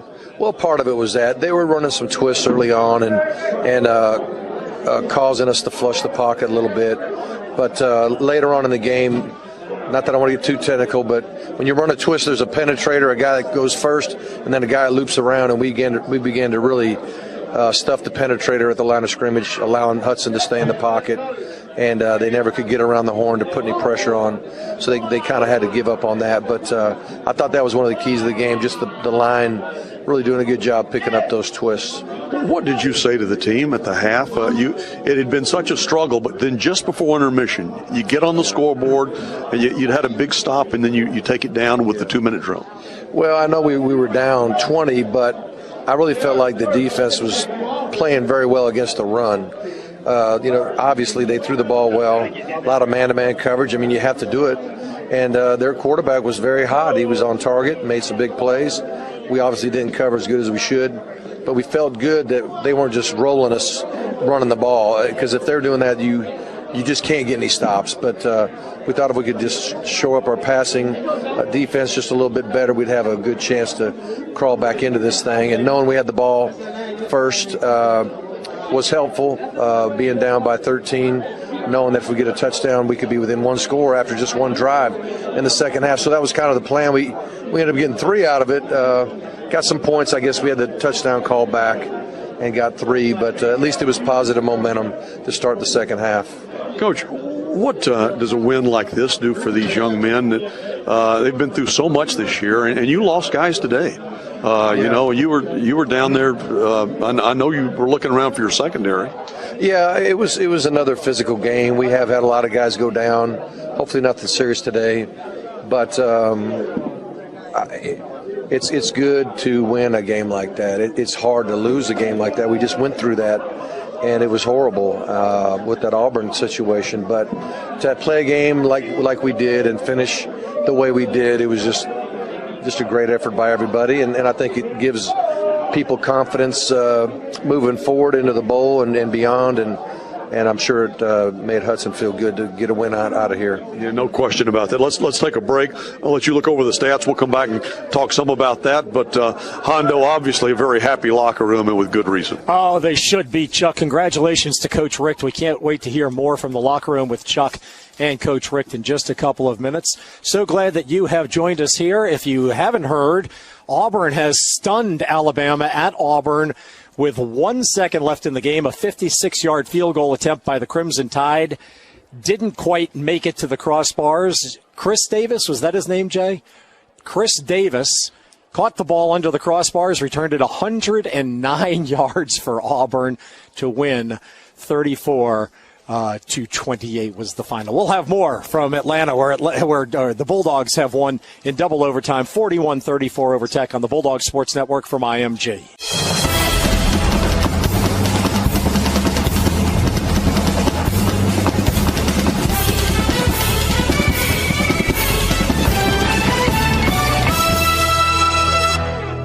Back in Hotlanta, where it's all Bulldogs, 41-34 in double overtime tonight here at Tech. God, we beat them again. This is so much fun. Anyway, today's Locker Room Show is brought to you by Regions Bank. Regions, the official bank of the SEC. Now back down to the locker room. Chuck Tattle, Coach Rick. Take it away, Chuck. Yeah, I know. You say that. And I'm just thinking, there are a lot of seniors in this locker room. They've never lost to Georgia Tech. Oh, Chuck, are you kidding me? Oh, yeah, let me tell you, there's some smiling faces. And, a guy I really feel thrilled for is Garrison Smith. He got hurt in the first half, Coach, and had to come out. And he was over there begging, I know, for the longest time to get back in there. Yeah, they tried to wrap him up and go. And then at the half, they tried to retape him again, try to see if he could go. He couldn't get it done. So, it was a good win for him. Of course, this game is very, very important for him. He's from the Atlanta area. His brother played for Tech, and so I know this meant a lot for him. Talk a little bit about the yardage. They were able, and you knew that. I mean, this offense that they run, like you'd said all week, you don't see it. There's no way to really practice against it because you can't get your scout squad really to simulate it not as well as they run it, not at that speed. Right. Well, the big thing for them was how well they threw the ball. Lee was on fire, really. I know he didn't hit 50% of his passes. He's 11 for 23, but in the first half, I'll bet he hit almost. It looked like he hit just about every one, but he hit some really long bombs. He had a 68-yard bomb for a touchdown, and threw the ball extremely well. That's what really got him going. I thought we were playing the run pretty good, like I said earlier, but and then of course they got about 45 yards or so in the overtime period as well, so it inflated it just a little bit. But they got their yards. They got their yards and got their points early, but we got some stops when we really needed it. Did they do what you expected them to do on that fourth down in the overtime, second overtime? Well, we weren't exactly sure. We wanted to see what formation they were in to call timeout, because it narrows down what they're going to do. And we actually thought it might be a little bit of we thought we might see some option on that play, but as it turned out, they tried to throw it, and of course the ball bounced up in the air twice, and I'm thinking, not again. I'm just not going to jump or smile or nothing until I know it finally hit the ground, and thankfully it did.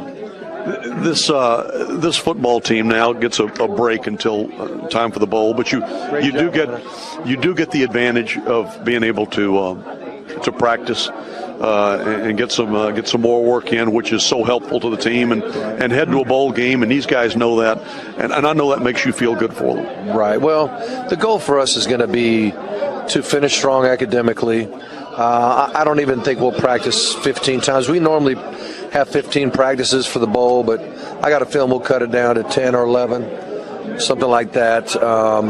Make sure we have plenty of time to study and do a good job there. And we got our gala coming up. We want to do a good job of honoring our seniors and everybody. So, and then we got some recruiting to do too. So, the big thing is to, be thankful for what we have and know that we're going to a bowl, and hopefully it'll be one where everybody will enjoy it.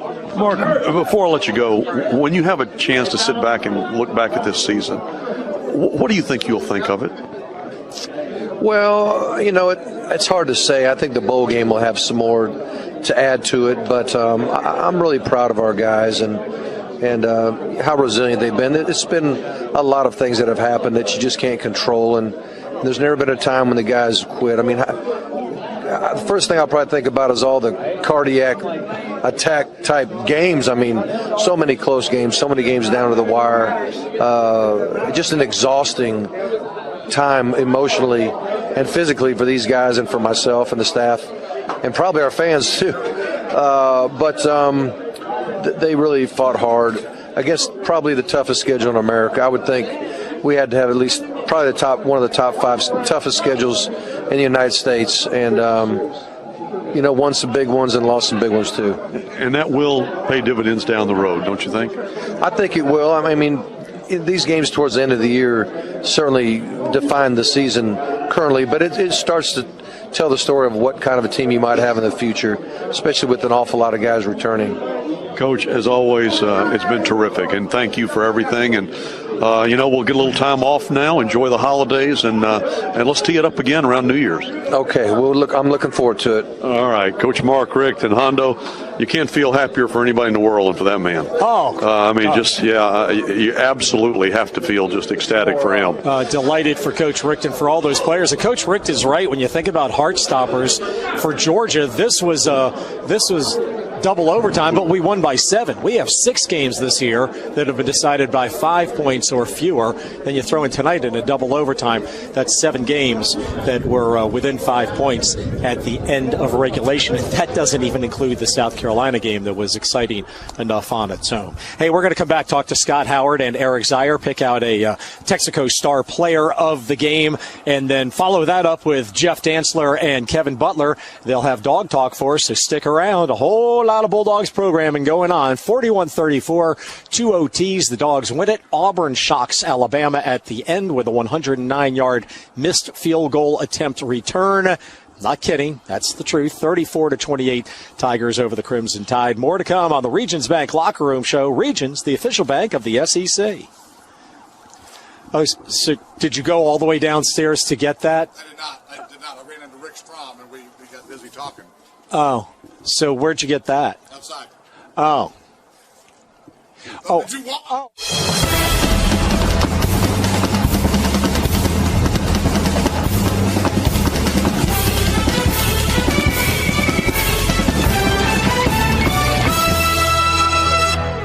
Yeah, now I have to swallow the pizza that I was giving Eric a hard time about before we go on the air. Hi, everybody. Welcome back. Well, I understand our pizza conversation was on the air, which is always nice.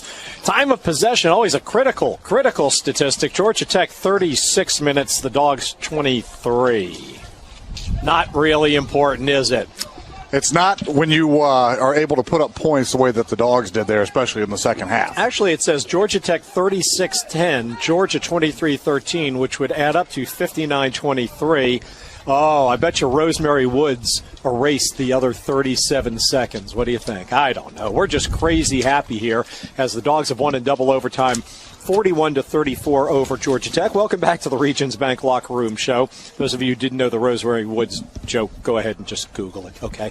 Regions, the official bank of the SEC. Gentlemen, we need to pick a Texaco Star Player of the Game. Do you have anyone in mind, Scott? We haven't kicked this around at all. Gurley, Mason, Conley, all those guys had good numbers. I don't have any defensive numbers. How about Herrera had 12 tackles, Ramik Wilson 9, and the batted ball on the second overtime. The first deflection. And you almost have to go with co-players of the game if you give Ramik that for his batted ball, because Damian Swan came in and he finished it off. That's right. Yes. Yeah, we're not giving him for a tip ball. We're not giving him.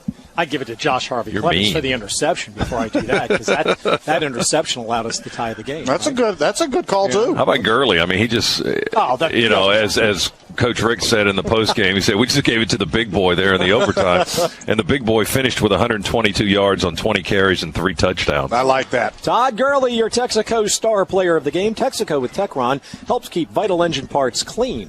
Texaco with Techron. Keep humming along. Yeah, that's right. I saw Shelton Stevens before the game. Shelton is with Children's Healthcare of Atlanta. And I said to him, in the locker room, Shelton, in the locker room. And he just laughed because, the winner of this game, if you're at home, they present you the Governor's Trophy at midfield. But if you're on the road, they do it in the locker room. And for the 7th time in a row, take it back to Athens. At Georgia Tech, they're doing it in the locker room here as the Dogs have won. We just own these guys on this field, Scott. Yeah, it's been a good run, and as we said, as we were going to that overtime, it was a little deja vu. The last time this series went to an overtime game was 1999, which was the last time Georgia lost on this field in this series. So there were a lot of eerie similarities, I guess, if you want to call it that, in this ball game, and to come back from 20 down and to finally catch them and pass them. And the first lead Georgia had in this ball game wasn't until the overtime session. So it was just a tremendous comeback for Georgia and great way to cap the regular season with an 8th win over your arch rival. Hudson Mason, first start. Pretty nice memory for him to have of his first win as well as a starting quarterback, Eric. Well, you're not kidding. The start of this football game probably more like a nightmare for him than what he dreamed about, but the end sure was a dream come true because he just got better and better as the game progressed. The last drive there that we had in the first half, he really found his footing. And Hondo, you called it out. He really just started playing football again as opposed to trying to outthink what Georgia Tech was doing. They got into a little bit of a cat and mouse game in the first quarter and early parts of the second quarter, and you could tell it was getting to Hudson a little bit. Wasn't playing the way we've always seen him played or expected him to play when he got into this football game. But after that drive in the second quarter, last drive of the half, really found his comfort zone, started throwing the football on time, really took control and got his team in a position to tie the game in regulation and ultimately win it. Scott Howard, you brought up a statistic a few times during the game about Tech in the red zone, I guess, or in goal-to-go situations. Goal-to-go situations. They weren't goal-to-go there at the end. No, they weren't. Oh, no, they could have gotten a first down. It was 4th and 5. Yeah, they could have gotten a first down at the 1. I was going to say, that was a great time to break that stat for them. But close enough. Yeah, it worked. It worked in our advantage, didn't it? At the end of the game, yeah. Duke and Georgia Tech were the only teams in goal-to-goal situations this year that had scored on every occasion. Not all touchdowns, of course, but had put points on the board every time they'd had a goal to go. But Tech had a 4th and 5 from the 6 to try to extend the game, and Ramik Wilson's tipped pass to Damian Swan and his spike into the turf. I guess he gets I don't know, maybe Ramik gets the dig, and then Damian got the spike statistic. So Georgia's able to get that ball on the ground, which was the most important. And as that thing's bouncing up in the air, time just kind of stops, slow motion. Flashback to Auburn. It wasn't flashback to Auburn. No, not again. It looked like that ball was in the air forever before Damian Swan finally batted it down. By the way, David Andrews, Boss Andrews, tweets out that we still run this state. So just so you know. And we do. Beautiful job tonight by the Bulldogs. Tech with 263 yards rushing, 232 yards passing, and a 5th consecutive loss to the Bulldogs, despite running it up between the 20s. Hey, our Regions Bank Locker Room show continues, and we want to, before we take a quick break, this week's game ball recipient is 13-year-old Jared Stadler of Fort Benning, Georgia. Jared was just 22 months old when he was diagnosed with a brain tumor. Jared attends Faith Middle School on Fort Benning, and his favorite subject is social studies. Now, when Jared isn't receiving treatment at the Aflac Cancer Center, he enjoys participating in church youth group with his sister Renee. Jared also enjoys watching his brother Ethan play baseball. Jared himself, he's very competitive, always looking for a game in the neighborhood. Soccer, baseball, football, he likes to play them all. And Jared loves the Georgia Bulldogs. When he grows up, he wants to grow up and be a coach or a sports journalist. Well, Jared, all those Bulldog fans out there are pulling for you tonight, buddy. I hope you enjoy this very special autograph game ball from Coach Richt, and go Dogs. And through the Children's Miracle Network, Kroger has agreed to donate $15,000 today to Children's Healthcare of Atlanta. That brings our season-long total to date to more than $184,000. That's right, $184,000 American donated to Children's Healthcare of Atlanta. Thank you so much to Bruce Lucia and the folks at Kroger. This is the Regions Bank Locker Room Show. We'll have more after this on the Bulldog Sports Network from IMG.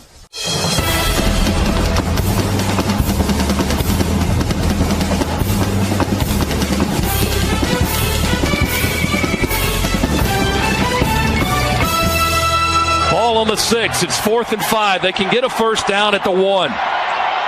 Lee will drop back in the shotgun or in the pistol. Sims is behind him. Here's the ball game. Snap to Lee. He'll throw it in the end zone. It's batted in the air and knocked away. It hits the ground. We hit the ground. We batted it down. Dogs win it in overtime. Boy, I'll tell you what, that ball got batted in the air, and I had visions of Auburn coming back, but this time we batted out of the end zone. Great defensive play, and the Dogs escape with one. Okay, well, you guys didn't sound like Alvin and the Chipmunks there. I don't know what that guy's tweeting about. Me, I wanna hula hoop. right? Isn't that what Alvin and the Chipmunks sound like? Wow. We've gone that far now. Yeah. We've gone that far. 41-34, double overtime. Dogs win it tonight. Scott Howard, Eric Zier, and your old buddy Hondo back on the radio from Atlanta. And, gentlemen, any other great thoughts about tonight besides the fact that I was thinking, when they were beating us 20-0, and more players were getting hurt. I was like, okay, well, Tech can beat our second string, and apparently they can't. So, other than that, any thoughts? Well, I'll tell you, just for the guys on that sideline, and really for the Bulldog Nation, a win like this goes a long way to erase what happened in Auburn. Winning one here in the last second where we, again, were outplayed for much of the first half. Second half, we did the outplaying for sure. But to win in that kind of a dramatic fashion, where we actually go in and do bat the football down and make the play when we need to. That's the kind of way that you want to end a season, not with the lingering thoughts of Auburn. And Auburn erased that play against us too with one of their own tonight, as they topped it tonight with a win over Alabama. And I think we have to pause for station identification. Let's do that right now on the Bulldog Sports Network from IMG.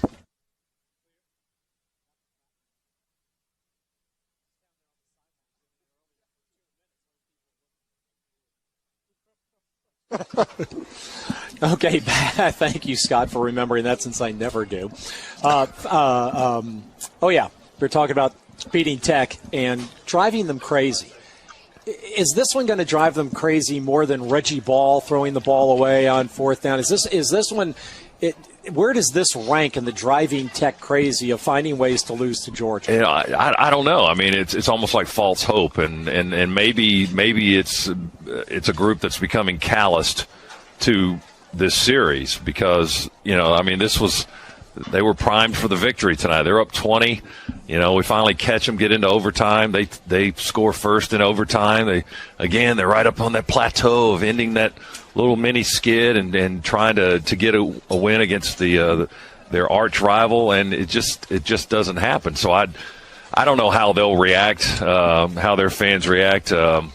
Winning never gets old. I know that. So, and no matter what form or fashion, this one will be preserved for a long time for Georgia fans. I know that. Well, 20-0, and Hudson Mason, Eric, a little skittish early on, a little bit of happy feet there, wasn't getting the best protection, and what a terrific job that he did, just settling down and running up 41 points for the Dogs to win. Yeah, absolutely. And we talked about before the game how even-keeled he is, that he never gets too high, never gets too low. The way this football game started, you had an easy chance here to really get low and get down on yourself because the way that the game was going. We're getting beat by 20 points. He's not playing particularly well, but just stayed at it, and all of a sudden one drive happened. There was a screen pass, and then it was an out route that he hit where he slid in the pocket.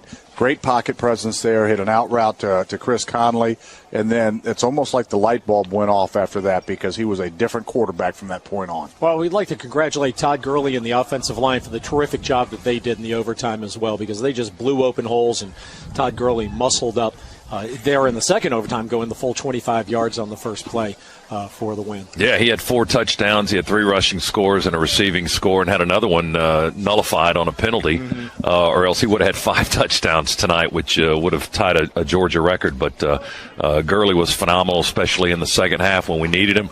He was at times almost like the only one who had any energy left, and on that 25-yard burst, I mean, he just shredded right through the Tech defense in overtime for the final score, which turned out to be the winning score. Well, you guys did a great job tonight, and we will take a month off and see each other at some point. Yeah, where are we going bowling? Is it Jacksonville? Is that the destination? Jacksonville is what everybody's talking about. Gator Bowl, which will be on January 1st, the morning of January 1st. I think that's a noon start, too. Not that that matters at this point, but you'll find out. Hopefully it'll be warmer than it is tonight. But the cockles of our hearts are warm tonight as the Bulldogs have defeated Georgia Tech 41-34. All right, Scott, thanks so much. Eric, great job tonight, gentlemen. Thank you all for listening. Guess what? Dog Talk is not next, so you can just call up and tell Jeff and Kevin how much fun it is to beat Tech again, because that's 5 straight over the Yellow Jackets, 12 out of the last 13, 19 out of 23, 28 out of the last 36. 33 out of the last 43 and 38 out of the last 50. Georgia has beaten Georgia Tech. And that's going to do it for our show here from Atlanta. It was a double overtime 41-34 win. Next week, well, we're off. We're off until the Gator Bowl or wherever we play, as we mentioned. But we'd like to thank our entire broadcast crew tonight. Scott Howard and Eric Sire with the play-by-play and analysis of the Bulldogs. Chuck Dowdle with sideline and locker room reports and interviews. Our producer-engineer tonight here in Atlanta is Tony Schiavone. Chris Schiavone is my co-spotter. Cabell Philpott back in the Bulldog Studios, producing and providing scoreboard updates. Thank you, Cabell. Jay Black's our statistician. This is Neil Hondo Williamson. Final score from Tech tonight, 41-34 in double OT. The Dogs ring it up to improve to 8-4 on the year. Thanks for listening to the Bulldogs Radio Network. Jeff and Kevin are next from IMG.